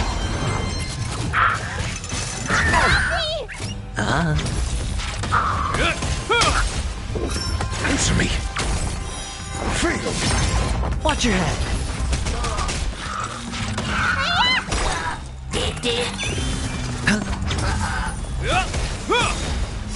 A will forged in ice never falters! Just 0 points.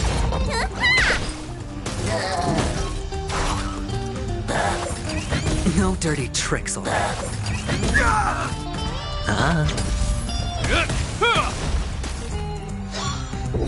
Answer me. Knowledge, the measure of truth and falsehood.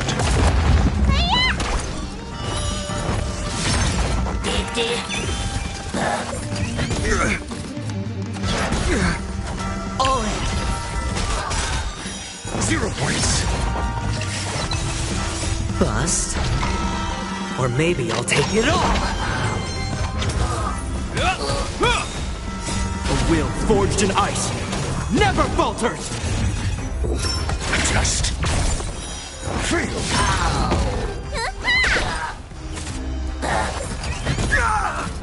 Watch your head.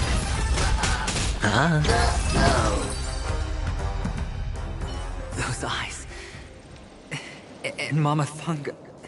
No, it can't. There aren't any Avgens left.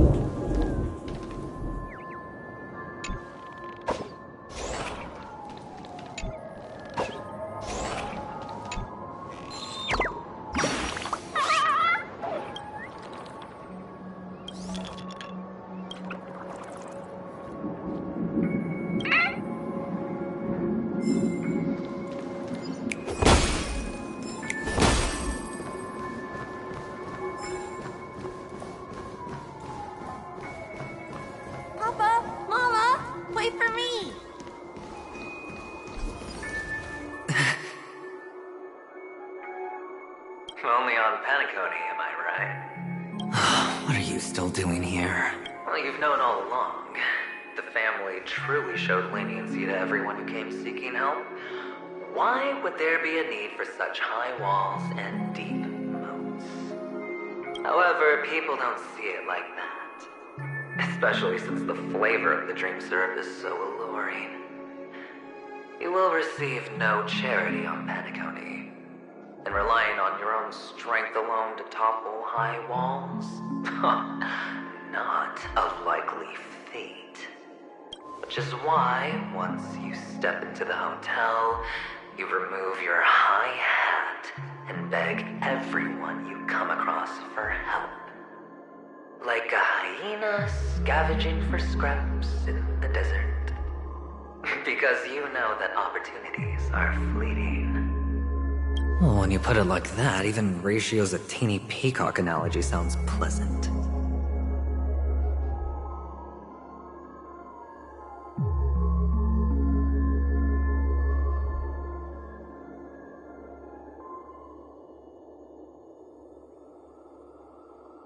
Well, you know how rare it is for me to give you the straight dope, so listen while you can. It's good timing that you mentioned the doctor. I'm especially fond of what you and he have in common. The conspiracies, calculations. Especially the part about the finale, a magnificent act of betrayal. Oh, when everyone thinks this way, who would even suspect that it was another trap you've meticulously devised? Go on, tell me I'm right. You know who you really are, Mr. Cavalier Gambler. Uptight, overcautious, massive inferiority complex. You won so much, and you're still so afraid of losing.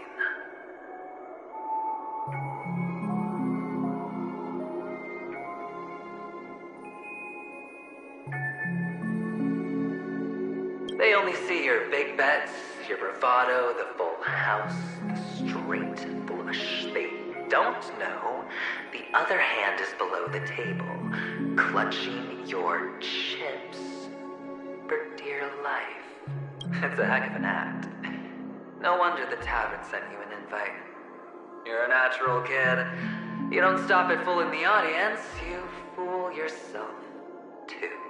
Well, the best way to prevent others from seeing your true colors is first being able to fool yourself. Of course. I know you all too well. But it's strange. Why did you decline that invitation? You had the chance to embrace elation. Was that not what you most wanted? But you chose the IPC instead. For the preservation? I doubt it. Do you even have anything in common with the preservation? Oh, I thought you knew. Didn't you say you had me pegged? We're done. Either stop talking or disappear from my sight. That's fine. But who exactly is about to disappear here? Well, it's not going to be me, anyway.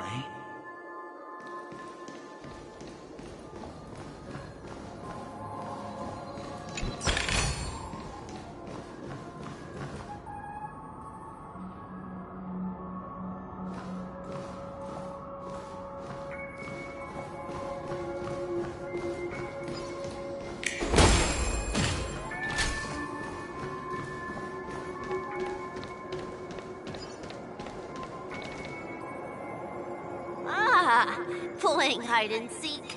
I'm really good at this.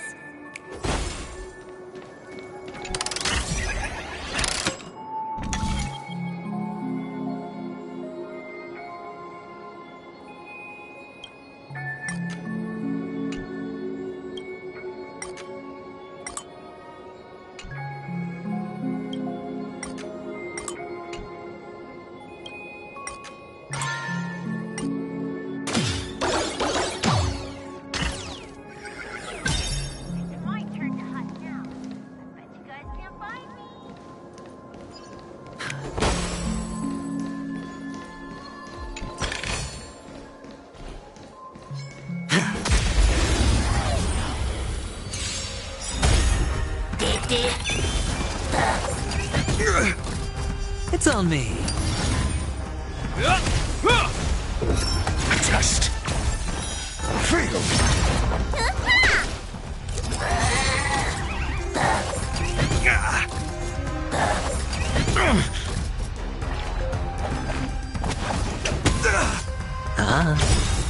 Bust. Or maybe I'll take it all. Watch your head. A will forged in ice never falters! Answer me. 0 points. Knowledge, the measure of truth and falsehood.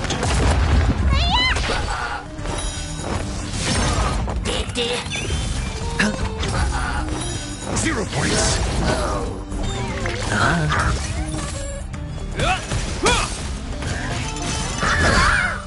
All in. Just. Is that all? Watch your head.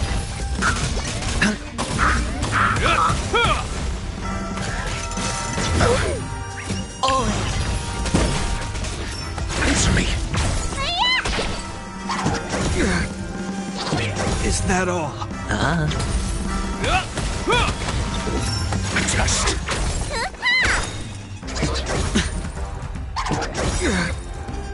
A will forged in ice never falters! Answer me. Feel.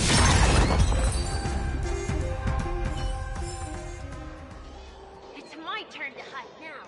I bet you guys can't find me.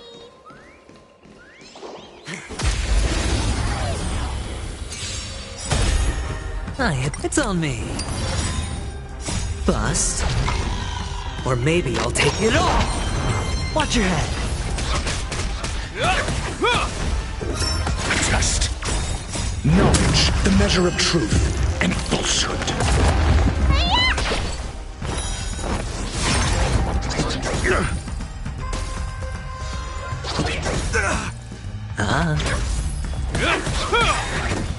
A will forged in ice never falters!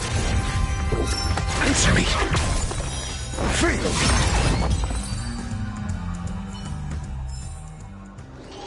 It's my turn to hide now.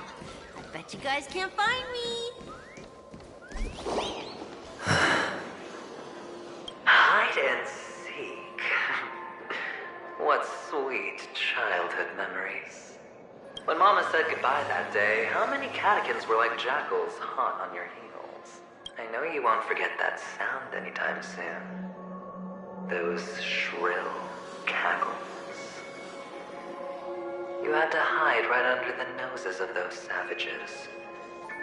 You and Big Sis, playing dead, drifting in all that bloody water. Completely ruined that shirt. Shame. Wasn't that the last one Dad left behind? It wasn't ruined. I've always kept it. Come on. It's a rag. It's not like you can ever wear it. Now you don't have to hide. Your social capital has changed after all. I've never changed. On the contrary, now you're the one who does the hunting. The last round of hide and seek, and you get to be it. You should enjoy it. That child. Could he be in here? This is hardly enough for a seat at the table.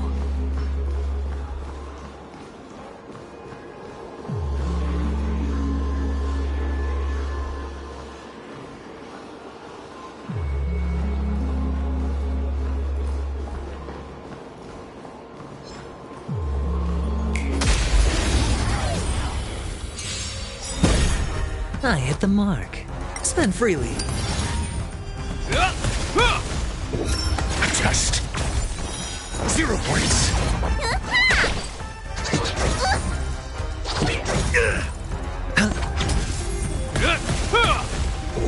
Answer me. Failed. Knowledge, the measure of truth and falsehood.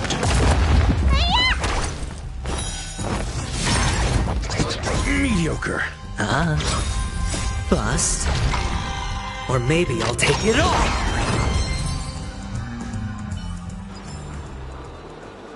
That child. Could he be in here?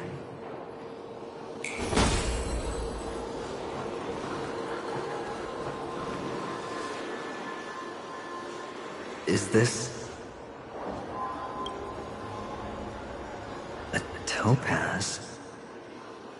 What is this doing here?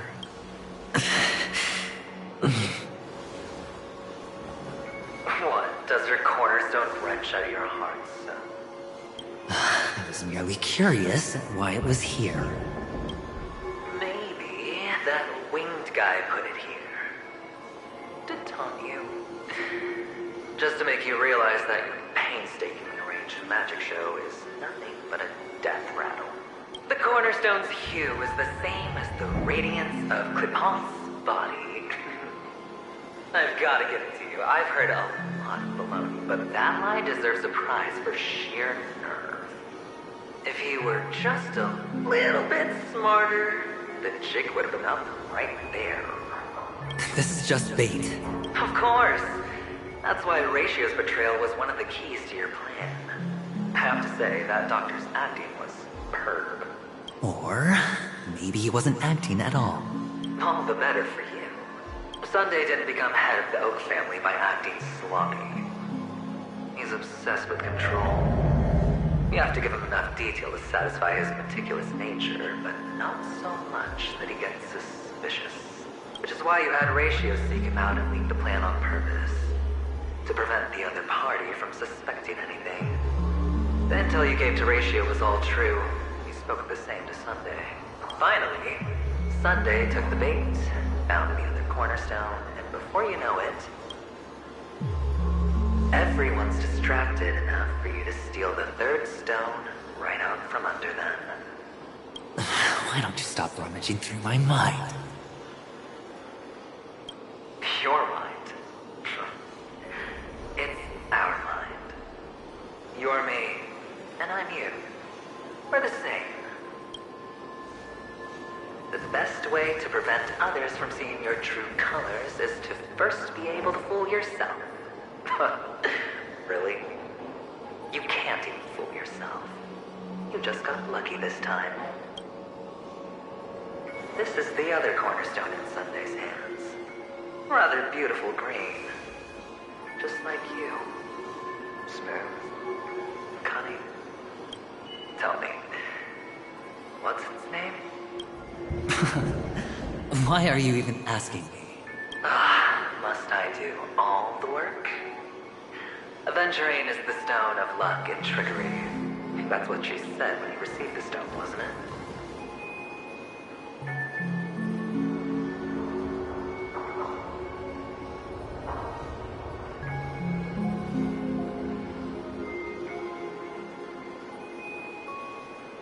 This type of stone isn't rare, but its hue is very similar to a certain gem. In fact, it's often used as a substitute. And that more precious gem is... jade. Even Sunday can't tell the difference. Well, looks like jade can be substituted for aventurine, too. Sauce for the goose.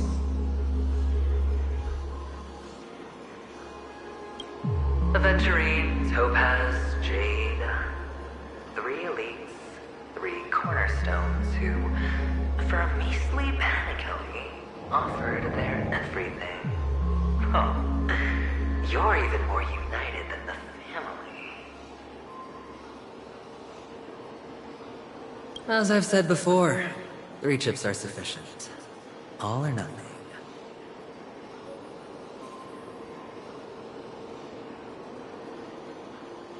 But will it be the former or the latter? We'll find out soon enough. So, where's the real aventurine stone? Take it out. Let's have a look.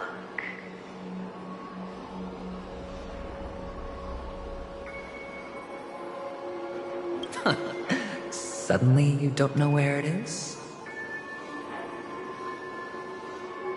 I just want to hear you say it. After all, it really does resemble its owner. As you wish, then. They never went anywhere. They're right where they belong. Piled up with these cheap baubles.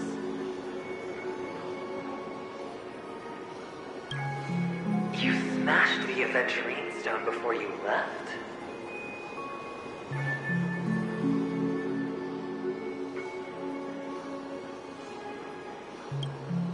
Oh, just look at it. Shattered. Just like your life. Poor thing.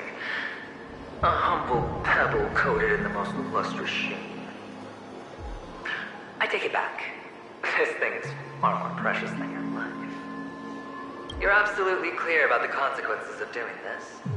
Blasphemy against Clip-On's body. You think the IPC will let you get off scot-free?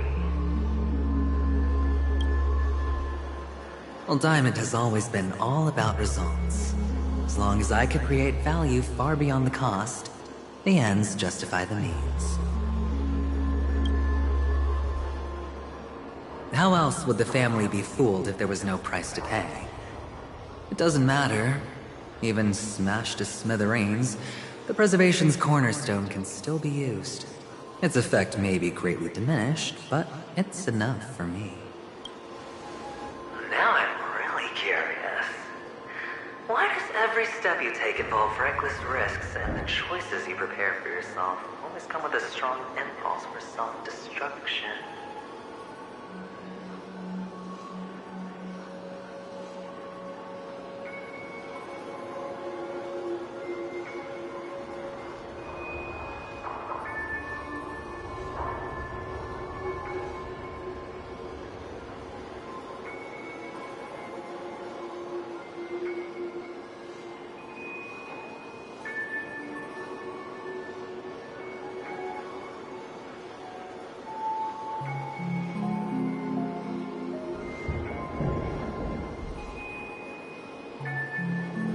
Do you truly believe that the greater the risk, the greater the rewards?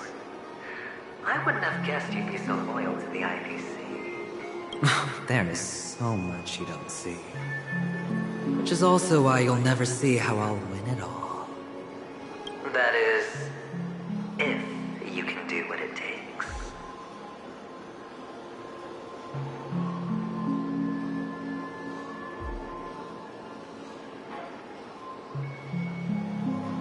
We'll just have to wait and see then.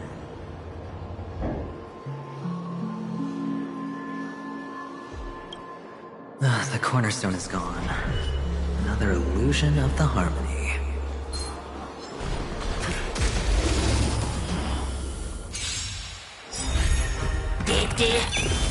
Sure, I'll play. It's on me. A will forged in ice never falters! Just feel.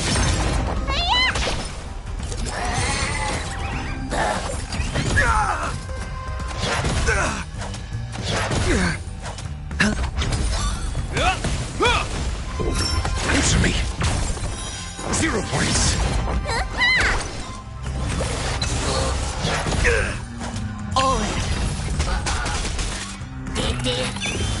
A will forged in ice never falters! Just feel. Knowledge, the measure of truth and falsehood.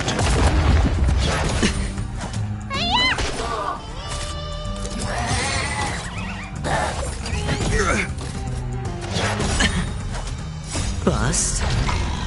Or maybe I'll take it all! Watch your head! 0 points.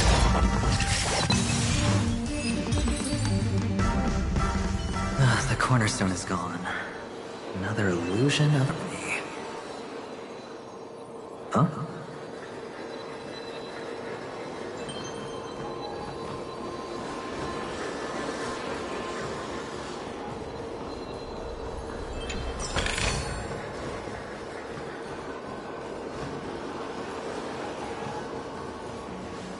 Hello.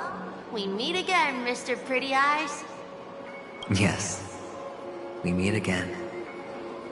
Did you find your mother and father? Of course. Big Sis is there too. The 4 of us were just playing hide and seek. I'm so happy. On our way here, Papa even brought me to see a blimp.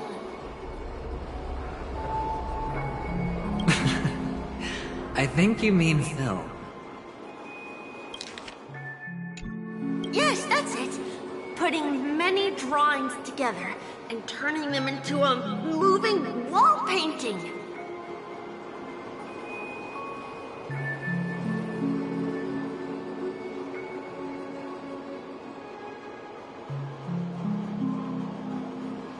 They put me, Papa, Mama, and Big Sis together, turning us into one big family. You should give it a try too, mister. You look sad. The amusement park will cheer you up.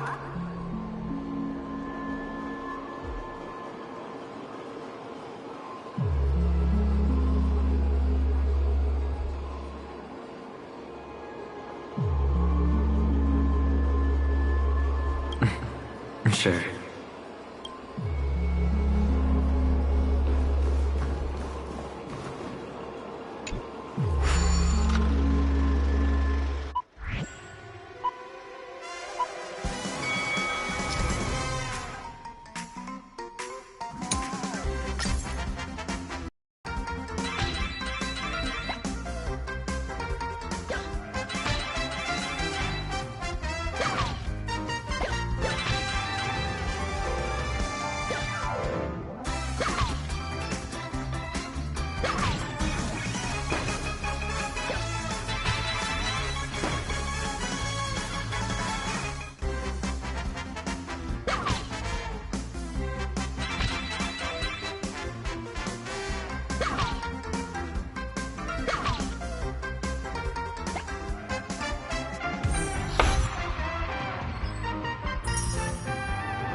How's that?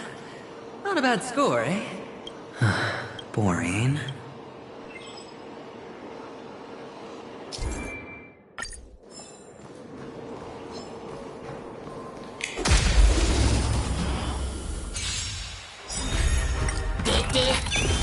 Spend freely.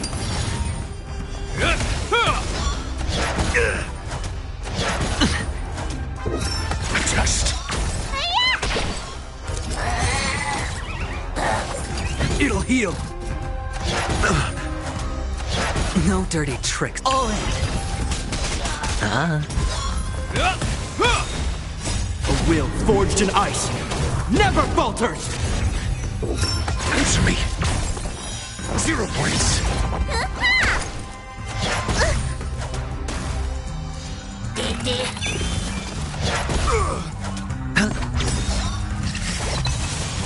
Bust.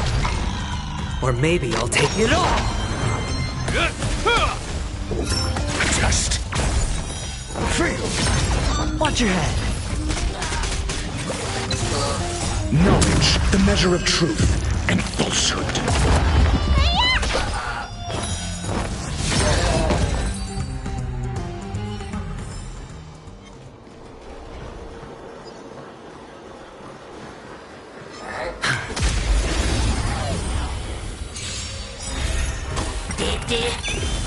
It's on me.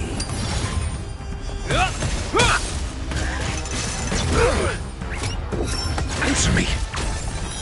Fail.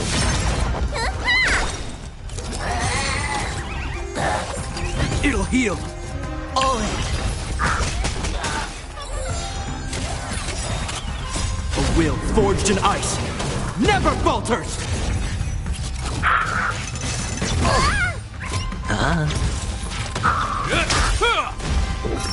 Just.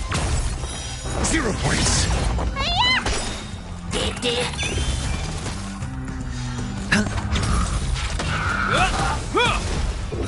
Answer me. Fail. Watch your head.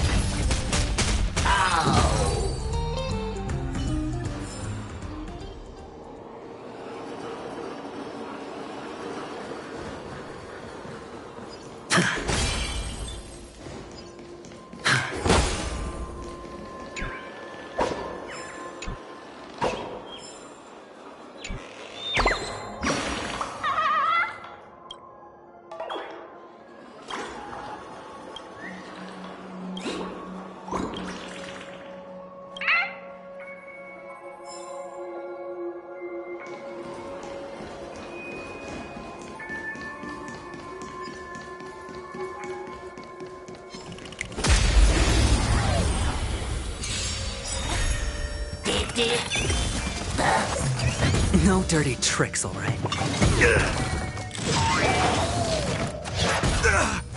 Spend freely. Bust. Or maybe I'll take it all. All in. A will forged in ice never falters. Just. 0 points. It'll heal.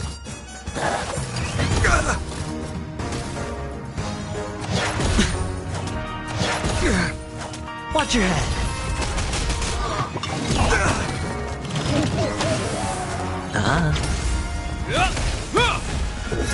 Answer me. Fail. Knowledge, the measure of truth and falsehood. Is that all? All in. 0 points. Fail.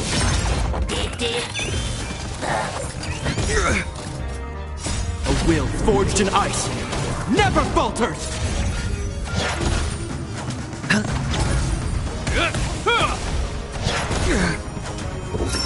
Just.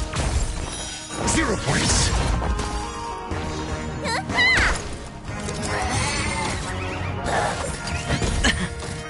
Watch your head. It'll heal.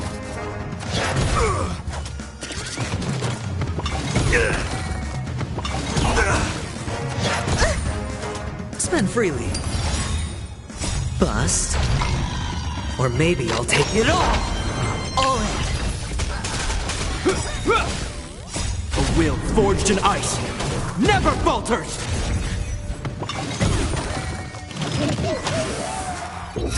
Answer me! Fail! Is that all? Watch your head.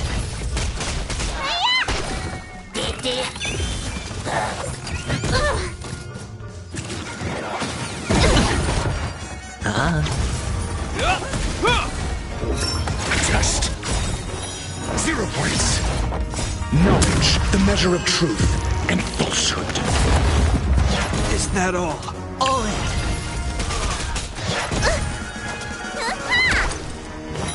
Fail.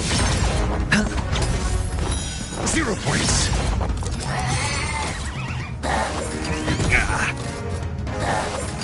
You fool! A will forged in ice never falters! Watch your head. No dirty tricks. Answer me. Fail.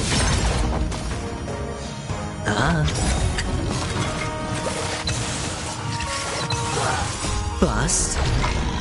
Or maybe I'll take it all! All in!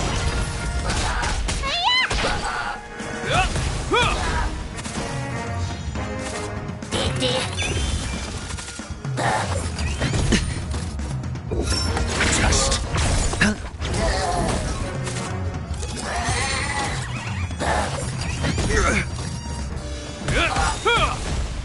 A will forged in ice never falters! Answer me.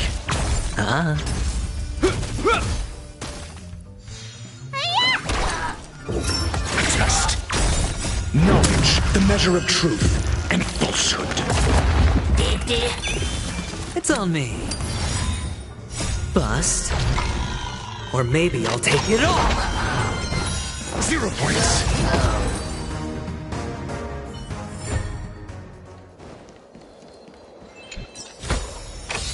Fortune follows luck, just like it always does. A reward with no risk? I'll take it.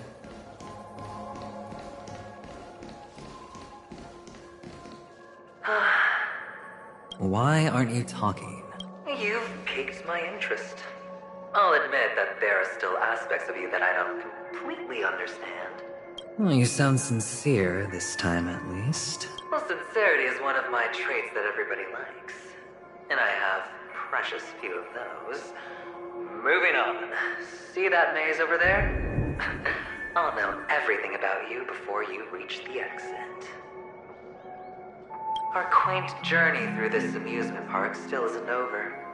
And I wouldn't mind stretching this out at all.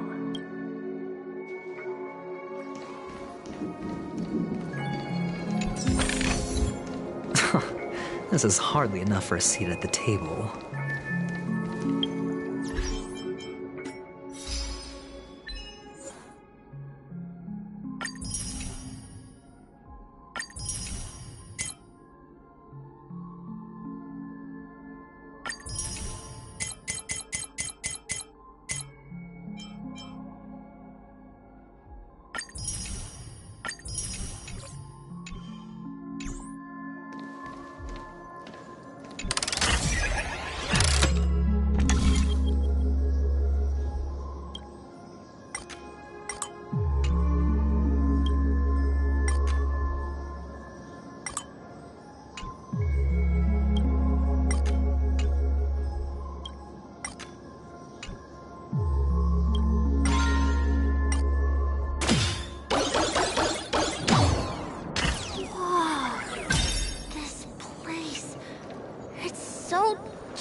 A reward with no risk?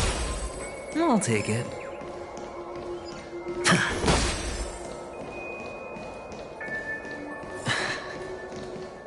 A dead end? Oh, is this the wrong way?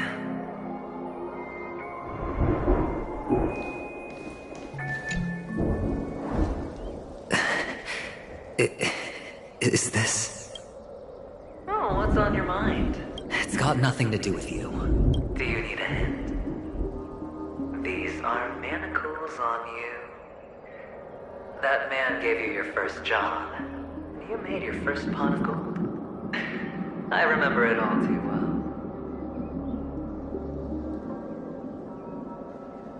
You wrapped that iron chain around your fist, for that is the only tool you could find.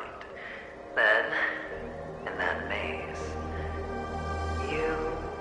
Shut up! Oh, you don't wish to face your past.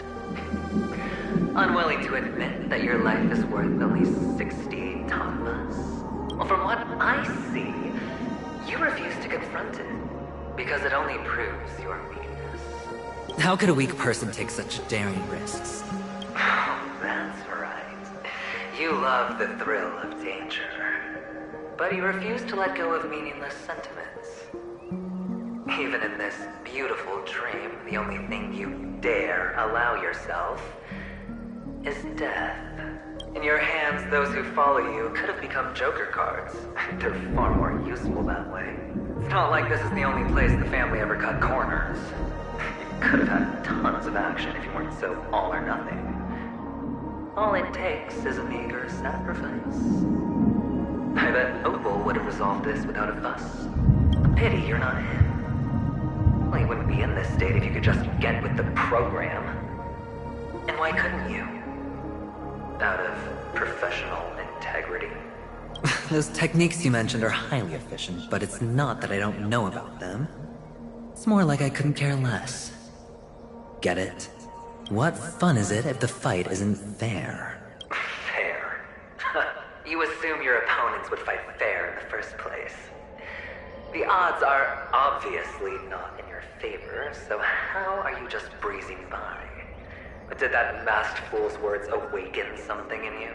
Well, she gave me an answer that could turn everything upside down.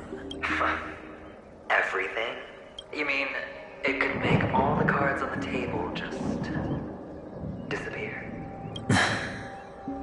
That's cheating. If these leaves could be brought back, would they bloom into new flowers?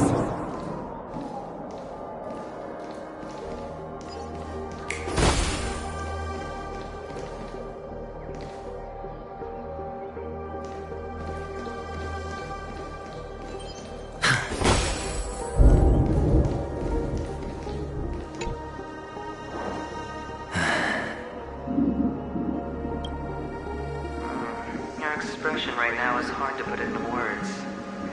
The lucky charm Mama left you is made from gold. Why did you never consider selling it? You obviously could have lived a normal life like Big Sis that way. Looking back, that was the better choice. Mama only left us with 2 pieces of jewelry. A necklace and a lucky charm. There won't ever be a 3rd piece. That's what you always say, but you actually regret it, don't you? That you didn't sell them. You can zip it if there's nothing to talk about. I know. You must remember what Big Sis told you. You're a child blessed by Gaiathra Triclops, and can lead the clan to happiness. So always remember to protect yourself and never resent the pain and poverty you're going through. The words still ring in your ears, don't they? You're a good kid, so you definitely won't have forgotten. So, you surely won't forget how tragic her last moments of life were. How the piercing laughter behind you felt like it was drilling into your heart.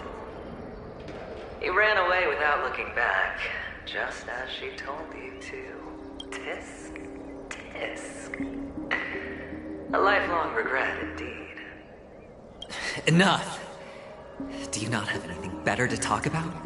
Oh, shut me down like a champ. Well, I guess when it comes to mind games, this isn't exactly your first rodeo. I think I finally get you.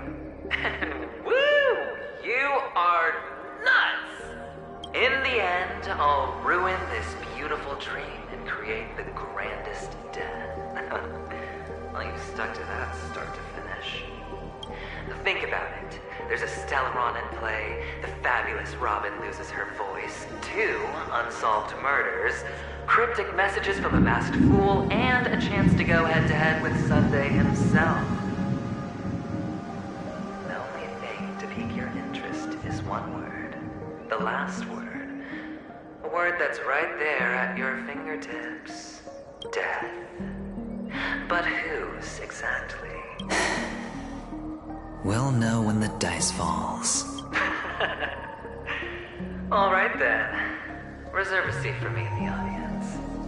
I'm curious to see just how capable you are. Still, you never answered my question. If you could start over, would you still want to be the child who received Gayandra's blessing?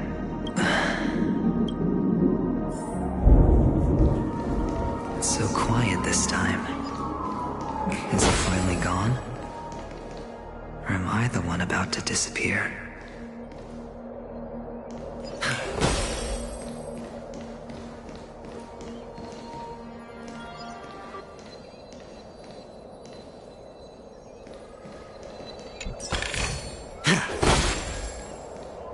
Finally, made it out of this place. We're going home? But I don't want to go back.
here.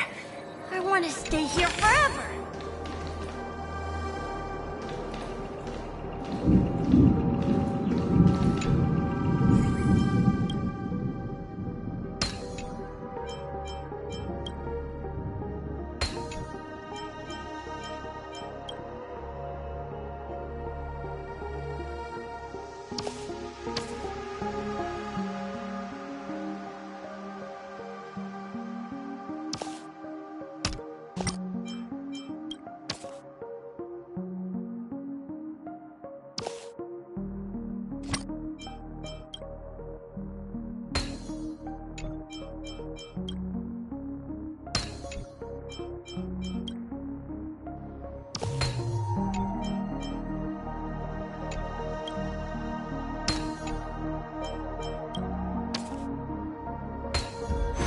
An unsurprising win.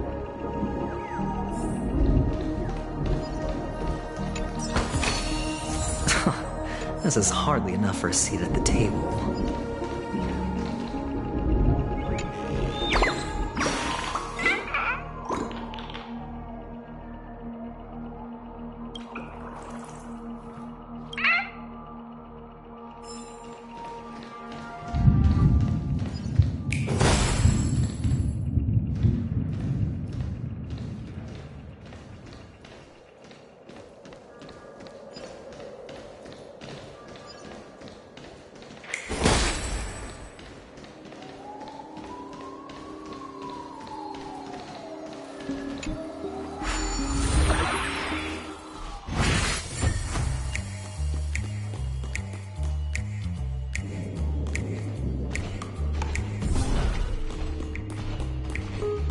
Brother Hanu, where are you going?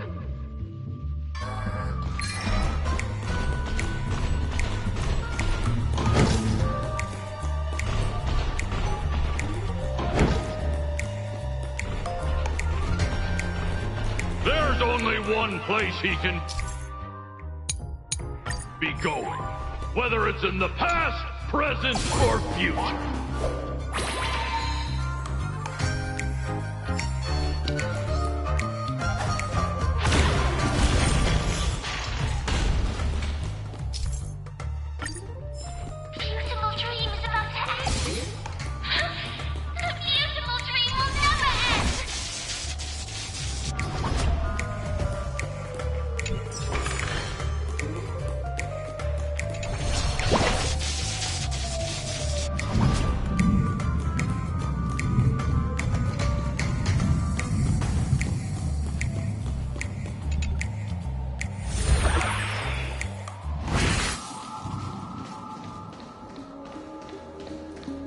Mister, is that you? I hear the sound of leather shoes.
Fortune follows luck, just like it always does.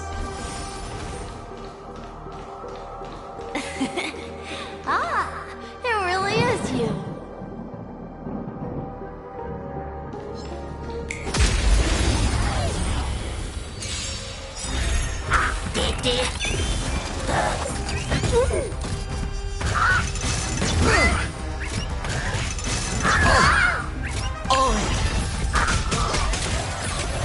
It's on me. Answer me. 0 points. It'll heal. Watch your head.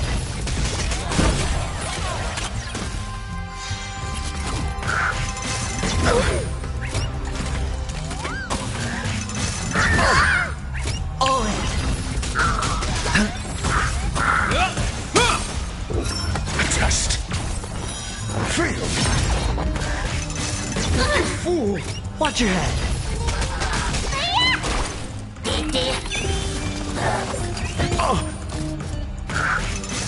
You fool.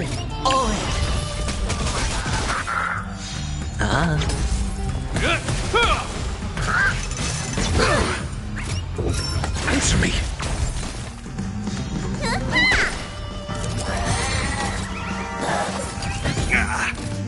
Watch your head. It'll heal.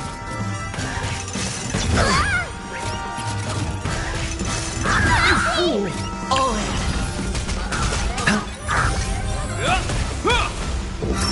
Just 0 points.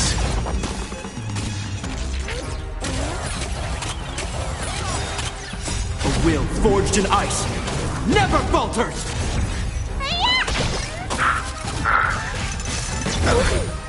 Watch your head.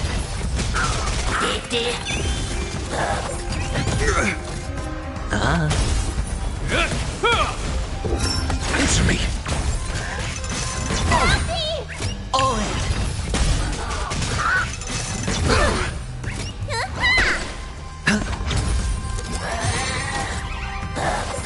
It'll heal. Watch your head.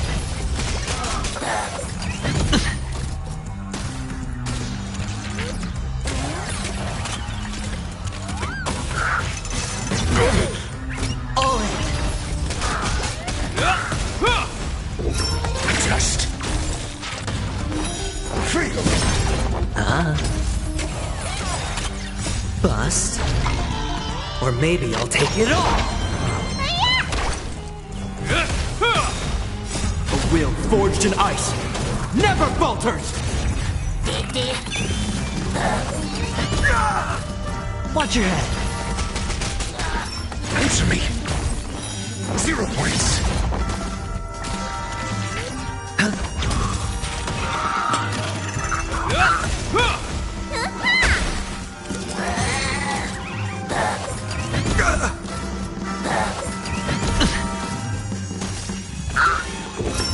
Just fail.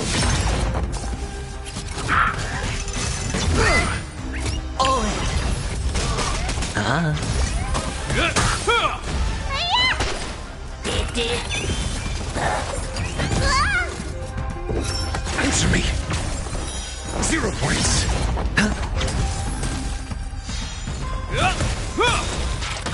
A will forged in ice never falters. Just fail. Knowledge, the measure of truth and falsehood.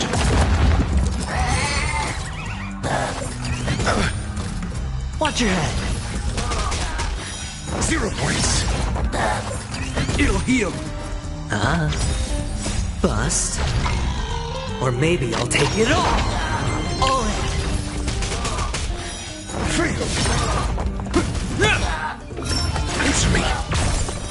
0 points.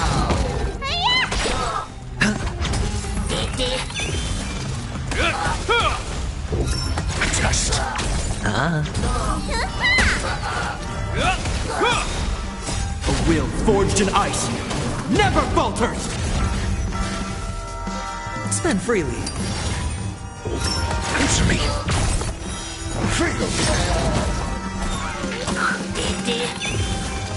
Knowledge, the measure of truth and falsehood. You fool! Watch your head. 0 points. Fail. Test. 0 points.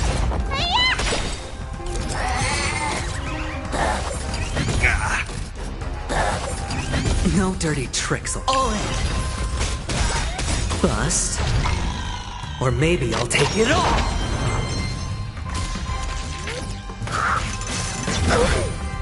Watch your head.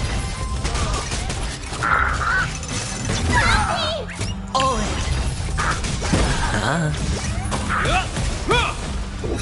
Answer me. Fail. It'll heal. A will forged in ice never falters. Test. 0 points. Watch your head.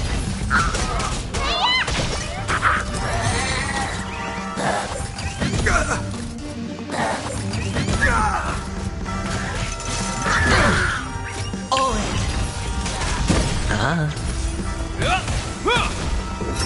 Answer me. Fail. You fool! Test. 0 points.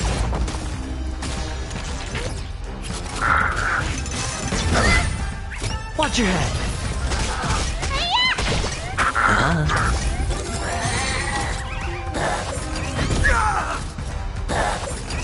No dirty tricks, all right. Knowledge, the measure of truth and falsehood. Answer me. Fail. 0 points. All in. A will forged in ice never falters.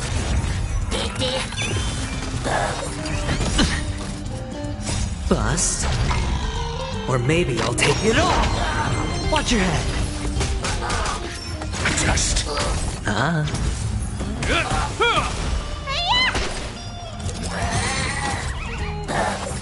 It'll heal. Answer me. Fail.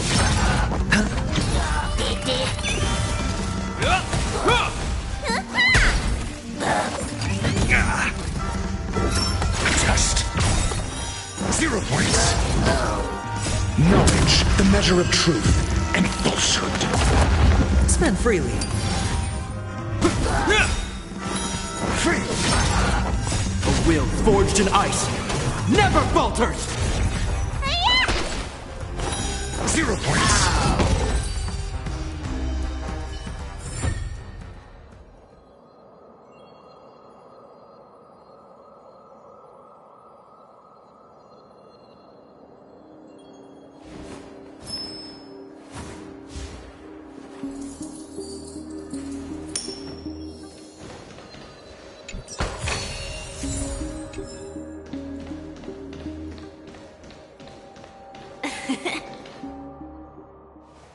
I don't know why, mister, but you always give me a special feeling that makes me more curious about you. It's sad that I can't get to know you more. We have to say goodbye. Did you have fun? You're going back? Yes. I should go home. The day's getting dark, and it's going to rain. I don't want to worry the others. You're home. Where is it? What a strange question. It's where Papa, Mama, and Big Sis are. In this dream.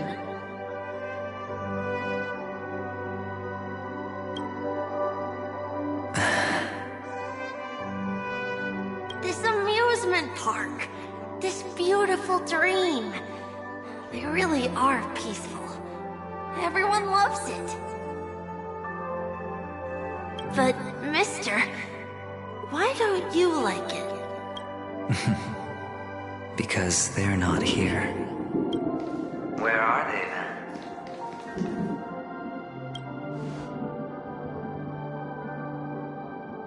I don't know. You do know. But there's no point pressing the issue. Admit it. You're tired. We all are. Which is why we chose to stay here. Me and him. Your past and future. How long will you stay? Forever. We'll be with you forever in this dream. This is the greatest honor that we can offer to those who hurtle towards death. For a reason.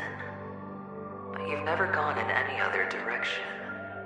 Your own life is the chip you're most eager to lay down. Always has been. You don't care who the real murderer is. And the Watchmaker's so-called legacy couldn't be more boring. What you want, what you need, is to be the smooth operator, the solid gold deal maker who doesn't waste a drop of sweat, even when he's up to his neck in danger, deep inside family territory. You want to be polished up, cuffed with red-hot chains, and spotlit center stage. You'll be the closing act, the final sacrifice.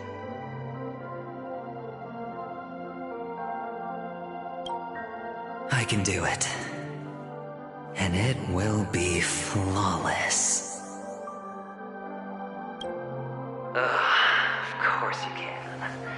Your luck will help you at the right time. A Stellaron and an Emanator. It's that simple, no? That way, the IPC will earn a place at the table. And as for you, you'll just happen to slip the leash, leave the rat race, extract yourself from this endless debacle.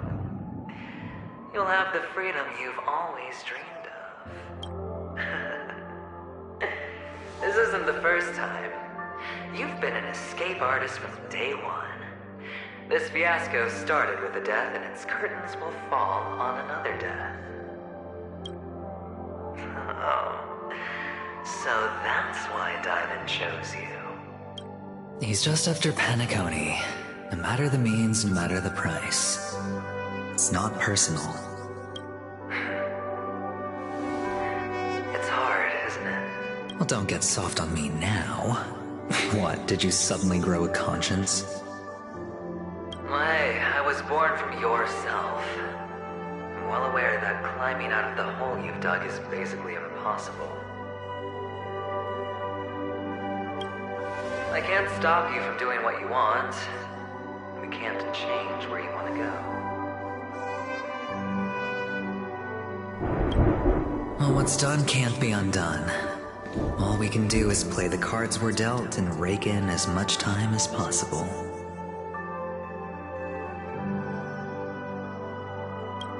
Yes.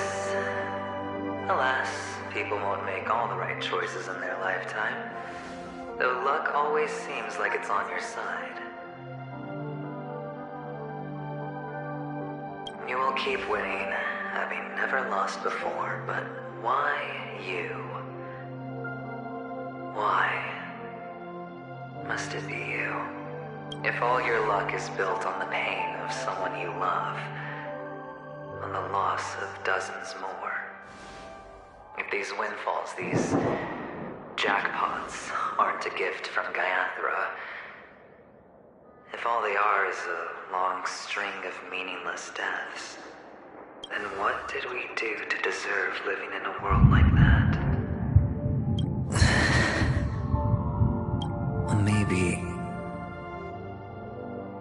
Maybe when I get to where I'm going and look back, I'll know what the trip was all about. Fine. Time to make a move, my friend. I'll be waiting up ahead.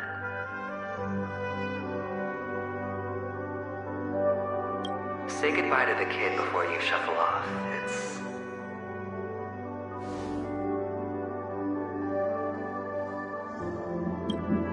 It's best to die without regrets.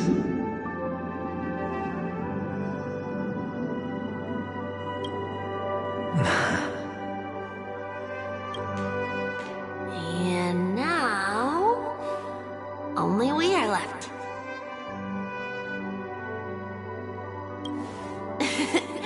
Can you take a photo for me? I want a memento.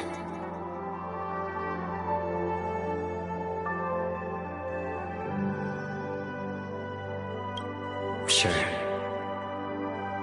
Come on.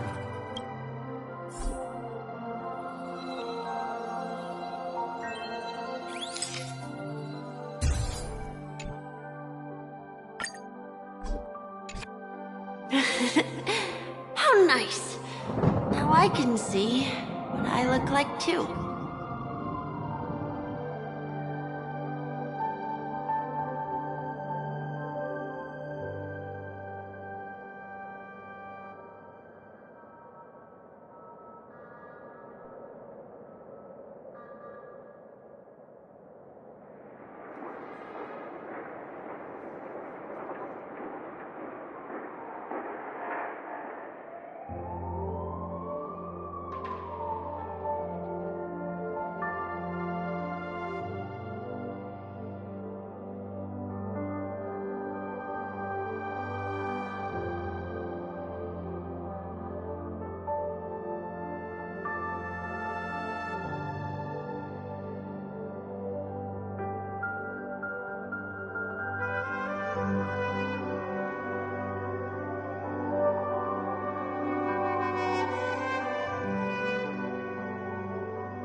Look at the lens when you're taking a photo the next time. Your expression will look more natural. Sure, I will. Then, mister, are you going back too? I can't leave yet.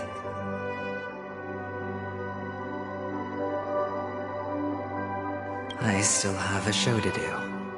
Oh, you're about to go on stage, aren't you? Let's go then. I'll take you to the stage. Sure.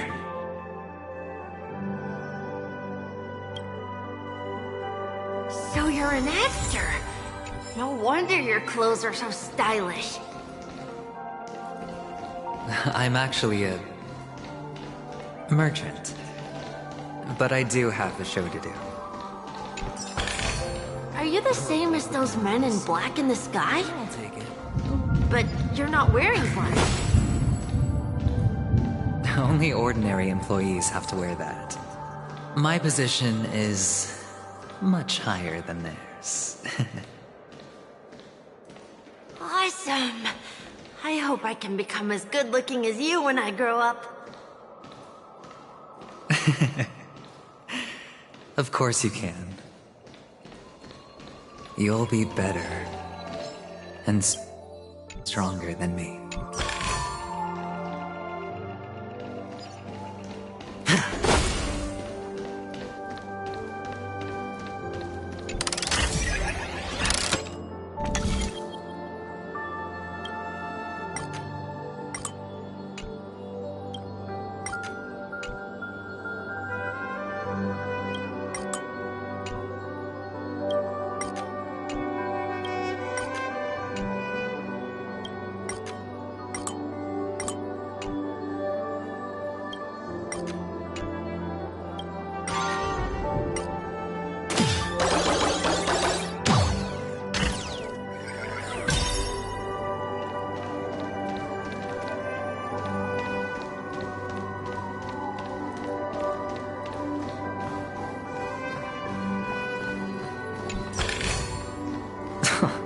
This is hardly enough for a seat at the table.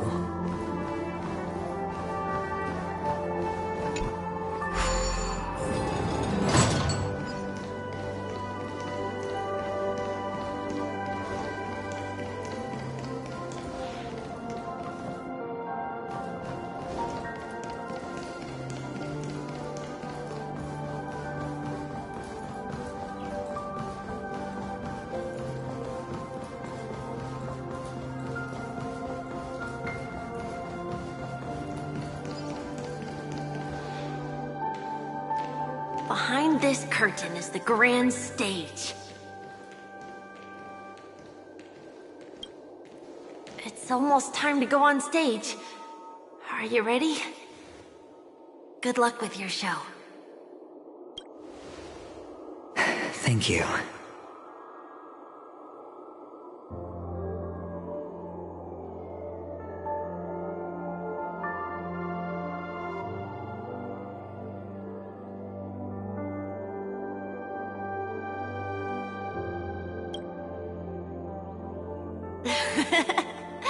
You still seem pretty nervous. Let's put our palms together. If you receive Gaiathra's blessing, you'll feel more relaxed. Putting our palms together is a simple ritual. By putting our palms together and reciting the prayer to Mama Funga, she will bless us. If you're not familiar, I can guide you. It's alright. I know how to do it.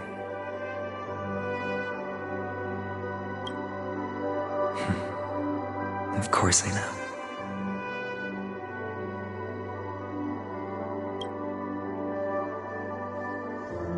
This is where we go our own way, Kakavasha. The catechins are coming. Why? The catechins have already taken all our money, food, and they killed our parents. What more do they want? Catechins are bloodthirsty, cruel, and insatiably greedy. They want everything only to end up with nothing. This is a trick, an act of revenge. Remember? Today is the day of the Kakava, and also your birthday.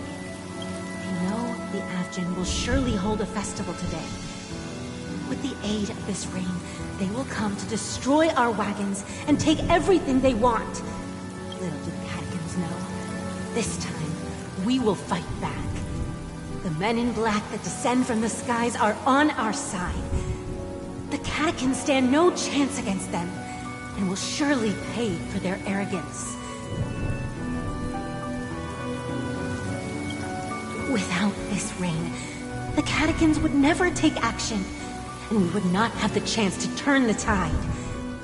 This is a gift from Gaiathra, and you are Kakavasha, whose good fortune will bless your sister with success.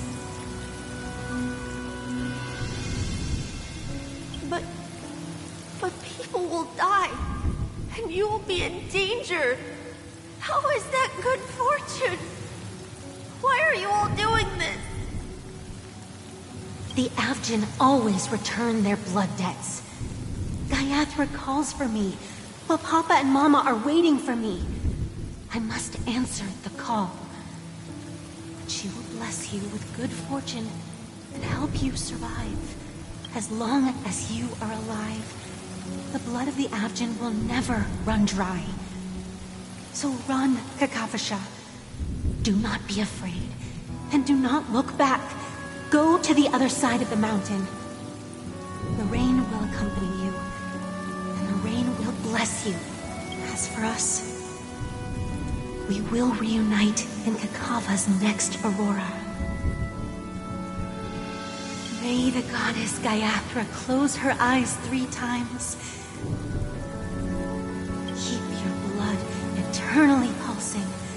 Let your journey be forever peaceful, and your schemes forever concealed. Farewell, Kakavasha. Newsflash from the Inter-Astral Peace broadcast. The IPC Marketing Development Department spokesperson confirms that a small-scale rebellion has broken out in the unclaimed region of Sigonia. The situation is now under control. The insurgents are from a local clan known as Kataka, which has a long history of disdain towards the IPC.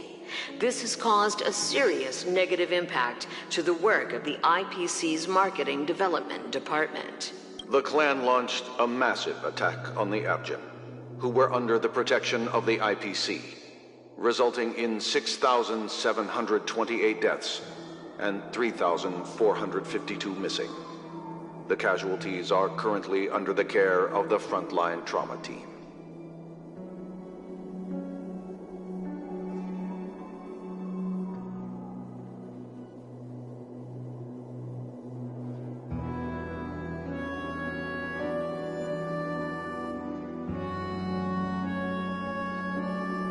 The spokesperson expresses his deepest condolences for this devastating humanitarian disaster.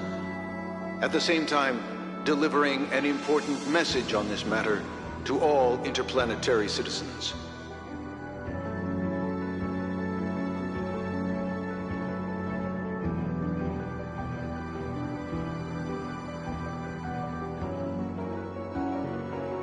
Finally, he proclaims, "The hammer of preservation will fall for all beings, regardless of life or death, regardless of race, regardless of ideology, to uphold the basic rights we inherently possess."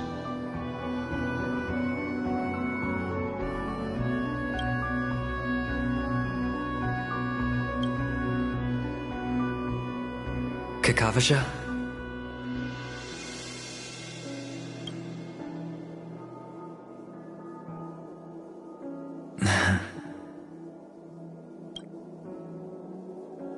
Bye.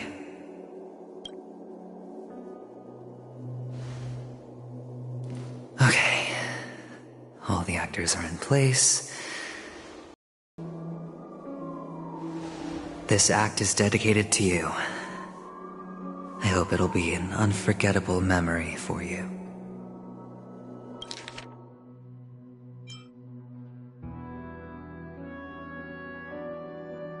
Okay. All the actors are in place. It's time for the show to begin. This act is dedicated to you. I hope it'll be an unforgettable memory for you.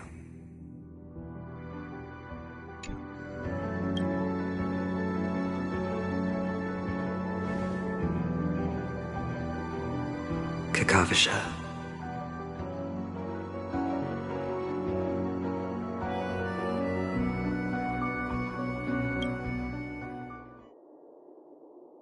By the way, before you go, I have a personal question. Do you truly want to destroy the world with your own hands? Let's assume, just assuming now, that every time I roll the dice, there's a possibility of achieving this particular outcome. Then I would be quite happy to make that wager.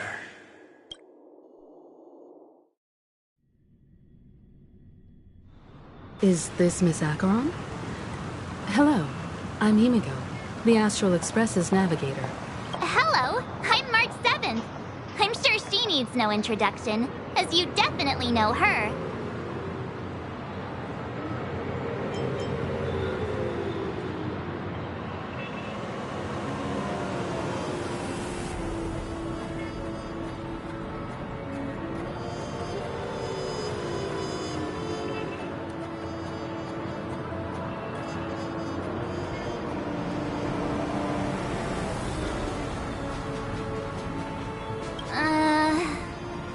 Hello? None of you seem surprised by my arrival. Since Welt has decided to travel with you, it means that he trusts you. And we trust his judgment. I envy your close friendships. Miss Acheron here doesn't present a danger, and she's of no threat to the Astral Express. Aventurine's prior accusation was based on nothing more than his own subjectivity. Which is why, before we continue working together, he has a duty to explain himself. You want to create a situation where all three parties are present? There must be some deeper meaning behind Aventurine's actions. I suspect he's been aware of Penacony's secret from the beginning, and has been continuously strategizing to unveil it. In that sense, the Astral Express's role in his plans would be imperative. In the worst-case scenario, he may use us to do something unexpected. Assuming things do escalate to that stage, having an extra ally is a good insurance policy. Penacony has numerous factions, and the state of affairs is significantly more intricate than that of Belobog and the Xianzhou.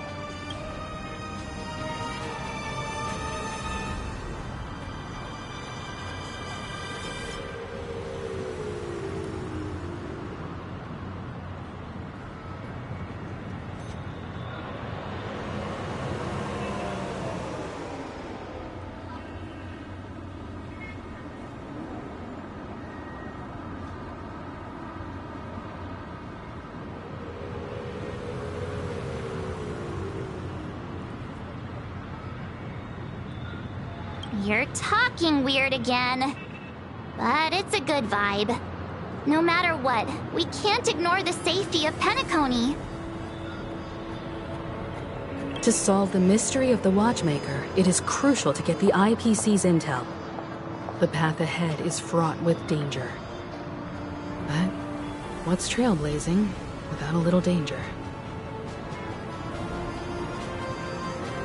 Sounds like we've reached a consensus. Now, Miss Acheron?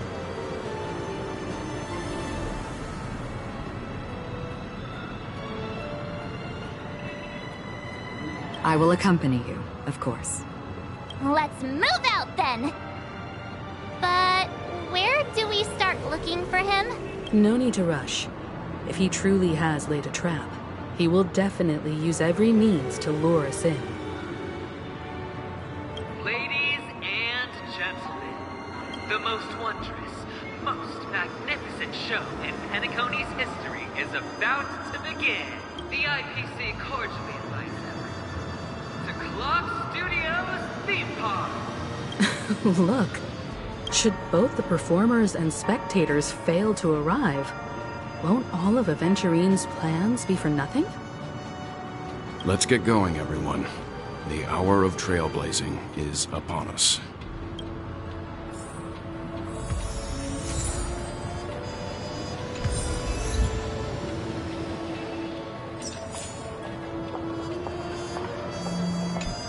I have a bad feeling that something big's gonna go down. Are you ready? Let's waste no time and head to the theme park then. Mr. Yang.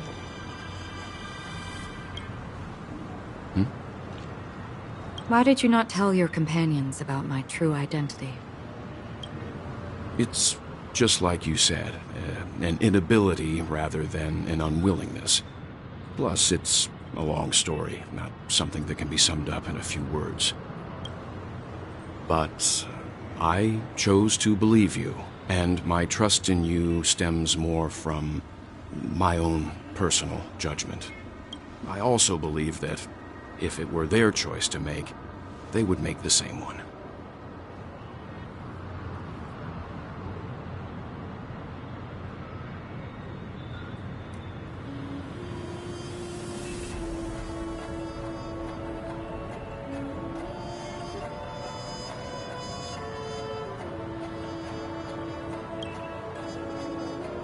Thank you.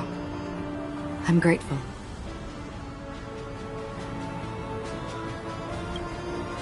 To reciprocate. In the upcoming confrontation, if the odds aren't in the Astral Express's favor, I will stand with you.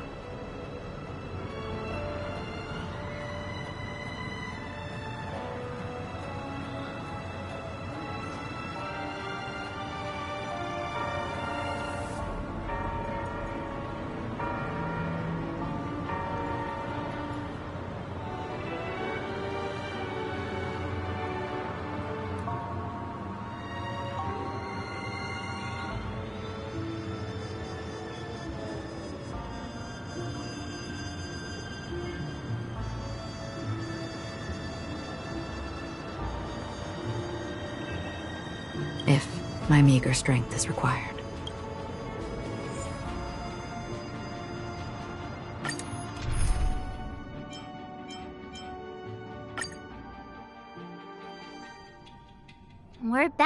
again.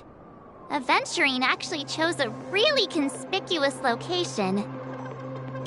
That guy's really taking it to a whole new level. Does he really think he's a superstar or something? Not a soul in sight. The hounds drove out the visitors, and now their whereabouts are unknown too. Everyone, pay attention. The other party has obviously come prepared.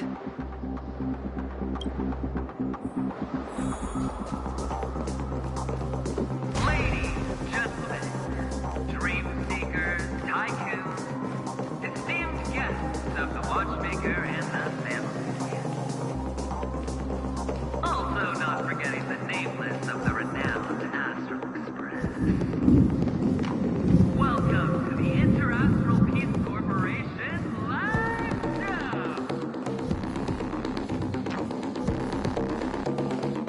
Astral Express. You're late. And this unsought guest.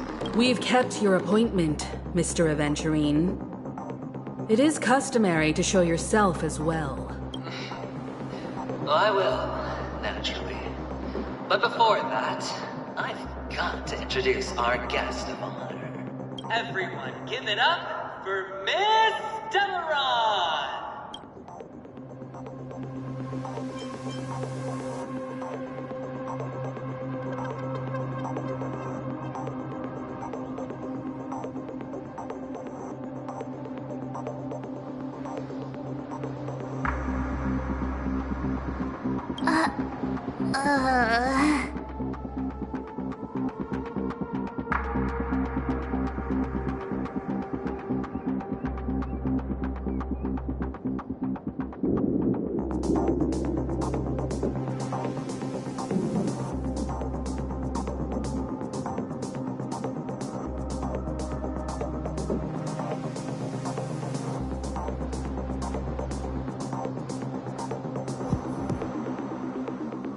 Let me remind you that in all likelihood, this stage and her identity have nothing to do with the wanted murderer. Oh, no, they do. Of course they do. Otherwise, why would I work so hard to gain your trust and then invite you all here? Because she's the only one who saw all 3 homicides. She is the key to proving that the family's death does not exist in Dream's promise is nothing but a sham!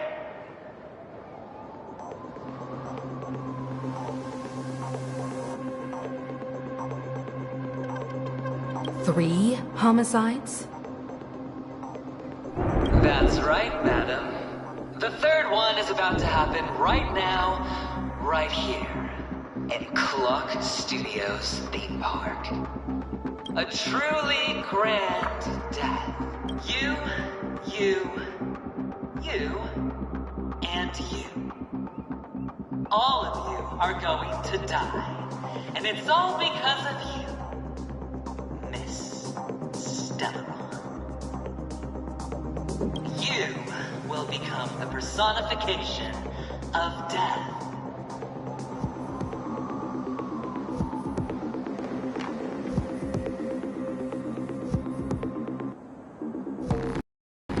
Never underestimate yourself.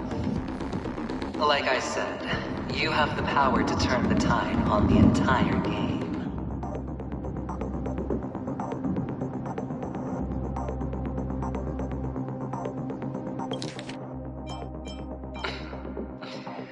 Never underestimate yourself. Like I said, you have the power to turn the tide on the entire game. Let me be a little clearer. I will detonate the Stellaron in you and cause a teeny, tiny accident on Penacony. BAM! The entire theme park will be reduced to a shattered dream. Then before the family can even react, I'll become the IPC fleet's navigator. Your bluff isn't fooling anyone.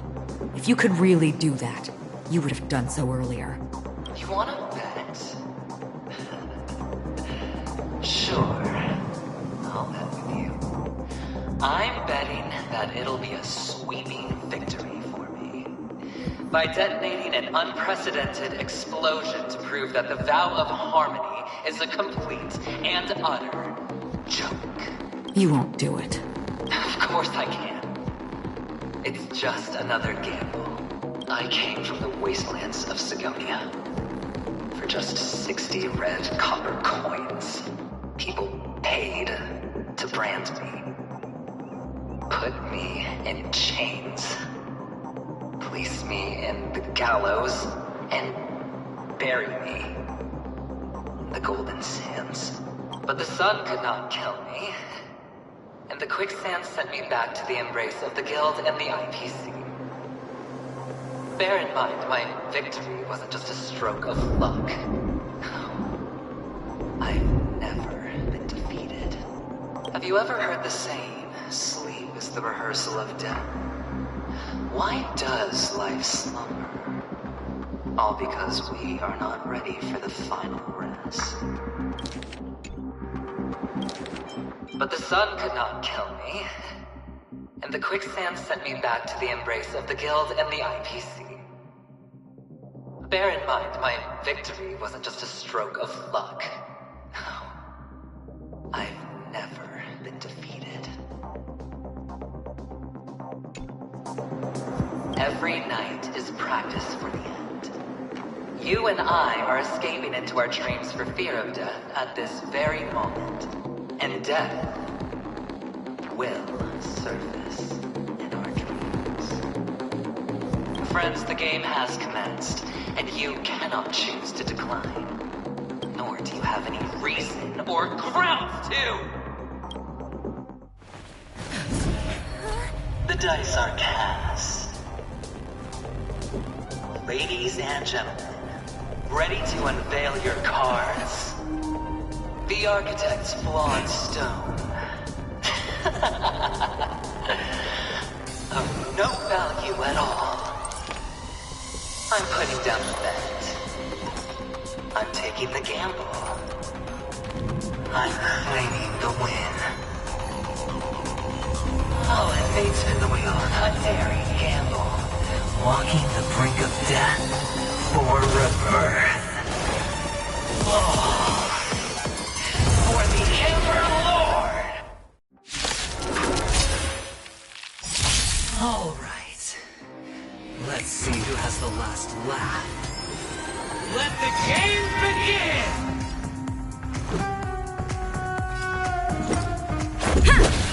This ends here.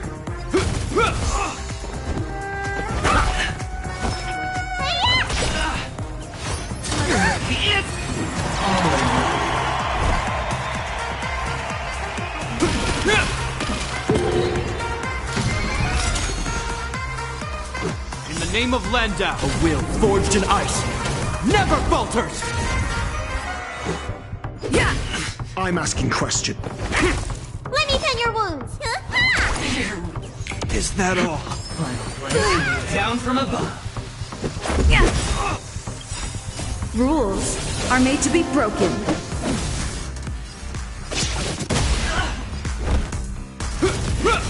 Your answers? Tell them all. Take everything I Hope you're prepared.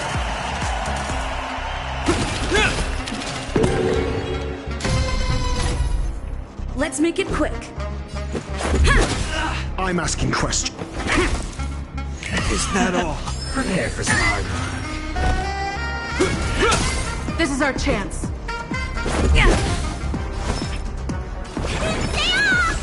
Not bad. Let's go.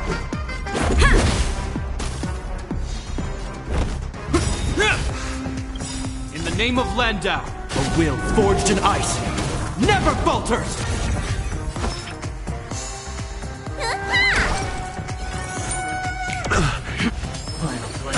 Down from above. Let's make it quick.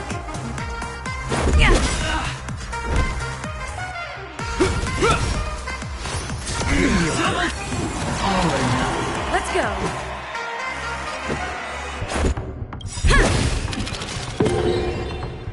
Rules are made to be broken.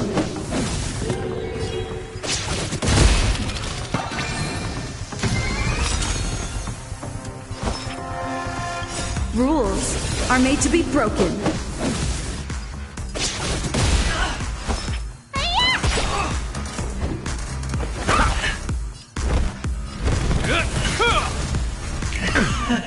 Prepare for sparring.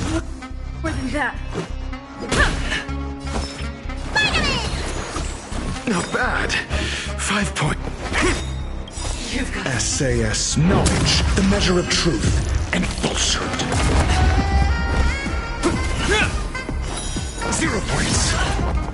Tell you all. Everything I... This ends here.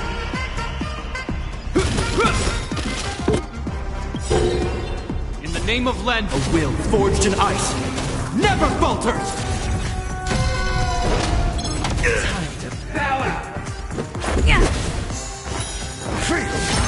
Need a doctor?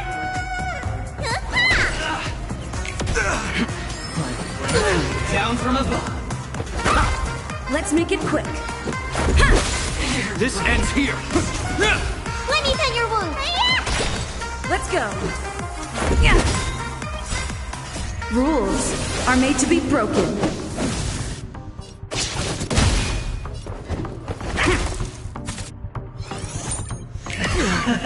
Prepare for some hard luck. You've got to keep. Just scratch. All or nothing.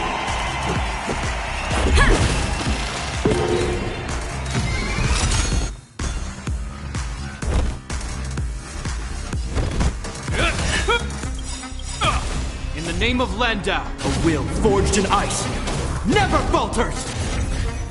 Rules are made to be broken.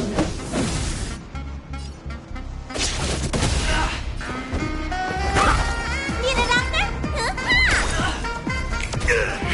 Final blade down from above. Hope you're prepared.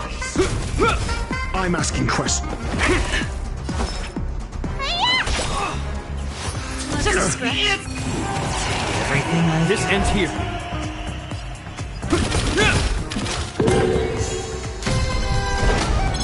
Time to bow out.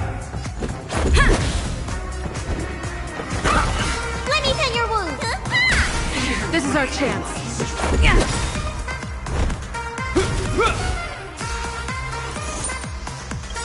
Just a scratch. Rules are made to be broken. Prepare for some hard luck. Let's make it quick. You're right in a lucky streak. Not bad. 5 points. All or nothing.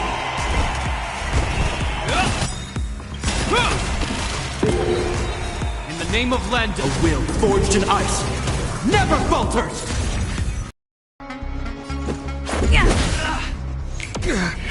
Final blade down from above. Need a doctor? I'm asking questions. You've got to keep. Everything I've got.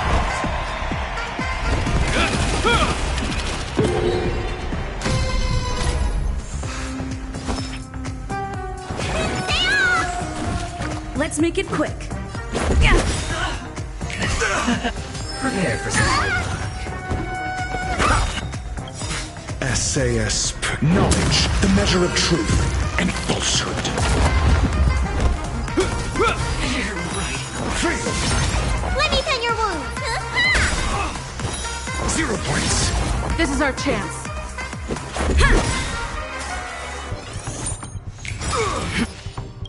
Final blade down from above. Your answers?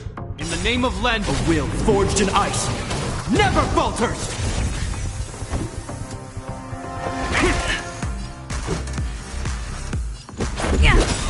Need a doctor?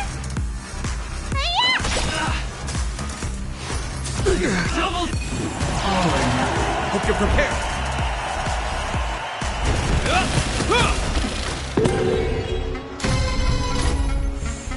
I'm asking. You've got it. Is that all? Prepare for smart luck.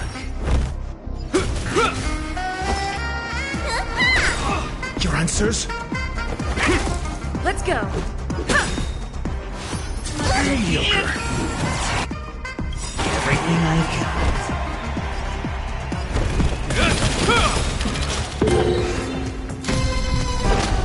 Is that all? Let me bend your In wound! the name of Landau, a will forged in ice never falters! I'm asking questions.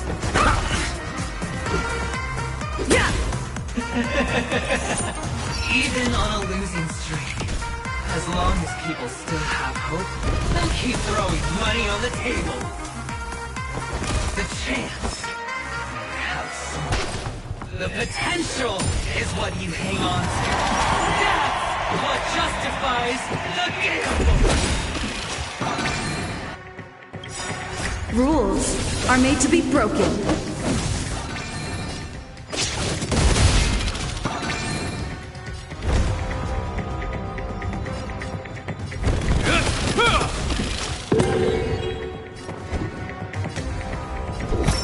Test.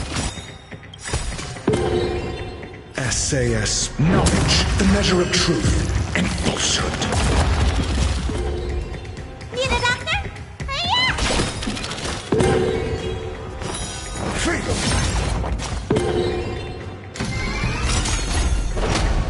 It's all or nothing! You bully! Rules are made to be broken. Time to show you! What's in your prescription? Much better. Let's go.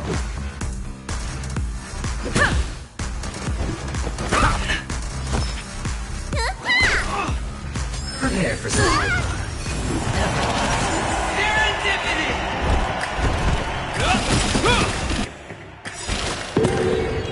In the name of Landau, a will forged in ice never falters! Let's make it quick. I'm asking questions. Let me tend your wound!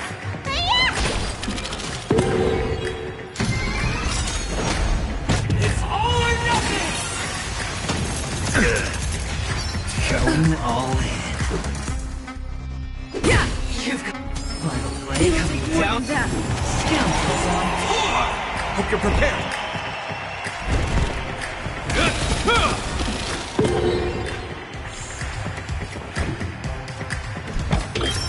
Test.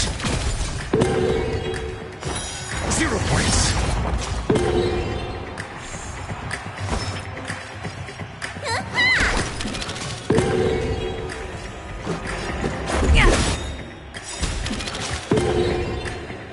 Rules are made to be broken.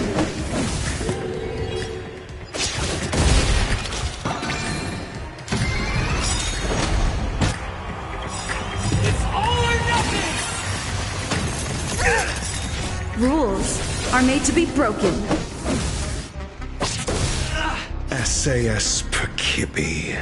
Knowledge, the measure of truth and falsehood. Let's just see this one.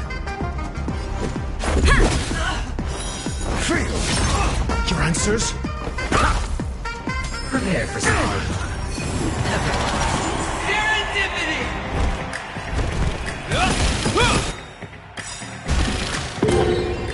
In the name of Landau, a will forged in ice never falters! Not bad. 5 points. I'm asking questions.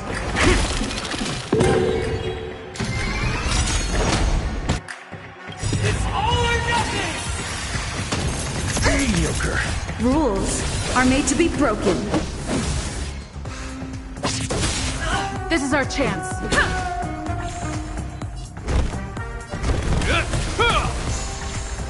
Your answer? Need 0 points.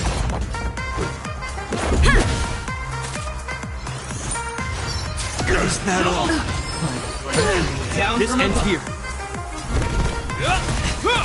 I'm asking questions.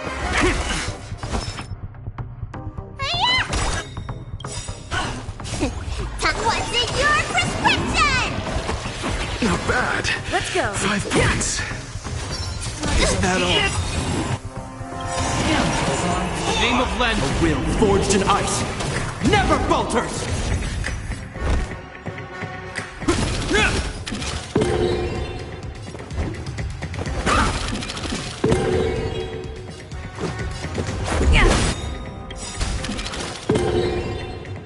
Rules are made to be broken.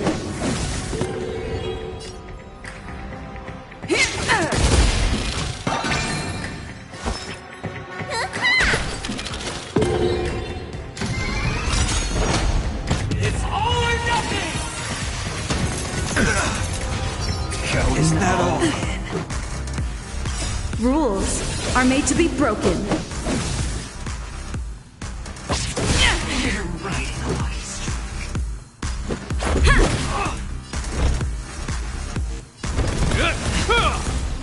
Prepare for something. More than that.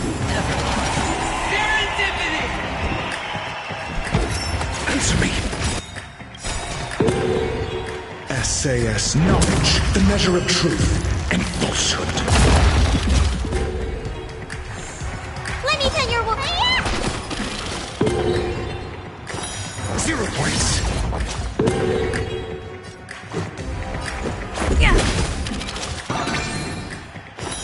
Fail.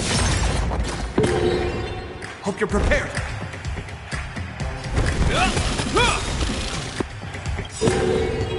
In the name of Landau, a will forged in ice, never falters! It's all or nothing! Is that all? Just double down! Rules are made to be broken.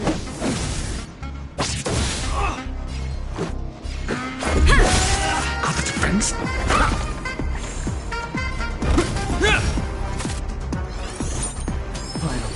Heel down.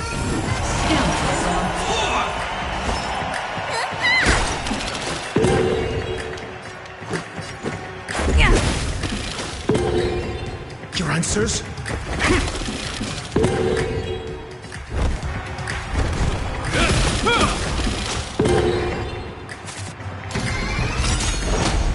It's all or nothing! Is that all? Win all. Rules are made to be broken.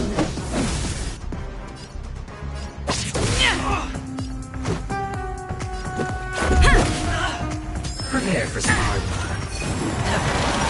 Serendipity!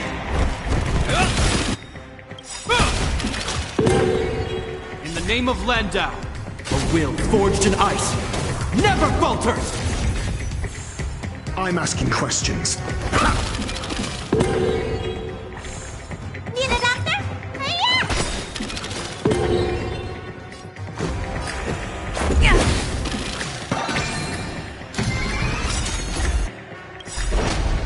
It's all or nothing! Rules are made to be broken.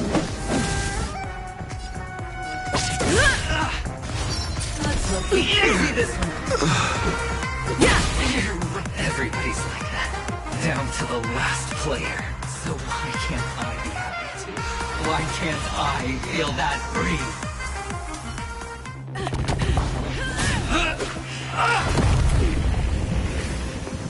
Always hide your ace with a straight face. I'm starting to get a little impatient with you all.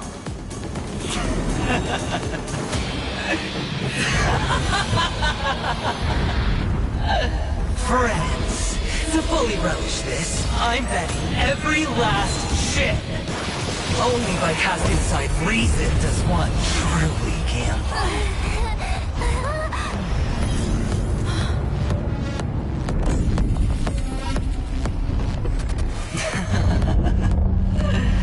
Emanator, I know you'll match my wager, right?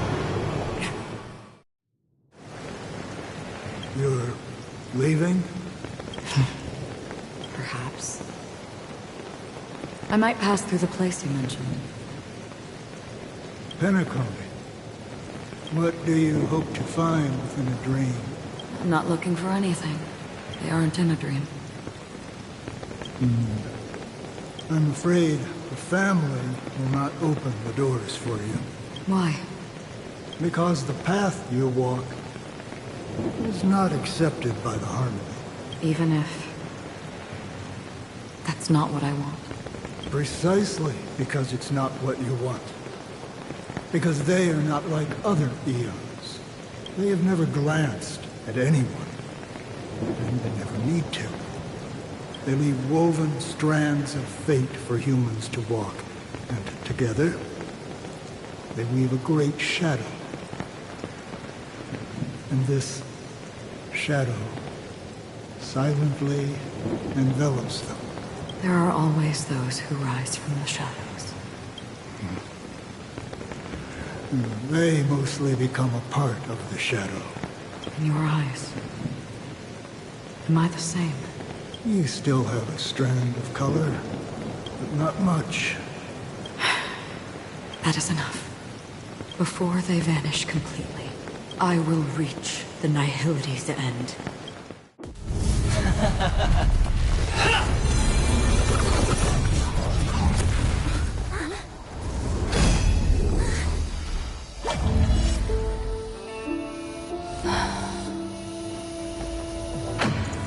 I wish to mourn the departed, weeping like rain, to swell the crossing stream.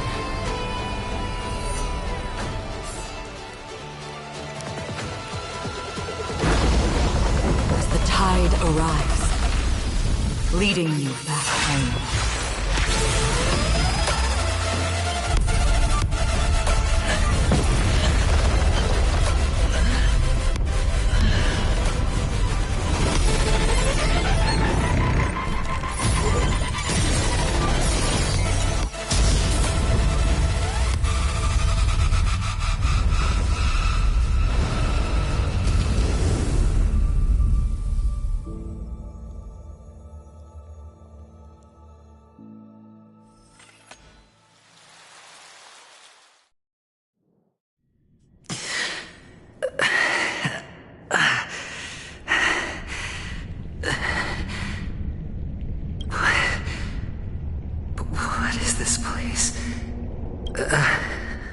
A gigantic black hole. And see... Have I succeeded? Welcome to this sad world, Kakavasha.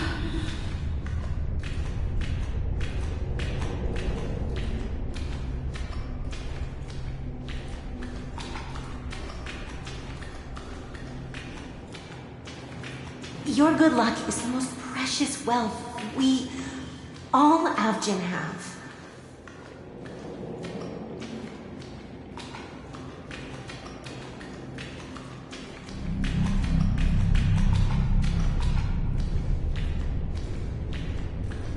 If you come out alive after 2 days, it proves that you're the real deal.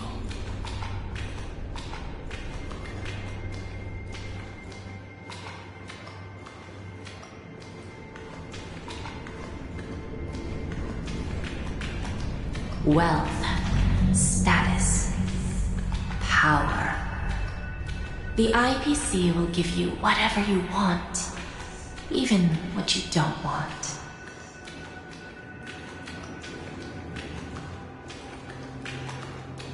As for us, we will reunite in Kakava's next Aurora.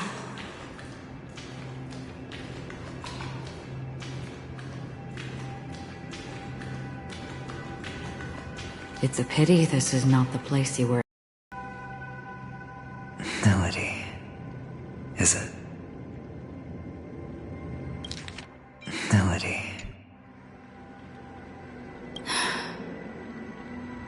Perhaps to you, I am just an emanator who's hiding her identity. But the sleeping and shapeless never glance at anyone. They have no face, no form, and even less of a will to speak. The nihility envelops everyone equally. Only some who have gone under their shadow can go farther, tainting themselves with more nihility. That's all.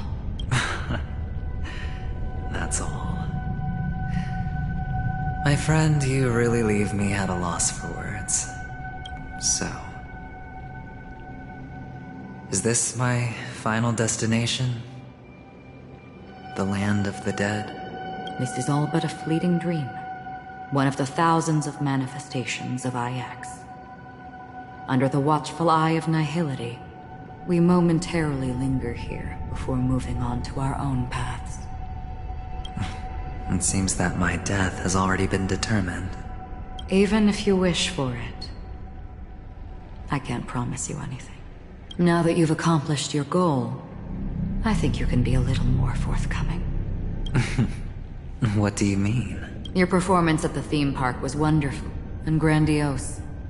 A simple yet practical technique that fooled almost everyone. No one would have ever thought that you would have gone to such lengths, even staking your life just to prove a fact that had seemingly been disproved long ago. Real death does not exist in Penacony's dreamscape. Why would I do this? Because this is the only way you can uncover a secret that is even more unspeakable than the serial murders. To use this dream death to get there. To that promised land people constantly seek in this grand gathering. Penacony. The legacy of the Watchmaker. The true land of exile. How did you find out? I never imagined that something I learned about unexpectedly would become the key to connecting everything. It's that person's identity, isn't it? I see you're in the know.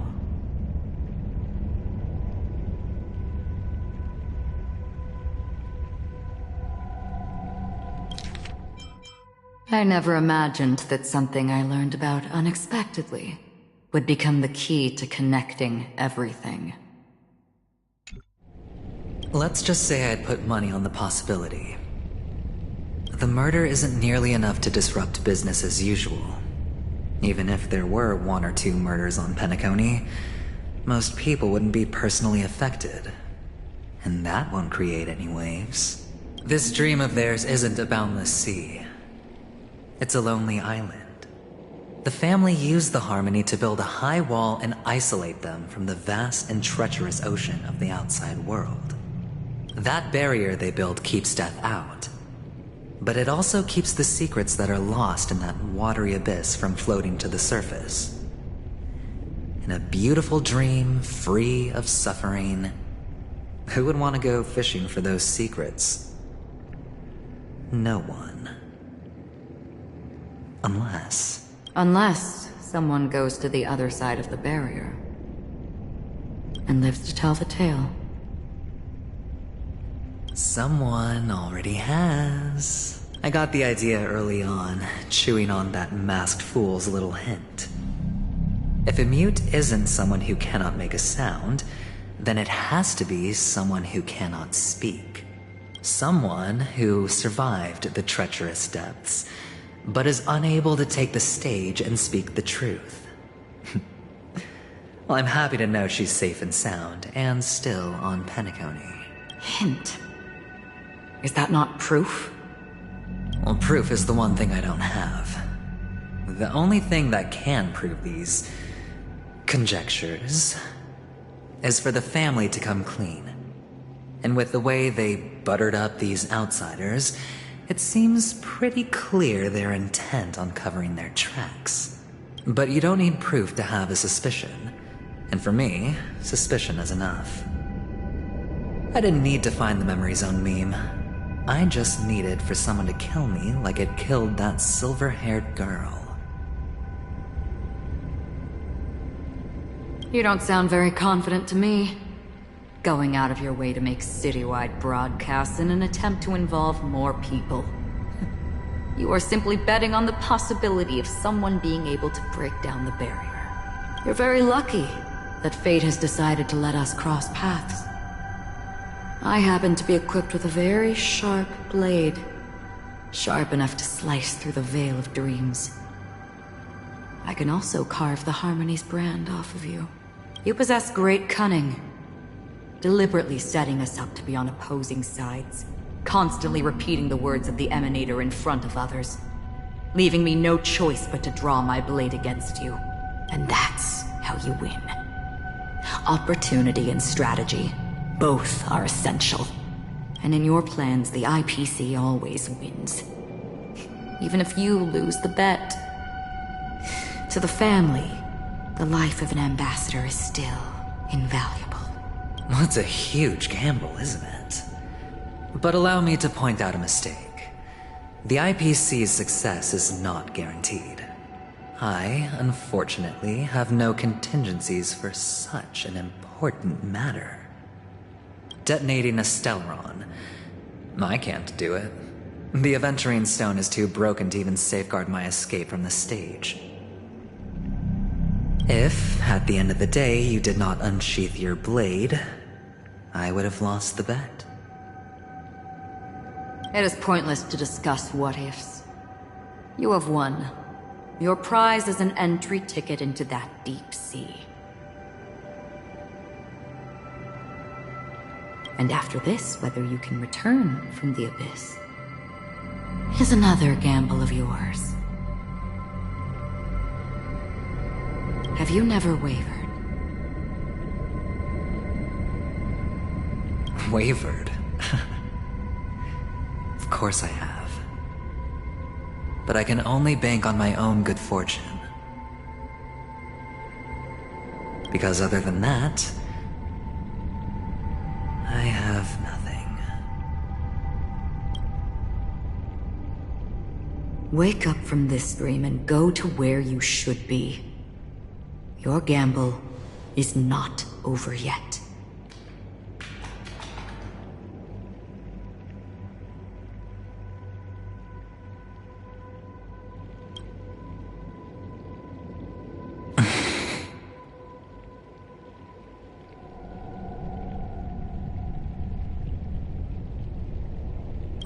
Before we part, can you answer one more question? As someone who has traveled on that road, can you tell me, why are we born into this world? If it's just to die. I don't think this, and never have. Nor do you. But the nihility envelops you and I. And everyone. And because of that, it's pointless.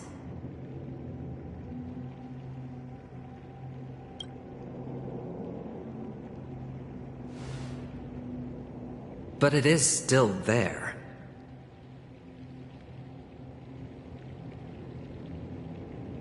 If the dice of fate are always weighted, then that is our destiny. Why, then, do we struggle against it? My answer might not be able to resolve your confusion, because it has been with you throughout your journey and is already a part of your life.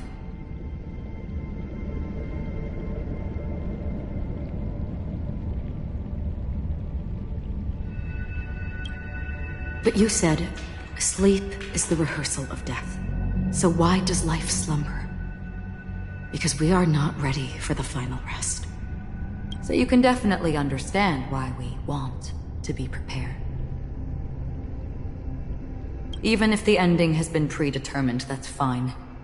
There are countless things that humans cannot change.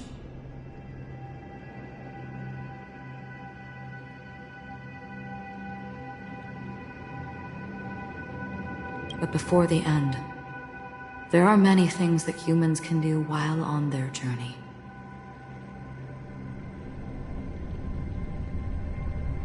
And because of this, the end will thus reveal a completely different meaning. Take a good look at your pocket. Your friend has already given you the answer. Good luck.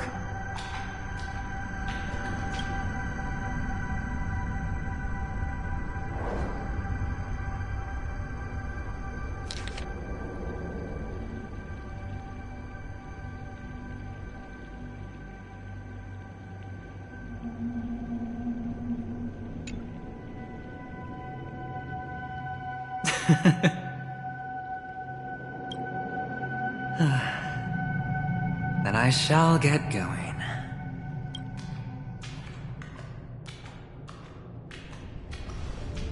Mister? You're leaving? You ultimately chose to leave this dreamscape? Yes. Because they are not here. My papa, mama, and big sis. Then where are they? They are in a place where everyone will go. A very, very distant place. Then are you going too? I'll get there one day. But not now. There will come a day when the sky will drizzle, and I will hear the call of Gaiathra Triclops, and know that it is time for me to go, and be reunited with my family. So, until that time comes, I should be preparing. Preparing? For what? Well, preparing to face them, Kakavasha. And to make them proud. I know you'll be able to do it. Good luck. Well, of course. For I am a child who received the blessing of Gaiathra Triclops. But you still seem nervous. Well, I seem that way because I am nervous. You know what? Maybe you can help. What do you say?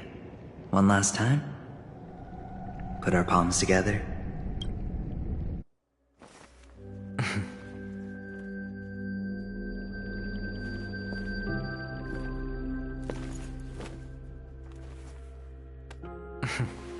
Are you going now? Yes.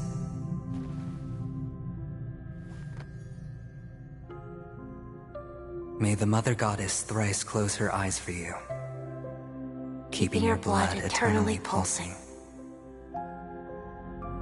May your journey be forever peaceful, and your schemes forever concealed. Our paths will cross again beneath Kakava's shimmering auroras. Farewell, Kakavasha.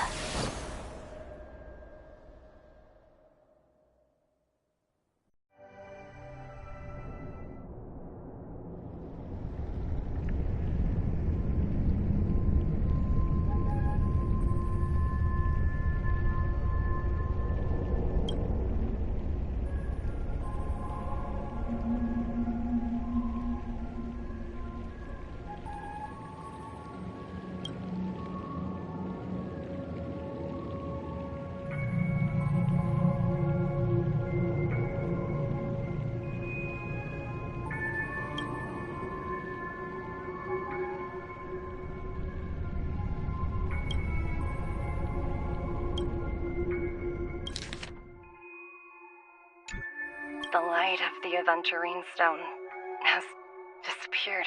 This only represents one outcome. He kept his promise and got what he wanted. As planned, your cornerstone has been successfully sent to the family's territory. Then... let's fulfill our duty and start harvesting.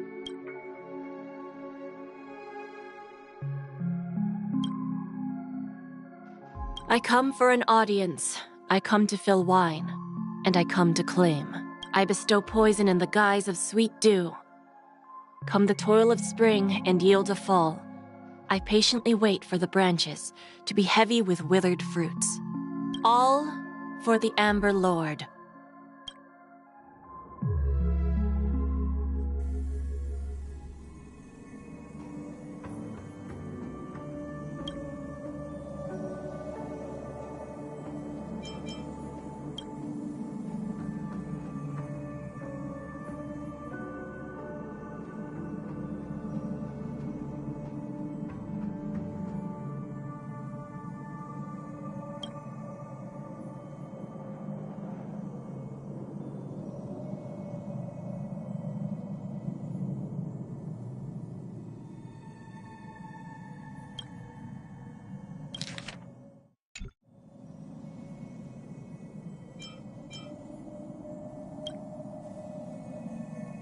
You're awake. I've been waiting on you for quite a while. You've met me before. I'm Sam, the Stellaron Hunter. I originally planned on showing up earlier to reveal some truths to you. But I encountered more roadblocks than expected. 11 times I've tried, but ended in failure. Before I knew it, this world and I became too intertwined, and it became too difficult to escape the constraints of the script. Elio is right. In this land of the dreams, you and I will reap unforgettable gains. I don't know people's hearts as well as he and Kafka do. Nor do I have a specialty like Silverwolf and Blade. Most of the things that I'm good at only apply to only one method that I use. This is to show you.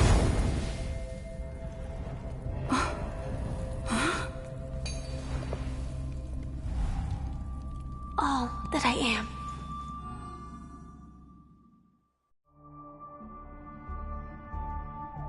Labyrinth-like corridors and halls, traps everywhere. The owner of this mansion must be a bit paranoid.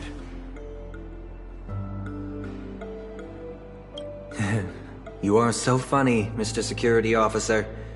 I hope that sense of humor of yours has helped you find the serial killer. Just expressing a personal opinion. Why? Did I hit a nerve? Mr. Gallagher, my patience is wearing thin. Neglecting duties will only make me more suspicious that you and the real serial killer are connected.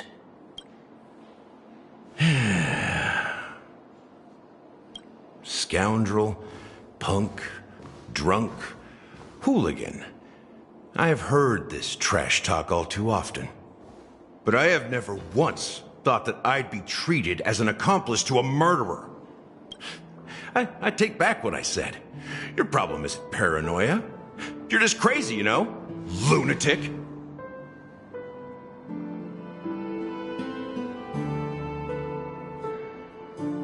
You, the family, you broke my spine and pulled out my fangs, and now you want to accuse me of murder?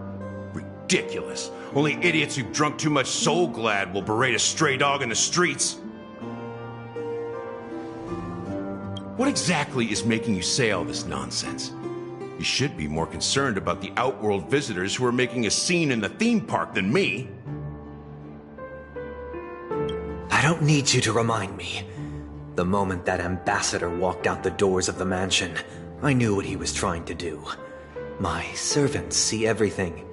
His little magic tricks may have fooled me, but no matter. I'm happy to see how things have turned out.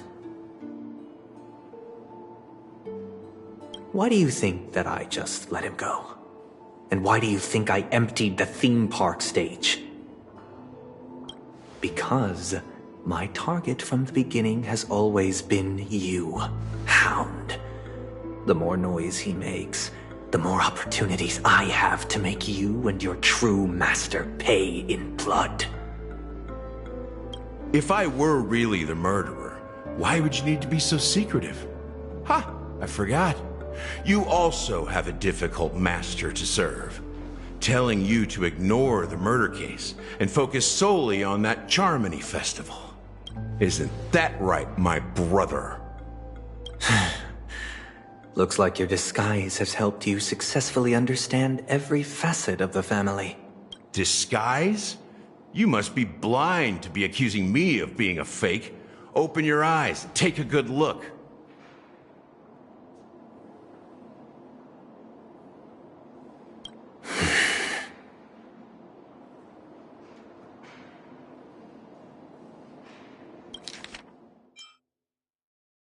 Disguise? You must be blind to be accusing me of being a fake. Open your eyes, take a good look.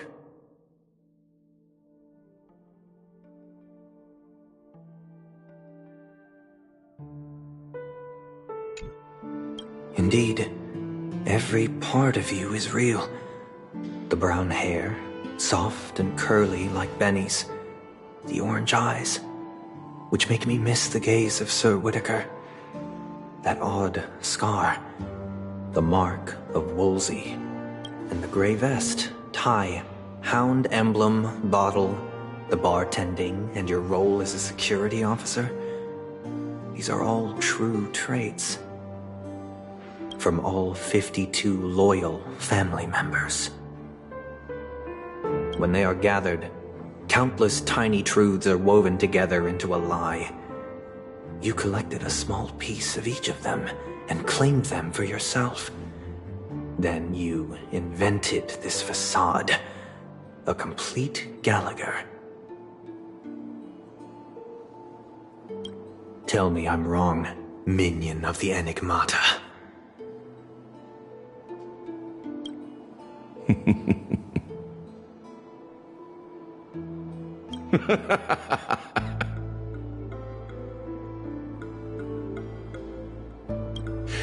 You have guts, I'll give you that. Not bad. I severely underestimated you.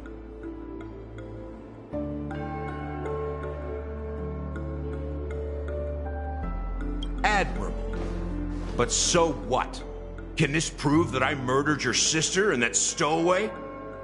This proves that you and the Memory Zone meme death are linked. And that's enough. Admirable. But so what? Can this prove that I murdered your sister and that stowaway?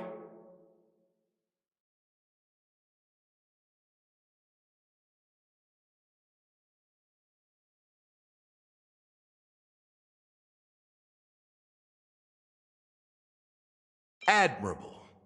But so what? Can this prove that I murdered your sister and that stowaway? Listen up. I don't care how you did it. I only care about one thing. The answer to a question.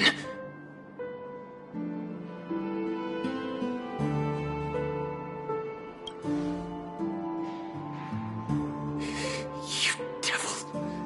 You wretched, despicable dog. Why did you kill her?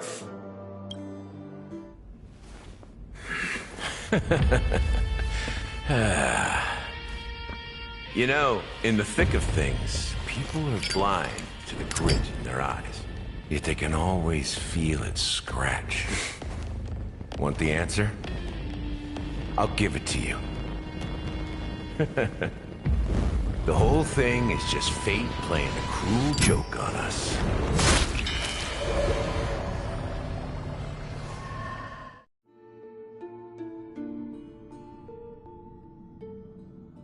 Newsflash! Penacony's Charmony Festival has entered its countdown phase. Accompanied by Clocky's TikToks, after 12 system hours, this grand celebration will commence with much fanfare. I already told you! We can talk things out!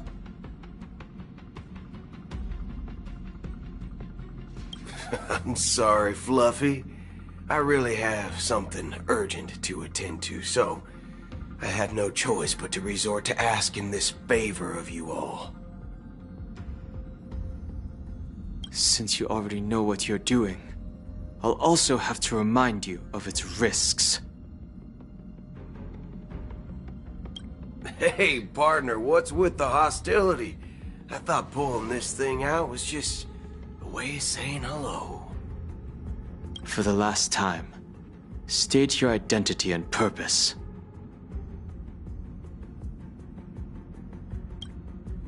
My name's Boot Hill, and I'm a Galaxy Ranger.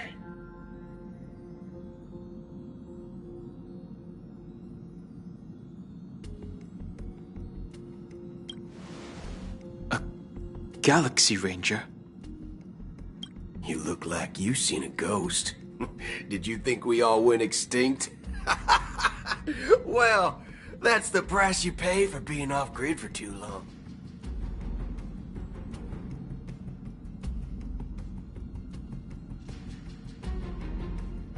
The righteous heroes of the hunt would never hijack the Astral Express. I ain't hijacked anything. What, chatting with someone while holding the gun is considered a hijacking?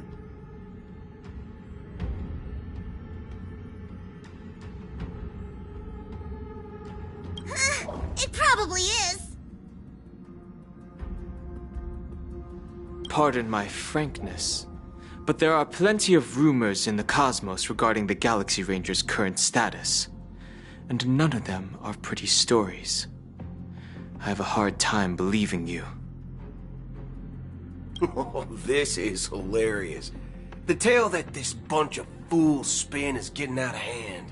There's even a bit about the Galaxy Rangers being turned into gibbons by Dr. Primitive, and they're in some valley screwing around on swings. Of course, I know you won't believe me, which is also why, similarly, I have a hard time believing that you're the real Nameless. See the bullets in this gun? 9mm, an eternal classic. I may need the Astral Express's help right now, but if you're an imposter just like that one, then this bullet might just end up in my head.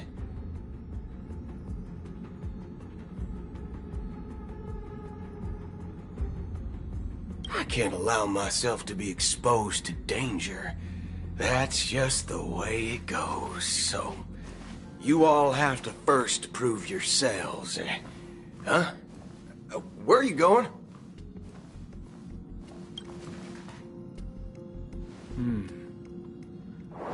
Recognize this? It's a model fudger. The Jade Abacus of Ally and Oath. The CN Joe really gave this to you guys? Model fudger? This is the Jade Abacus gifted to the Express by the Shenzhou Luofu's general, Jing Yuan. Its presence on board serves as the Shenzhou Alliance's official recognition of the Express.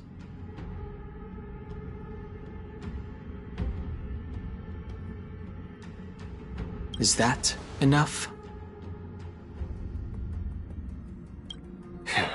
Not bad, kiddo. And across these sprawling stars, a gentle squeeze is all it takes to rustle up a whole legion of Cloud Knights. Now, I reckon that'd be one fudging sight to behold.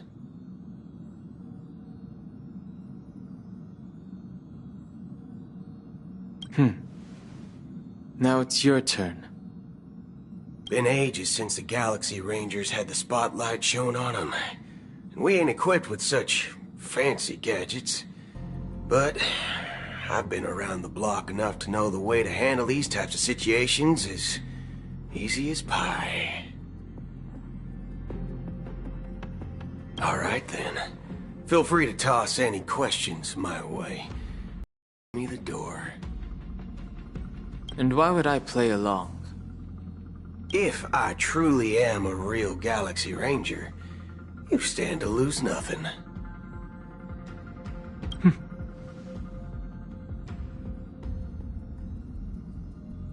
Alright then. Tell me, what kind of organization are the Galaxy Rangers? My friend, this question is a hard one. I don't think I can even consider us an organization to begin with. Everyone's on their own fated path along the hunt, with their own resolute sense of righteousness and not so welcome among such so-called universal values. This reply does not instill trust, and only makes your predicament more precarious.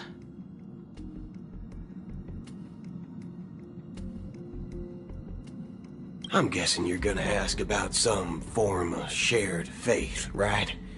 But us Galaxy Rangers don't need that sort of thing. What brings us together is a shared bottom line. Never bully the weak. Never kill the innocent. These oaths aren't some lofty beliefs, but the fundamental bottom line that one must never cross as a person. As Galaxy Rangers, we strictly adhere to the bottom line. When someone crosses them, the hunt's vengeance will surely come knocking. And in this moment, the other crucial meaning of bottom line comes into play. As long as you don't cross it, you're free to do whatever you please. You catch my drift?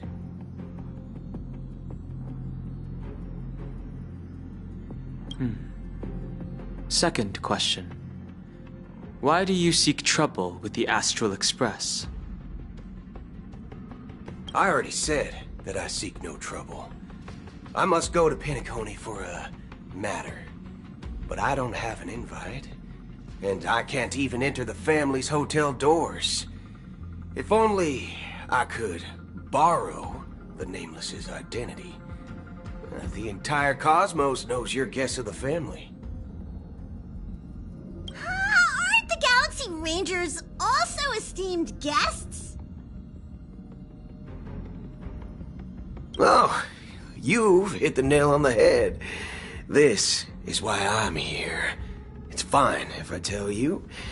The Rangers are pursuing an imposter.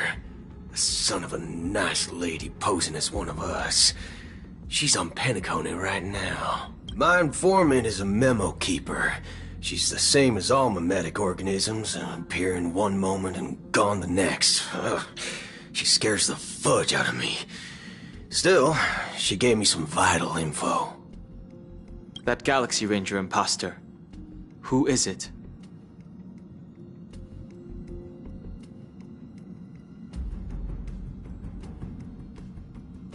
Is that the third question?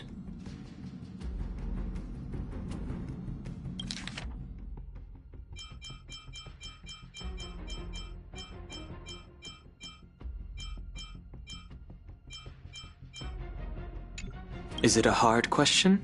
It isn't. Just that you might not believe me. That person calls herself Acheron.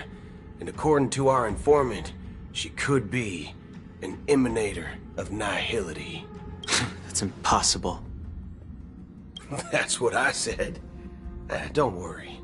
When I first received the news, I had the exact same reaction as you. IX never gives anyone so much as a first glance, and that's perfectly normal. What reason would they have to bequeath strength unto mortals? Then you must know that emanators can also conceal their own identities, which, for many people, it's better that way. Otherwise, there'd be wanton bloodshed across the cosmos, or even, perhaps, turning their back on the path they're supposed to follow. I had the good fortune of running into an elation emanator. Its appearance was no different than that of those clowns. If it weren't through sheer luck that I got it drunk, I would have never known of its eminent status. Even in the purest hunt, you'll find the Xianzhou Alliance under the spotlight and Galaxy Rangers lurking in the shadows. Paths are inevitably concepts created by people and exist in planes beyond our understanding. To reckon that nihility emanators don't exist, well, Maybe we just ain't nihilistic enough.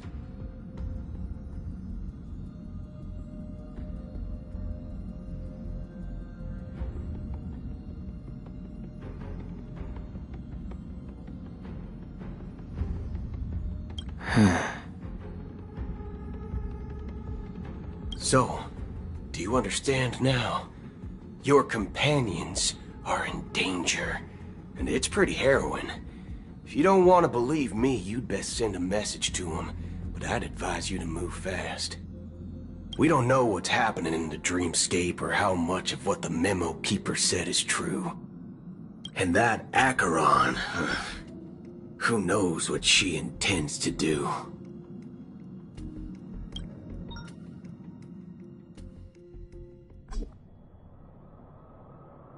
I don't intend to do anything.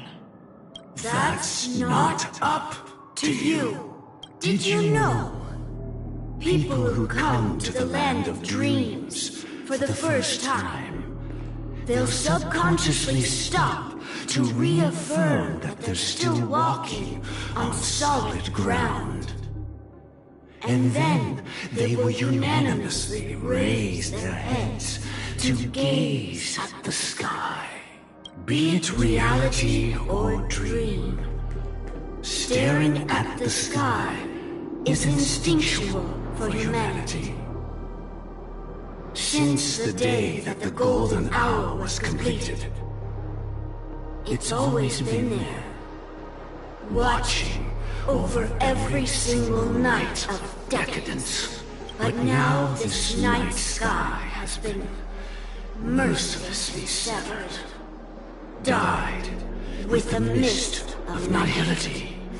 And this whole event happened within the course of a single slash of a blade. A single slash of a blade. Isn't really accurate. It was actually 2 blades, just that the second one was faster. That's not the point. Many guests who weren't supposed to be invited have gathered at this banquet. Even if the harmony is all-embracing, I have no choice but to show some of them the door. For the sake of Penacony and the peace. The planet of festivities has no place for you, a puppet of nihility. Those who live in the shadows do not bear the right to tread the illuminated stage. Speaking of living in the shadows, there's probably not much difference between us. It's only polite to reveal your true self, at least when speaking to others. Penacony's Dream Master.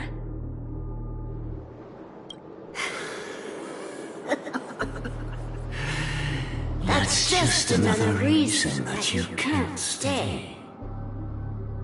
Whether you believe it or not, this is the real me. We are one. Is this the united as one that the family espouses? My mortal shell has long since dissipated. The Oak family's 107,336 offspring are now my eyes, ears, and mouths, spreading joy across dreams when required.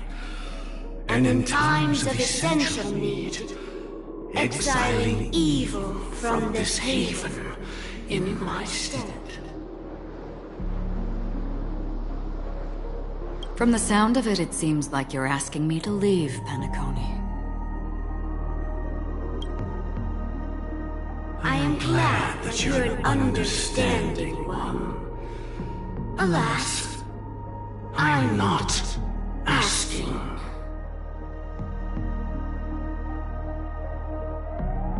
If you think you can.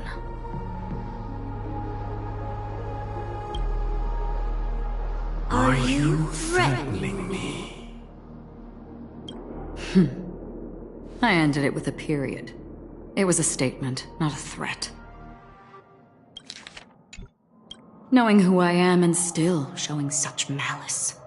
You're not the first, nor will you be the last. This scene played out many times before. And usually, when faced with my questions, most people retort, "Why can't I?" The result has invariably been that they can't. You are confident. But be reminded, the family is forgiving, but not weak. The cords of the harmony extend across worlds. If you do not comply, when the blade is unsheathed for even a hair's breadth, you will never be able to escape the eternal Centurion's wrath in all of your lifetime. 137 individuals. That is how many heathens I have exiled since I became Dream Master. Among them were those who once severed my wings, and those who immolated my body.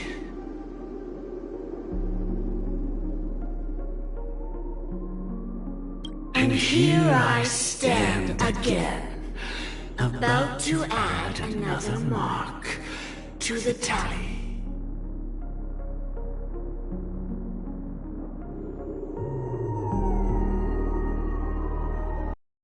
137 individuals.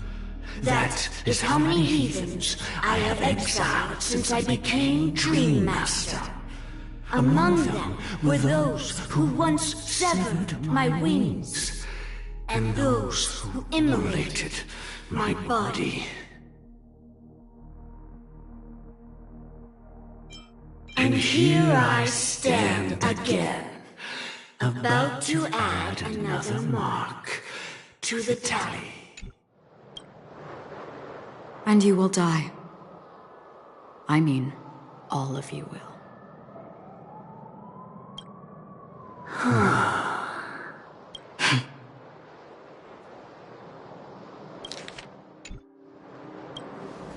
But that won't come to pass.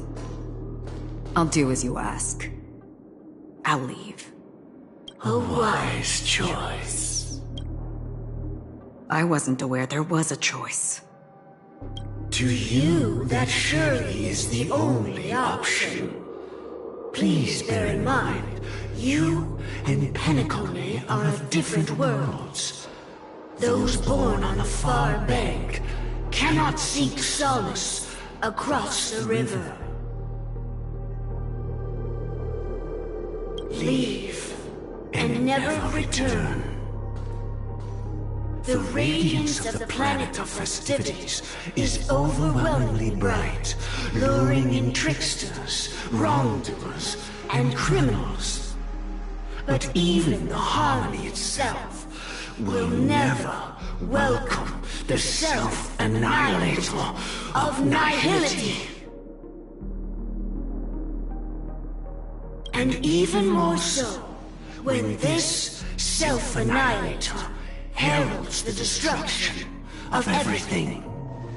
Your strength is obviously a gift of the sleeping and shapeless, immeasurable and fathomless, like a tributary spawned from the abyss that brings death and sin to all.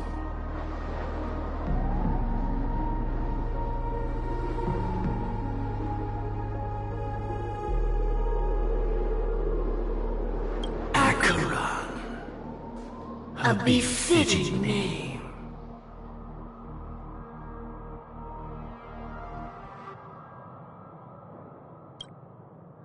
Take it from someone on the other side of your so-called river. You know better than I do that Penacony has already deviated from the harmony. Whatever your intentions may be, I foresee only one outcome. Its future holds nothing but nihility. Just like all the worlds that have drowned in their shadow.